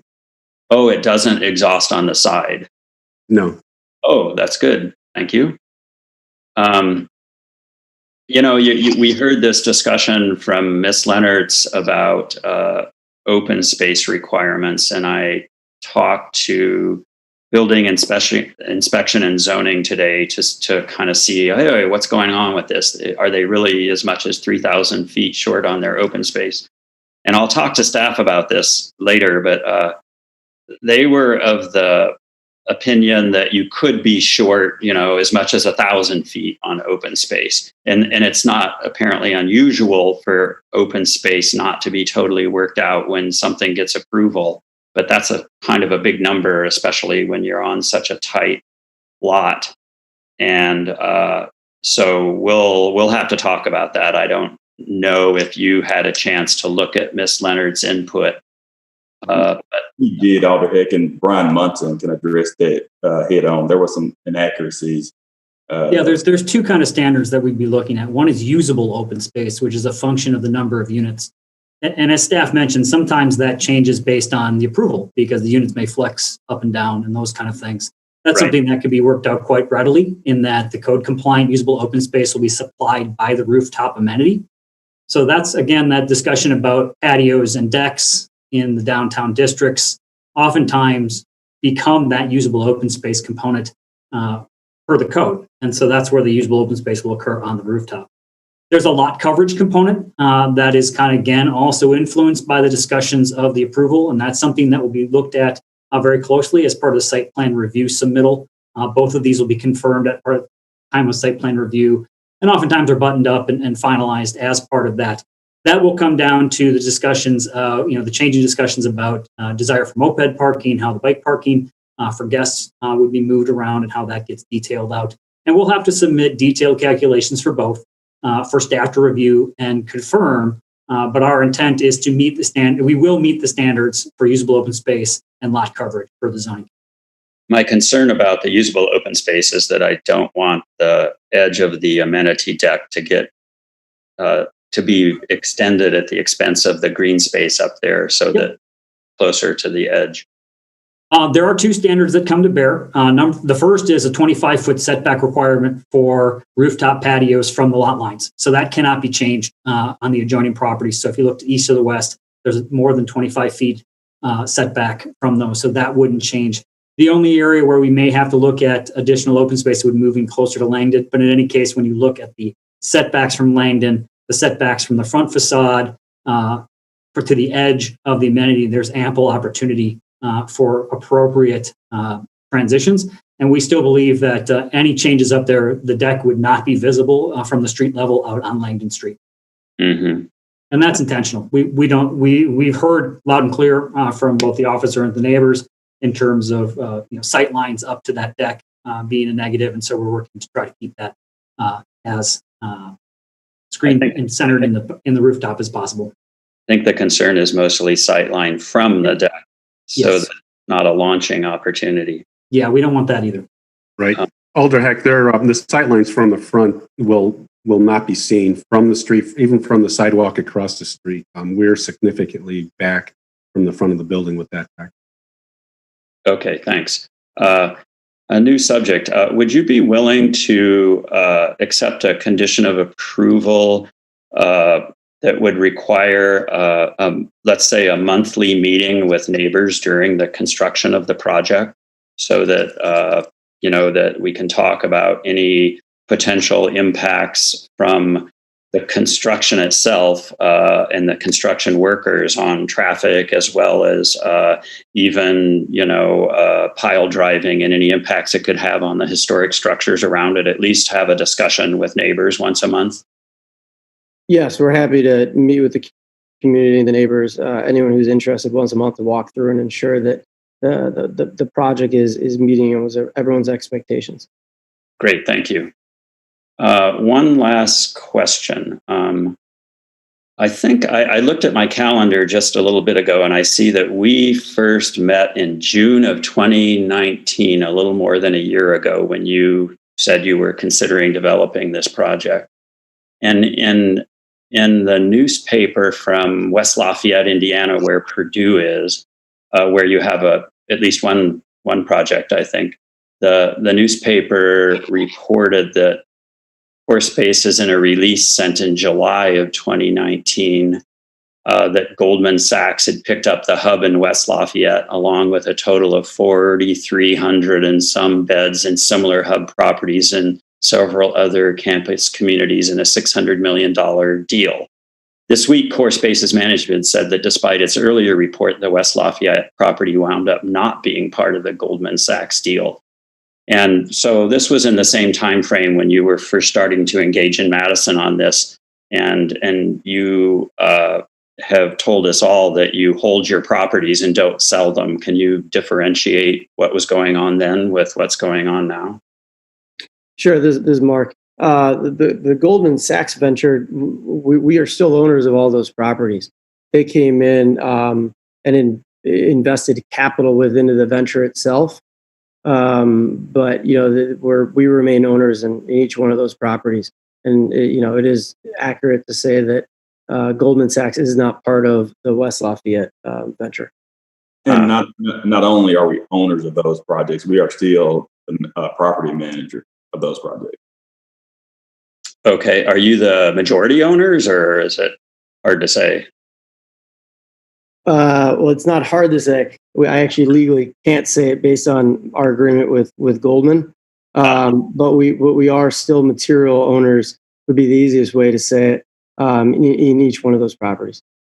And as Rodney said, we're property managers, we're asset managers, continue to lead the platform. Okay, thanks. Those are my questions for now.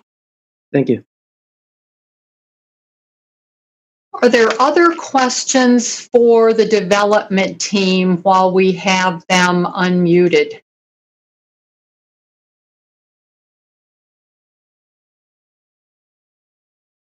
Questions for the development team? Commissioner Cantrell. A couple of questions. Are these furnished units? Yes, they are. Also, a sustainability question: Are you providing like solar panels or provision for solar panels on the roof? I'll punt that question to Jeff Zalisco. He can talk about our green roof components in our sustainability effort. Thank you. We have a green roof elements on the building, but we do not have solar panels. However, the mechanical systems that we have will meet and exceed the energy code. So we have a very efficient system, which is to our benefit and also to our tenants' benefit. Thank you. Is that it, Commissioner? For now, thank you. Okay, thank you. Alder Heck. Thank you. I have one more question I forgot to ask. Another thing that's mentioned in the staff report is the possibility of having no alcohol usage on the amenity deck. Would you be willing to ban alcohol from your amenity deck? It's something that, we're happy to discuss if there's any issues, moving forward and working with the local community, the police, fire. So I'm happy to be on record that if any issues arise and there's any bit of danger that the police feel we need to modify the rules, then we will go ahead and do so. It's, it can be a little tough when you're renting a property with certain amenities to the students, that anyone who's over 21 and legally able to drink to prevent them from having, a quiet and enjoyment of their space. But again, if anything were to happen within the building itself and we didn't modify rules, I would 100% support sitting down with the local community and police and fire to implement such rules that are needed. I guess I'd contend that the experience at other properties is that alcohol is a problem. Given that, beer cans and things are have been thrown off of other properties. I'll have to think about that. Thanks. That's it.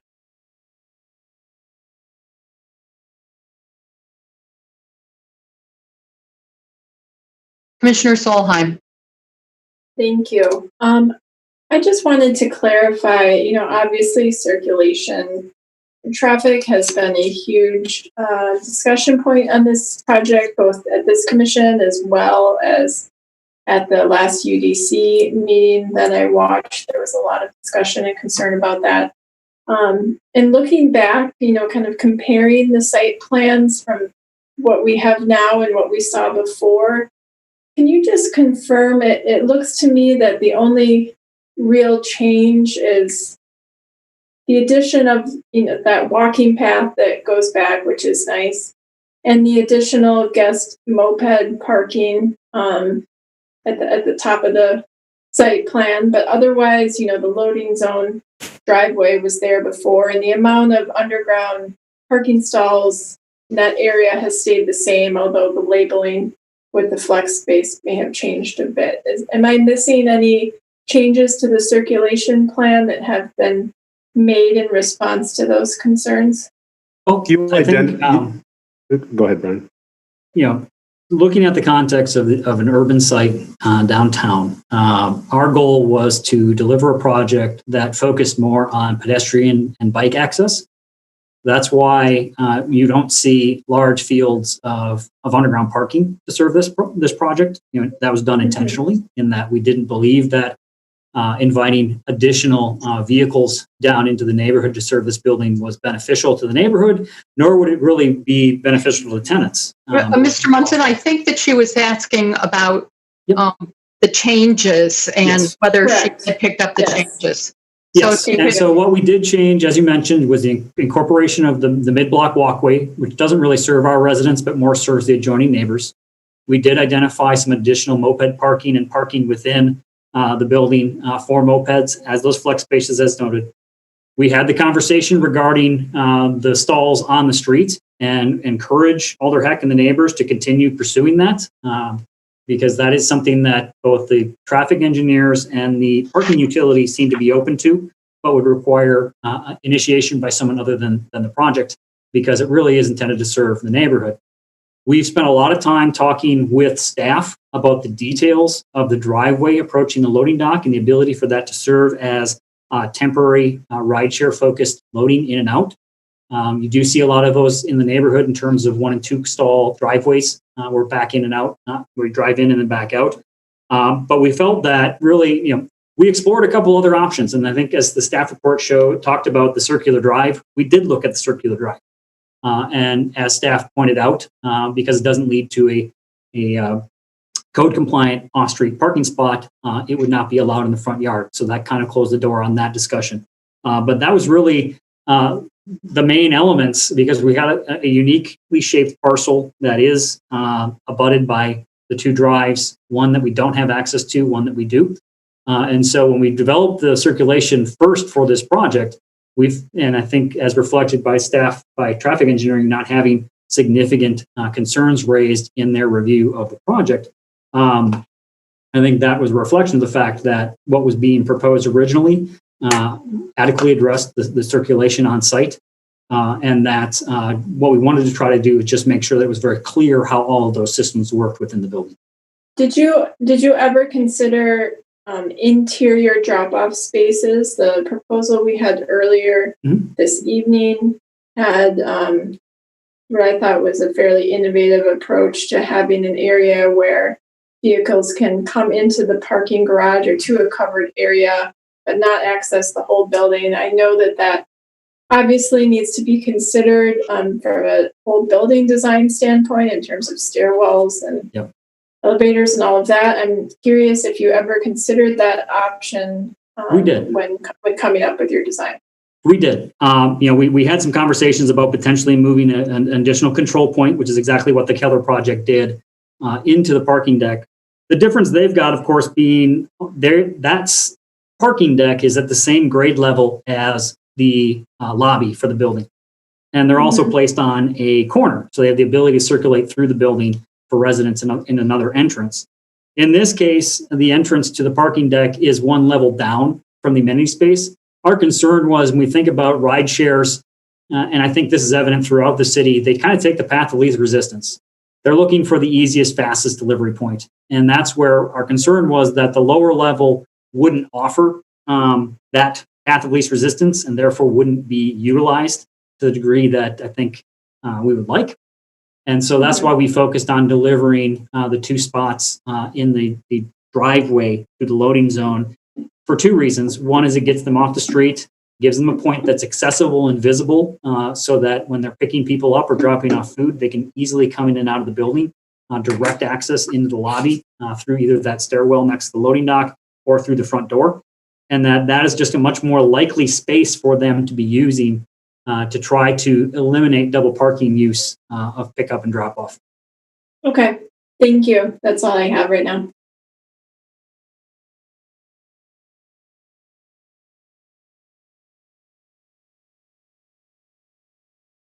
Commissioner Cantrell. I don't know if Ms. Prusak can bring up one of the exhibits that was in the application for the applicant, and it's called Langdon in Context, and it has some pictures of how the proposed building relates to the adjoining buildings surrounding it. And if she could bring that up, I have some questions on that.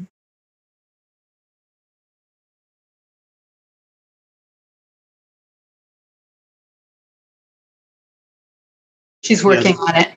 Yeah, the title is Langdon in Context, and it's in the Plan Commission items and also in the urban design items. Yes, that can be found on section 4 of the submittal packet, Sydney. The full submittal packet.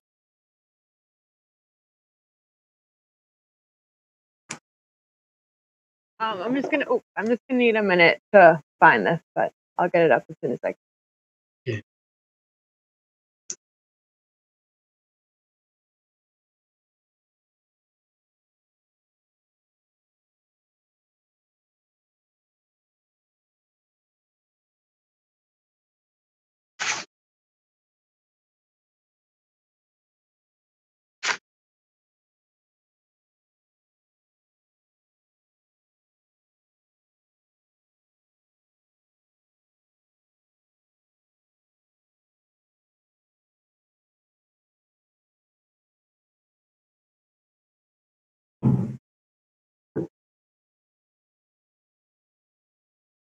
Sydney, should we go on to something else, or are you about there? Okay. No, that's not quite it.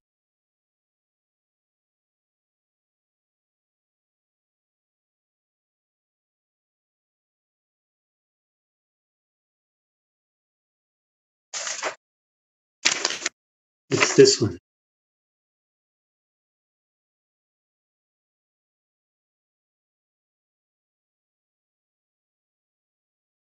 That's not it either. It's this handout, if you can see it. It's hold it up a little higher. Yeah. Yep. Okay. There. It's this handout.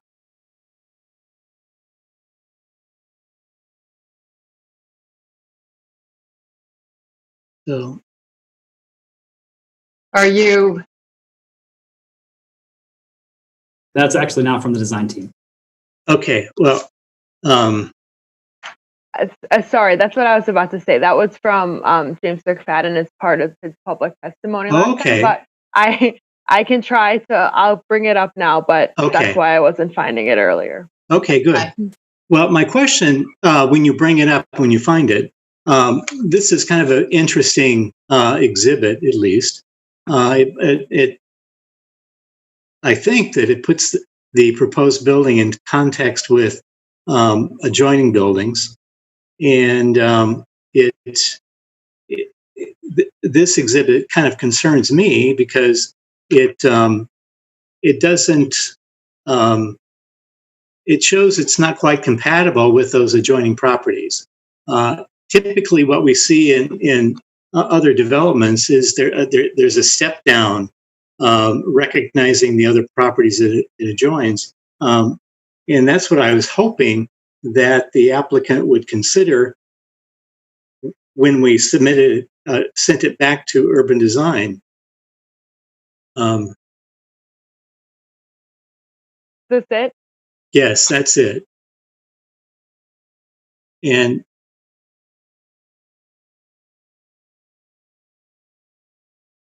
yeah, I think what this was trying to show was to place the design that was put in front of UDC, which they preferred, again, the February 3rd version. So, and this is Mr. Munson speaking? That's correct. Okay. But I think the other thing about this is it is one of the larger it's one of the larger parcels on the block. For reference, if you look at the width of the building on Langdon Street and compare it against the width of the building up at 1 Wisconsin, you have a comparable mass of building in terms of overall width. And when we talked to urban design about this, what was proposed on February 3rd, again, their recommendation was that it was, given that this was the largest parcel on the block in width on Langdon Street, that the proposed facade modulation with the step back in the middle, the changes in colors, again, not what this graphic is showing, but what has been submitted in the current packet, is consistent. The other thing that the line drawing on the top doesn't show, of course, is the context behind it, because the building doesn't exist just as a single plane. And you can see better on the lower side some of the other buildings that fall beyond the facades on Langdon Street, whether that's the waterfront or some of the buildings to the east of the site that are of taller scale as well. I guess I understand that, but one of the things we usually see on apartment projects of this scale is at least an acknowledgement of adjoining properties, and typically a kind of a step down, instead of a total of 5 stories across this frontage. There's typically in other projects, not this one, a step down, again, considering that you're adjoining on both sides 2-story buildings, I think, maybe the 2.5 on the left side. But again, this one still doesn't do that. And I guess that's the concern I had initially, and it's continuing to be a concern for me. Alder Cantrell, we actually did have a step back on the 4th floor to try to address some of your concerns. UDC was pretty clear in the direction that they gave us, that they preferred the February 3rd design iteration. So based on that feedback, we are presenting the design iteration that they recommended. And I can't speak to the accuracy of the drawing in front of you, obviously, as we didn't present it, we didn't create it. But I think when you look around us, there's a pretty good range of size of buildings, heights of buildings. 3 stories with pitched roofs. The elevation as you move across the site does transition, so that makes a big impact. And so when you look at the context of a wider building, yes, but at 5 stories, it may only be a story or a story and a half differential to the adjoining buildings. When you look throughout the neighborhood, there are steps like that repeated throughout the context. The document we did provide that shows a 600-foot radius, there are 12 buildings between 4 and 11 stories within 600 feet. There's 11 stories, 8 stories, several that are 8 stories. This building, there's buildings that are up and down, and this is what the zoning is allowing us to build here. And there's buildings that are within the area, within a relatively close distance, that are as big, not bigger than this building. It's not by itself in that context. Did you have further questions, Commissioner Cantrell? Not at this point, thank you. Okay, thank you. Are there other questions of the developer? I don't see any. I do have a few, and with the permission of the body, okay. I see some nodding heads.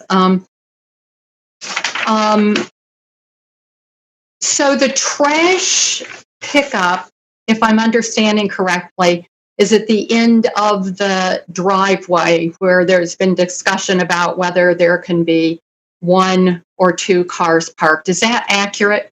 Yes, that is correct. Okay. And are you going to be expecting or requiring the trash pickup vehicle to pull in there to pick up the trash? Yes. Okay. So then I think it's been mentioned a concern about backing up over that very busy sidewalk and backing into Langdon. Have you considered whether it should be parked in the street? Of course, we'd be talking double parking, which has its own problems, but what has been your consideration about that?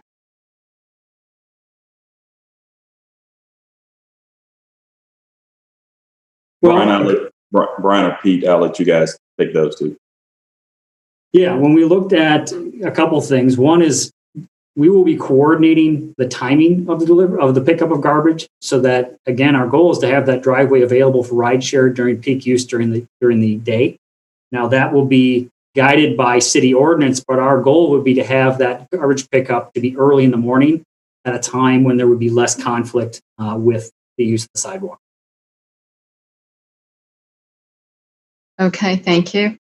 And what is your expectation in regard to Uber, Lyft, Eat Street, all of those? If indeed there can only be that one pickup delivery, since there would be more than one at a time, most likely, what's your expectation then for how those other vehicles would interact? Well, again, I think the design of that loading area, the driveway to the loading area, is something we're talking closely with staff. I think there are ways, because we've got a couple things going on there. One is the sidewalk and then the loading area. Mm-hmm. I think there are ways to get that to the two stalls. We'll be coordinating to the extent we can. The challenge with the ride shares is, coordination with independent contractors.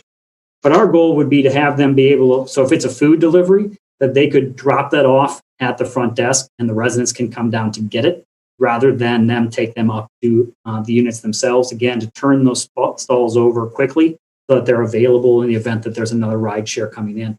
This is a challenge throughout the city. It's something that there's not a standard in the code for that says, number of off-street parking stalls. And it's something that also goes hand in hand with creation of urban areas that if we want and expect our residents to not have a car, trying to then have to accommodate off-street parking for rideshare services is cutting counter to some of the recommendations of the comp plan in terms of efficient use of land. But again, I think in this case, we're confident that the two stalls would offer the opportunity for those ride shares. It would be a convenient location that they're likely to use, and we will be working to actively encourage the use of those locations. Yeah, you're absolutely right. It is a problem in a lot of different places. I just am hoping that this doesn't exacerbate or make it worse. So, well, I think it's what happened regardless of what proposal is goes here. Thank you for that response.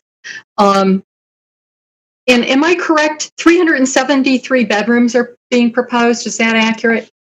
That is correct. That's correct. Okay.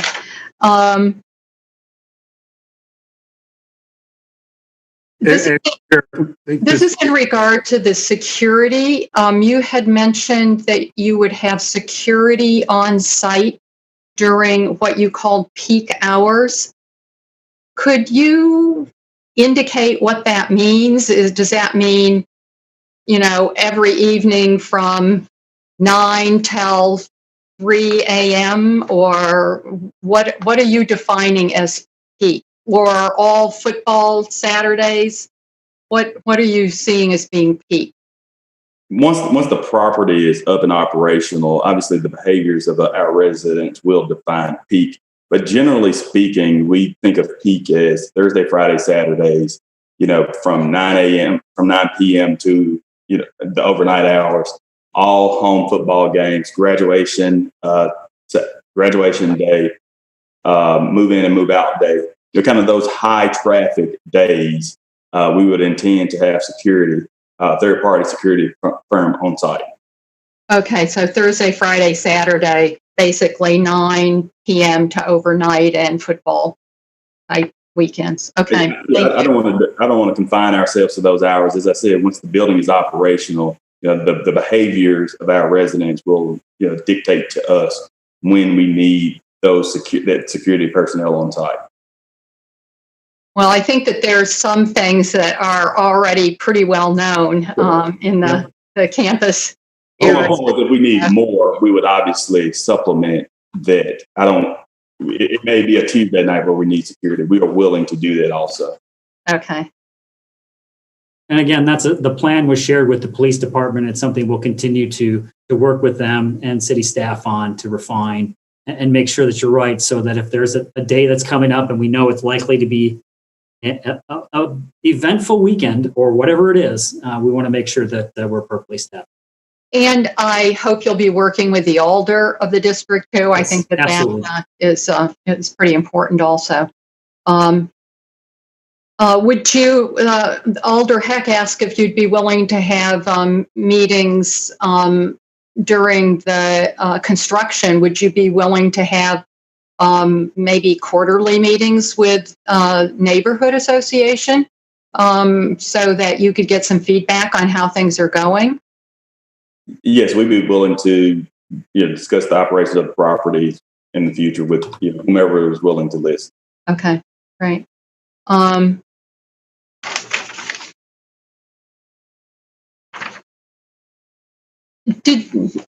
do you determine where you're going to put your bike parking? You've got it on the lowest level.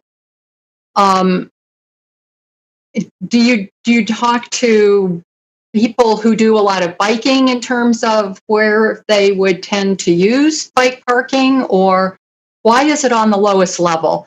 It seems very inconvenient to me for bike riders. I'm channeling former Commissioner Rui here, since he's no longer on. But it seems to be a rather inconvenient spot for bike parking. Is there any particular reason why it's located there?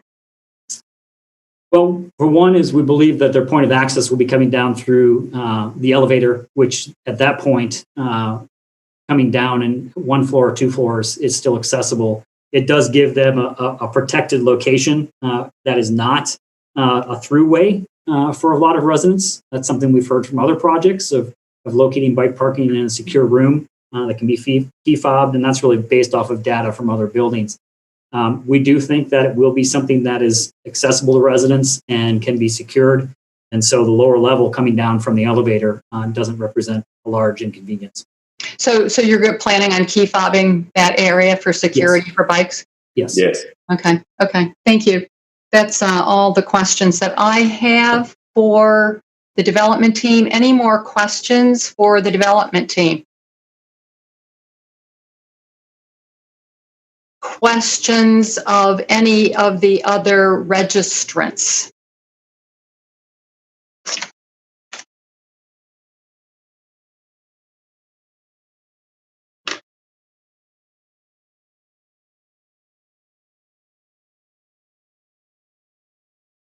Questions of any of the other? Okay.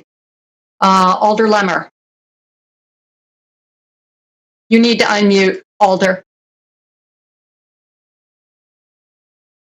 Sorry about that. Thank you. I have a question for the development team. I know we have a sign off on the management plan as a condition of approval, but hearing the conversation about, looking at what resources would be needed based on, how things go, would you be open to maybe a biannual review of the management and security plan with the Alder and MPD as a condition of approval as well, so that they can take a look at how things are going and weigh in? Yes, we would. Okay. That's all I have for now. Thank you. Thank you, Alder Lemmer.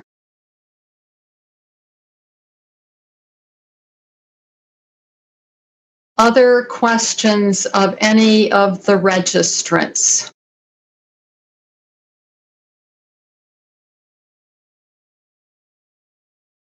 Any questions of any of the registrants? I don't see any hands.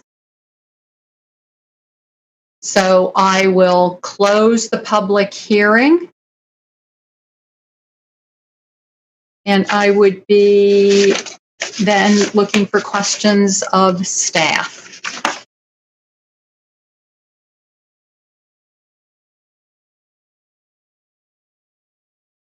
Alder Heck. I have a few, as you can imagine. I have a question. This might be for Mr. Tucker about the moped parking on the west side that's been proposed.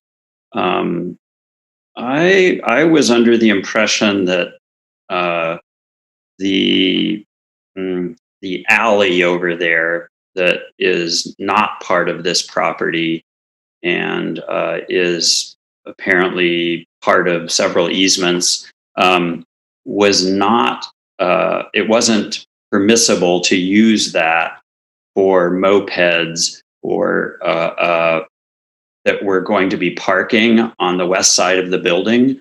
If that's true, and you'll have to answer that, would the idea be that the mopeds must be on the sidewalk and the lawn area over there, Are there any zoning or usage concerns with that arrangement that you're aware of over there? Well, I don't think so. The alley is actually a private easement for access. It's not a public alley, so it's not a public right of way. So really, what you have there is a side setback area or a side yard, and that would be okay potentially for the placement or parking of mopeds in the future. And the fact that mopeds would be using the private easement to get to their parking stalls by design is not a problem? Well, that relates to who has rights to use the easement to access. So if the this property has rights to go onto that property for access, then yes, they can use it. Otherwise, they would have to find their own path to Langdon Street on their property. And we don't know the answer to whether or not they have access to that easement. I think they always had access. At least the previous owner had some ability to gain access there, I believe. It previously was just straight open. You're backing cars right onto the easement or private alley area. So I would assume that access still does exist. And what are the requirements in terms of it being official moped parking? Do there have to be stalls with signs, or is it just haphazard since it's private property? No, it has to be on a paved surface. They have to be identified. There are requirements. I think they're 3 feet by 6 feet parking spaces if they're going to put them in.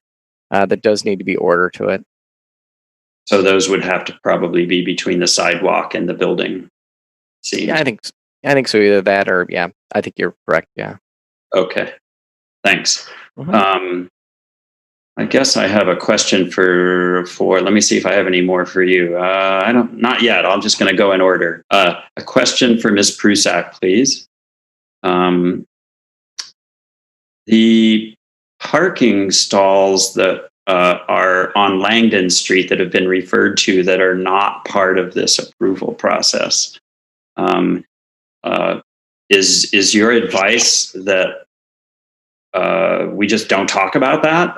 It's a little awkward because I know that those are permit parking only now, so only people with residential parking permits can park there, even though there are some meters.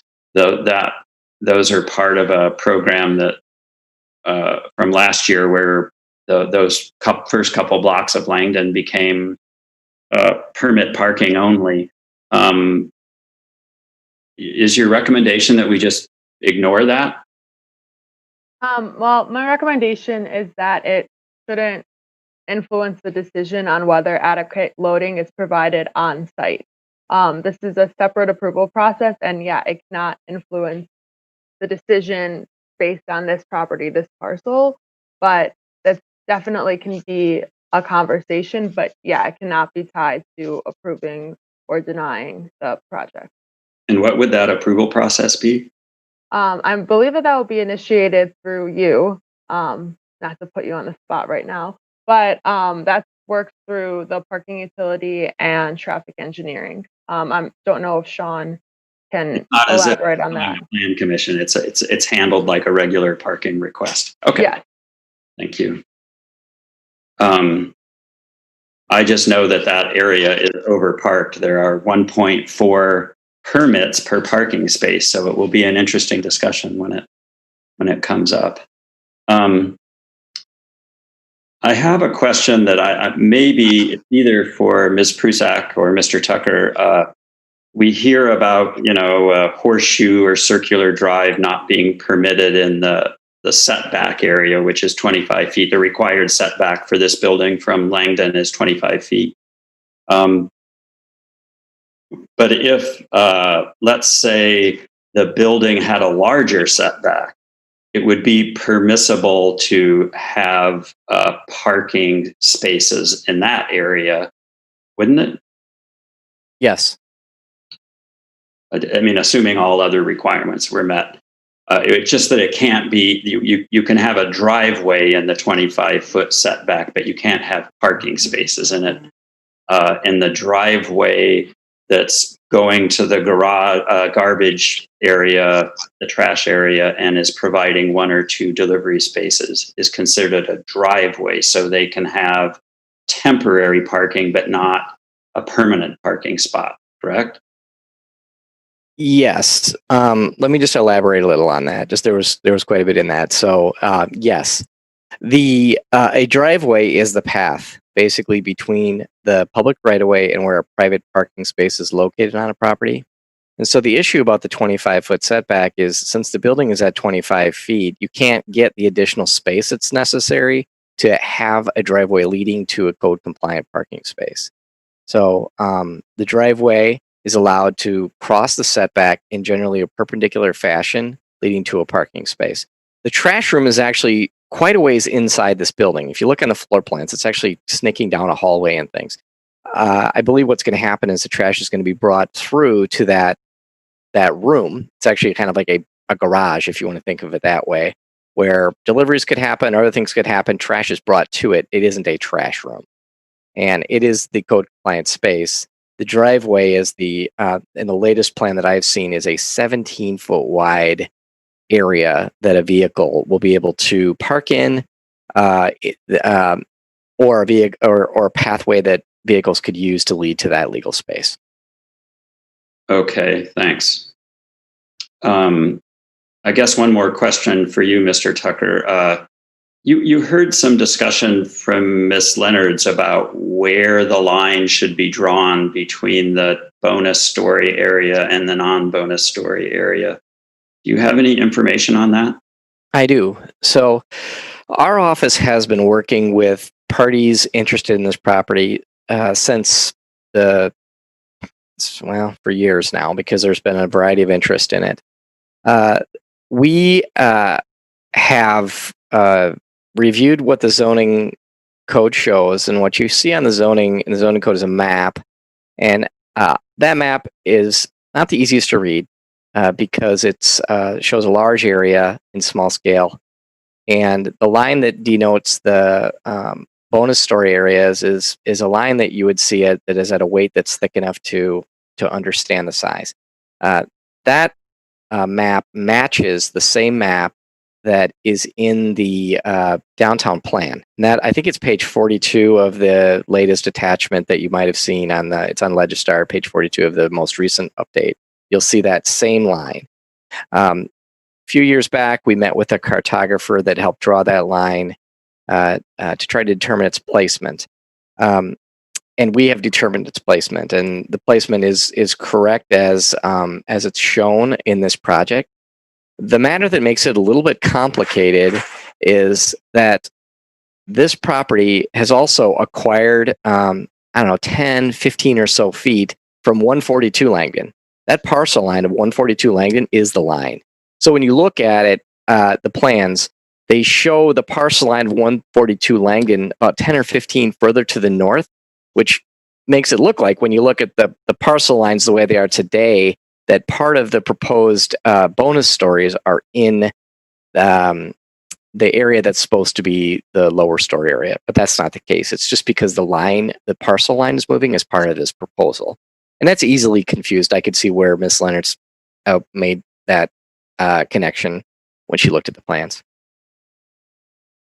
Okay, thank you. Those are all my questions for now.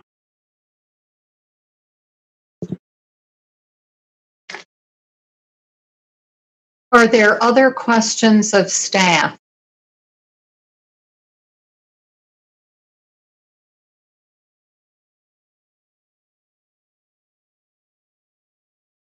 I don't see any hands raised. I do have, I think, 1 or 2 questions. And this would be, I think it would be Mr. Tucker.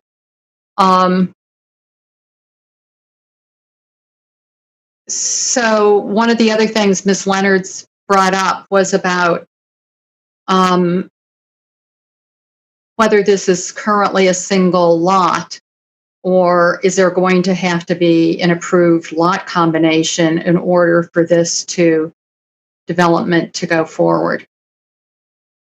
Yes, it is multiple lots. They're pieces and fractions of lots like we find often in the downtown areas. I think there's a survey in the plan set that also shows this is going to ultimately need to be combined into a development site to eliminate the parcel lines so they don't have to build firewalls or do separations, things like that. It's routine. Thank you. The follow-up question then I think would be for either, I think, Heather or Sydney. In our local historic districts, there is a challenge with, this kind of lot combination and not doing that because of the development pattern of historic districts. And one of the things Ms. Leonard pointed to was the potential, if these lots are combined, the combining of other lots, and she listed a lot of other ones that would be potential for combination that could point to this as precedent in terms of potentially disrupting the Langdon development pattern that's called for in the downtown plan. And so I'm wondering what your thoughts are about that concern. Condition number standard 4, establishment would not impede normal and orderly development, and the fact that the downtown plan says encourage relatively higher density infill and redevelopment that is compatible with the historic context in scale and design. What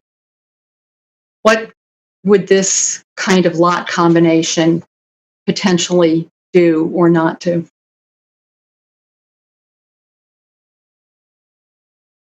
It looks like Sydney has her hand raised, and I'm happy to start. Or Sydney, did you want to give that a start?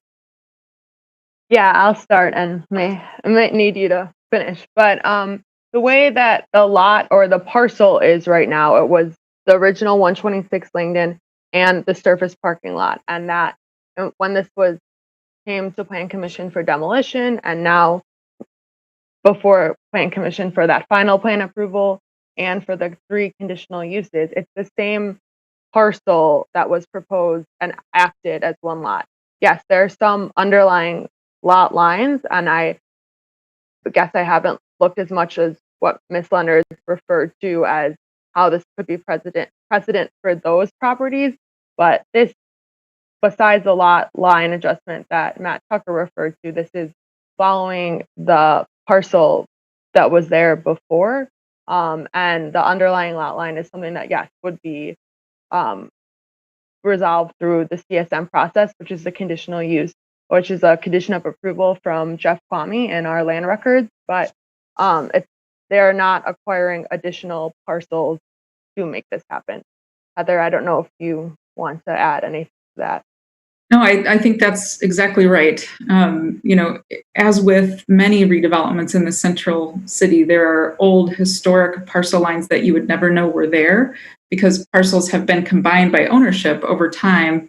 And since they've been combined, building codes have changed and have required the elimination of historic lines, historic property boundaries in order to construct buildings that don't have, like Mr. Tucker mentioned, that don't have firewalls along those old historic property lines. So I think Sydney's right. I think the compatibility question is really, that's what the Plan Commission referred this project to the Urban Design Commission to provide some guidance on. And I think that's still before you tonight. This is not a local historic district. Our local historic districts would have further review of certified survey maps, lot combinations by the Landmarks Commission. So you've acknowledged that, and that's definitely the case. Here we don't have that added level of approval. And I think that, the downtown plan identifies this property as one where a larger building than the buildings surrounding it is to be expected due to the building that was there before. But still, it's important to be able to make a finding that what's being proposed is compatible with its surroundings. And so I think you have a recommendation from the UDC regarding that, and that should be something the Plan Commission considered this evening. Thank you.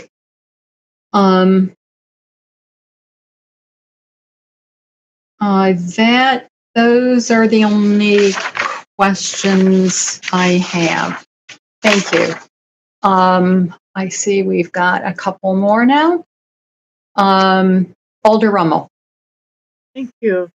When I think it was Mr. Tucker was answering Alder Heck's questions, he referred to something on page 42, but I went looking for that, and I don't know what that was about. The where you could do the bonus stories. Is there some way that we could have that pulled up, Sydney? Ms. Rizek could find what that was referred to, so I could see it, or tell me what to look at, because there's so many. There's 33 different items in our Legistar. It's page 42 of the 51-page attachment, which is the on Legistar is referred to. It's the latest submission or revised plans. I could screen share it if people want to see it. I'm looking at it right now. It's just the page of the downtown plan that shows the bonus areas. Okay, thank you. It's page 37 of the downtown plan.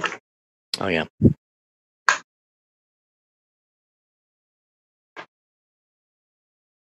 Did you have other questions, Alder Rummel? I would like to see that so I know what I understand what the answer was that was given to the question. So, or you could, I still don't know the answer, whether it sounded like Mr. Tucker saying it fits just exactly, and if you looked at something, you would see that. And I just wanted to look at that something. Mr. Tucker, could you screen share that, please? So, yeah. See it? Yeah, just a second. I just had it up.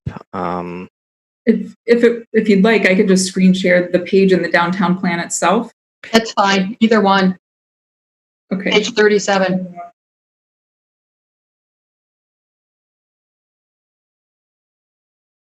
Because that map, when I look at it, it's got a really fat red line, so I'm not quite sure where the lines are from that map.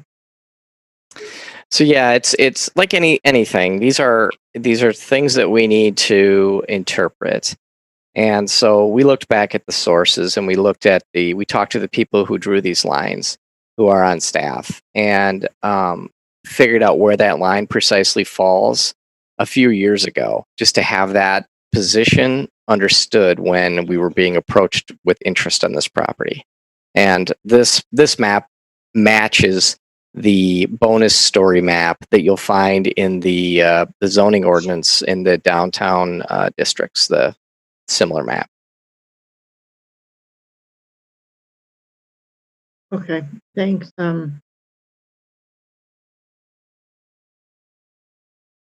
Yeah, it's just not clear to me that, how that relates to what's before us, but thank you. That's all I have.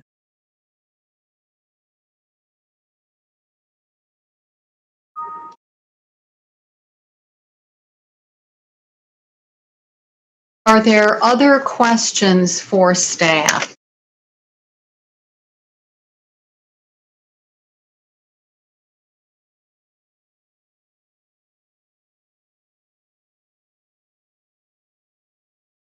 Other questions for staff?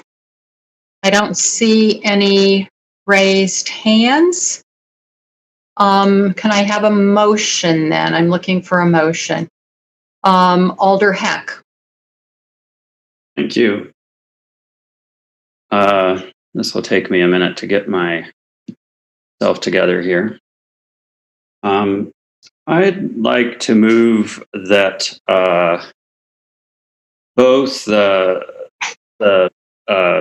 standards for demolition approval and the conditional uses are not met for this proposal. And I can go into great detail if I get a second. Do I have a second?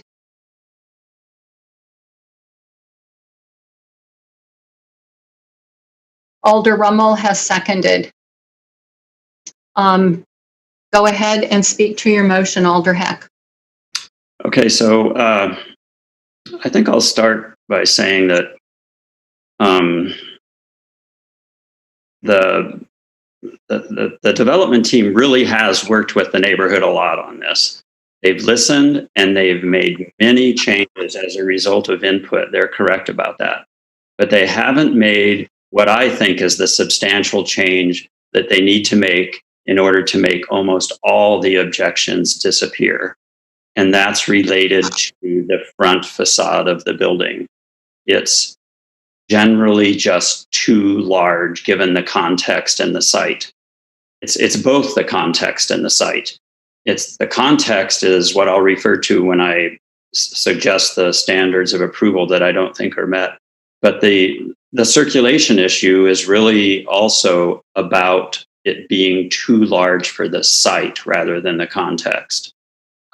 And you know, as I've said all along, I really don't have strong objections to the 2-story bonus request for the rear of the building, but I do object to the front facade size and massing.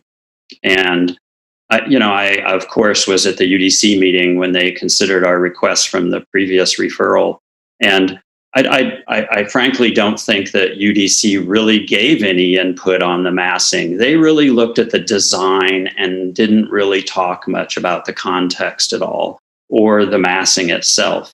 It was which design did they prefer, and they didn't really have much to say about the historical context or the massing itself.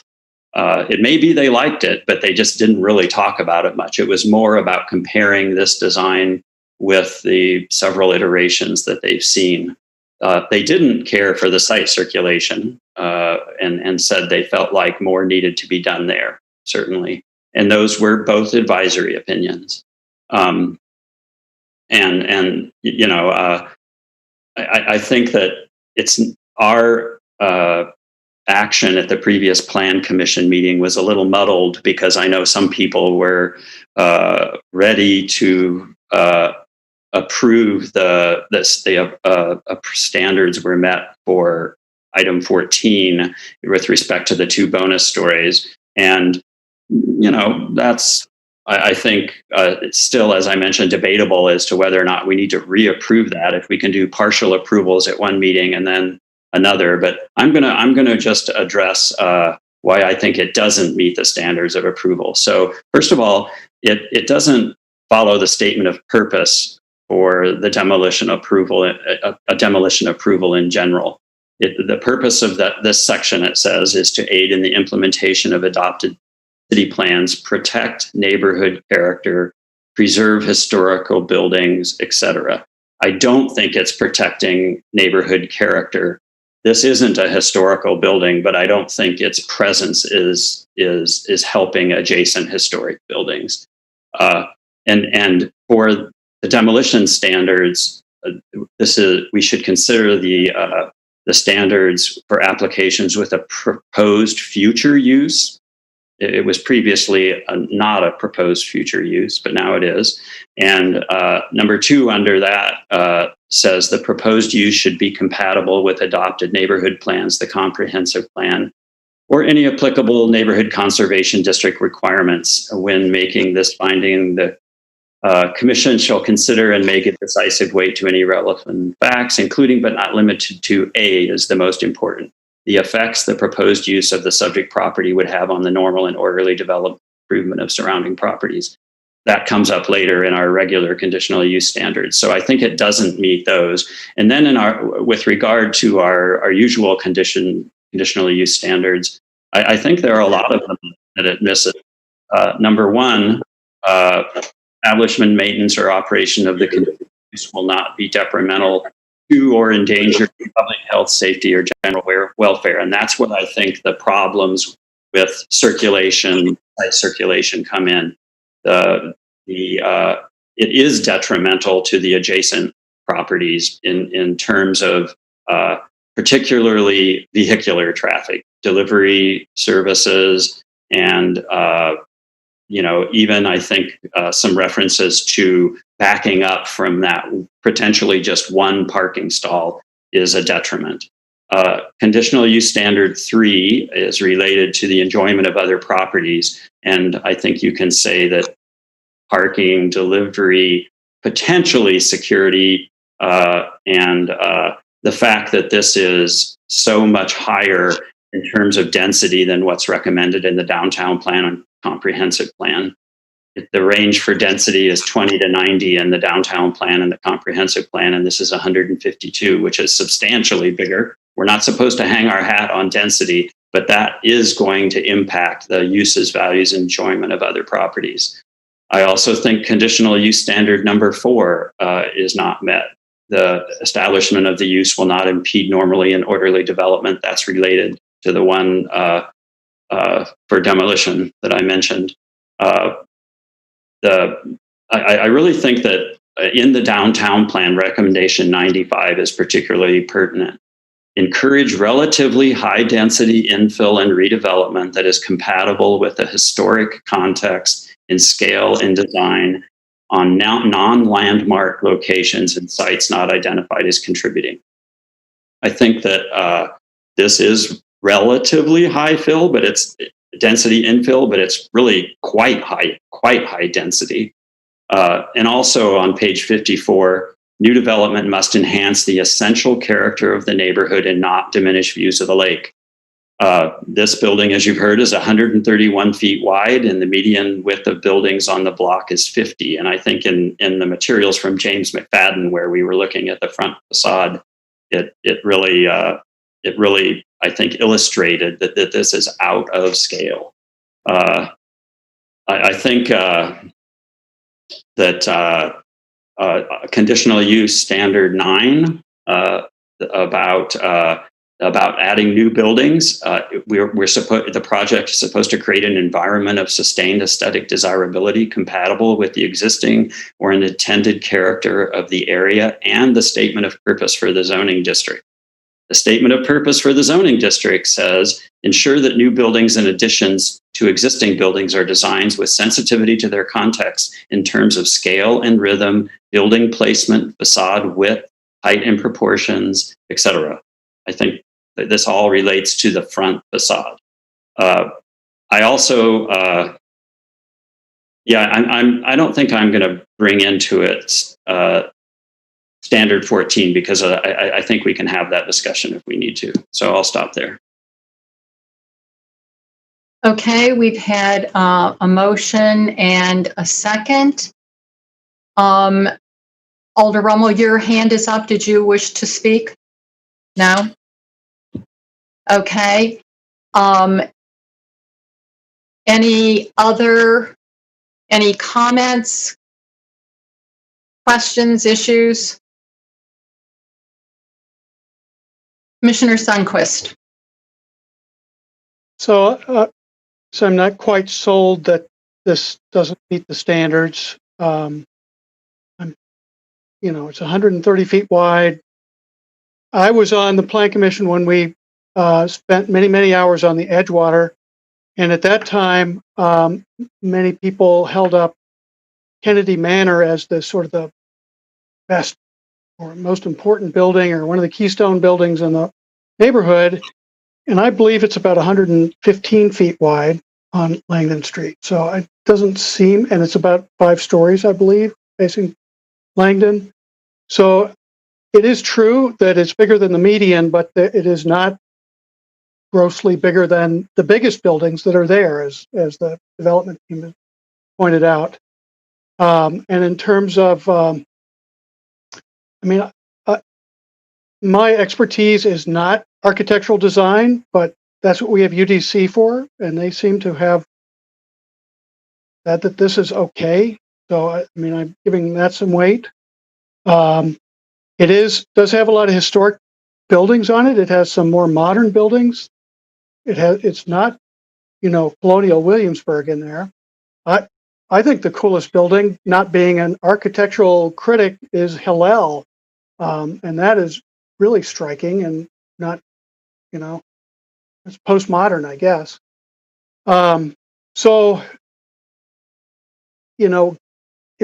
if in my view of going up and down that street all the time from Wisconsin Avenue to campus, this doesn't seem like it's out of sync to me.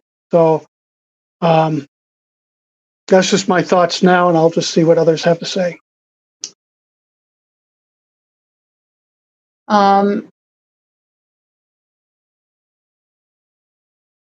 Commissioner Cantrell, did you wish to speak? Yes. I guess I concur with Alder Heck on this one. I'm disappointed that the applicant didn't come back with another rendering that really addressed her concerns about the mass of the building along Langdon Street. I know it's a big lot. It's a wide lot. I've walked that area several times, and I walked it again today and looked at the surrounding buildings, and I looked at Kennedy Manor, walked up there. That building is wide, but it's also on a corner lot and has a lot of open space across the street. So it's a little bit different context there. But I think this building, the mass is too large. The height needs to address the relationship to the adjoining properties. I don't think it does that. So I guess that's why I concur with Alder Heck on this one. And I'm saddened because there is a project that can be built on this site, and I was on the Plan Commission too when we adopted that 2 bonus stories, and felt that was appropriate to get some of these properties redeveloped, and because that property is so deep, that I think that again, there's a project I think that would work on this site, but this project as proposed has not addressed at least the massing and its relationship to adjoining properties on Langdon Street. Thank you. Thank you. Alder Lemmer. Thank you. I do think that the standards can indeed be found met. It appears that the developers have continued to be responsive to all of the concerns that have been shared, and what's before us is still an improvement over previous iterations. This is going to be the location of a multifamily project, probably for students. So I think other potential projects are probably going to have a lot of the same concerns that have been shared about this one. And this one includes a lot of different green initiatives, which is nice to see. And we have a housing crisis, and downtown infill development, and it's the kind of project that we need. And going back to how responsive they've been, we've heard about the engagement process with the greater community, and it seems like there was a good faith effort there. So at this point, I'm feeling that the standards have been found met.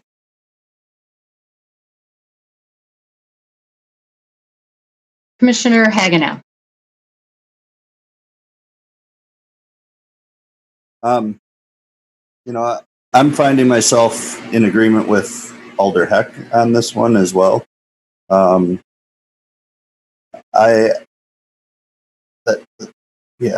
massing of that building along Langdon, I just can't get over that. It's kind of, I understand UDC likes that design, but it just seems, I feel like we're close. The developer is close. But I just can't make it work in my head anyway. And maybe, it does in others' heads, but for me, it just doesn't work. I'll leave it at that. Thank you. Thank you.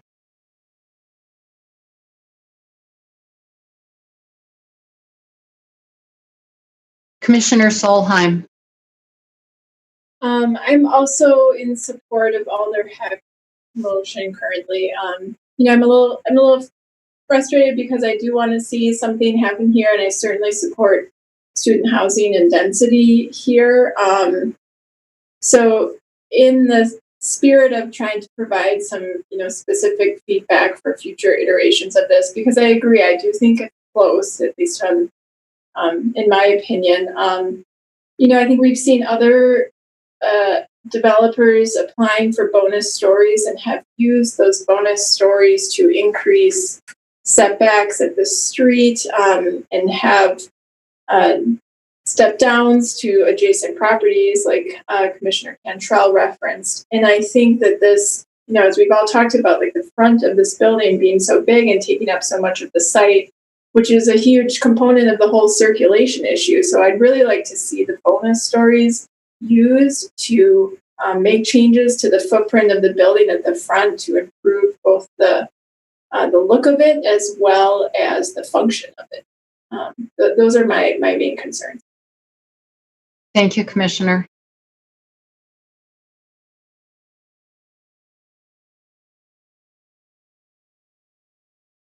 Other comments?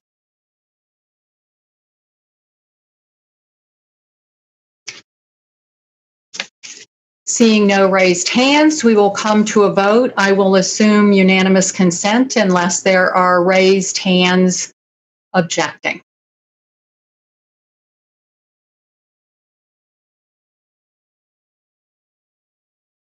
I see one raised hand. Alder Lemmer. Motion passes. That concludes our meeting for this evening. Do I have a motion to adjourn? Nobody wants to adjourn. Okay, moved by Commissioner Cantrell. Do I have a second? Seconded by Alder Heck. I will assume unanimous consent unless I see a raised hand. Okay, thank you, everybody, and I will see you on Thursday. Okay, take care.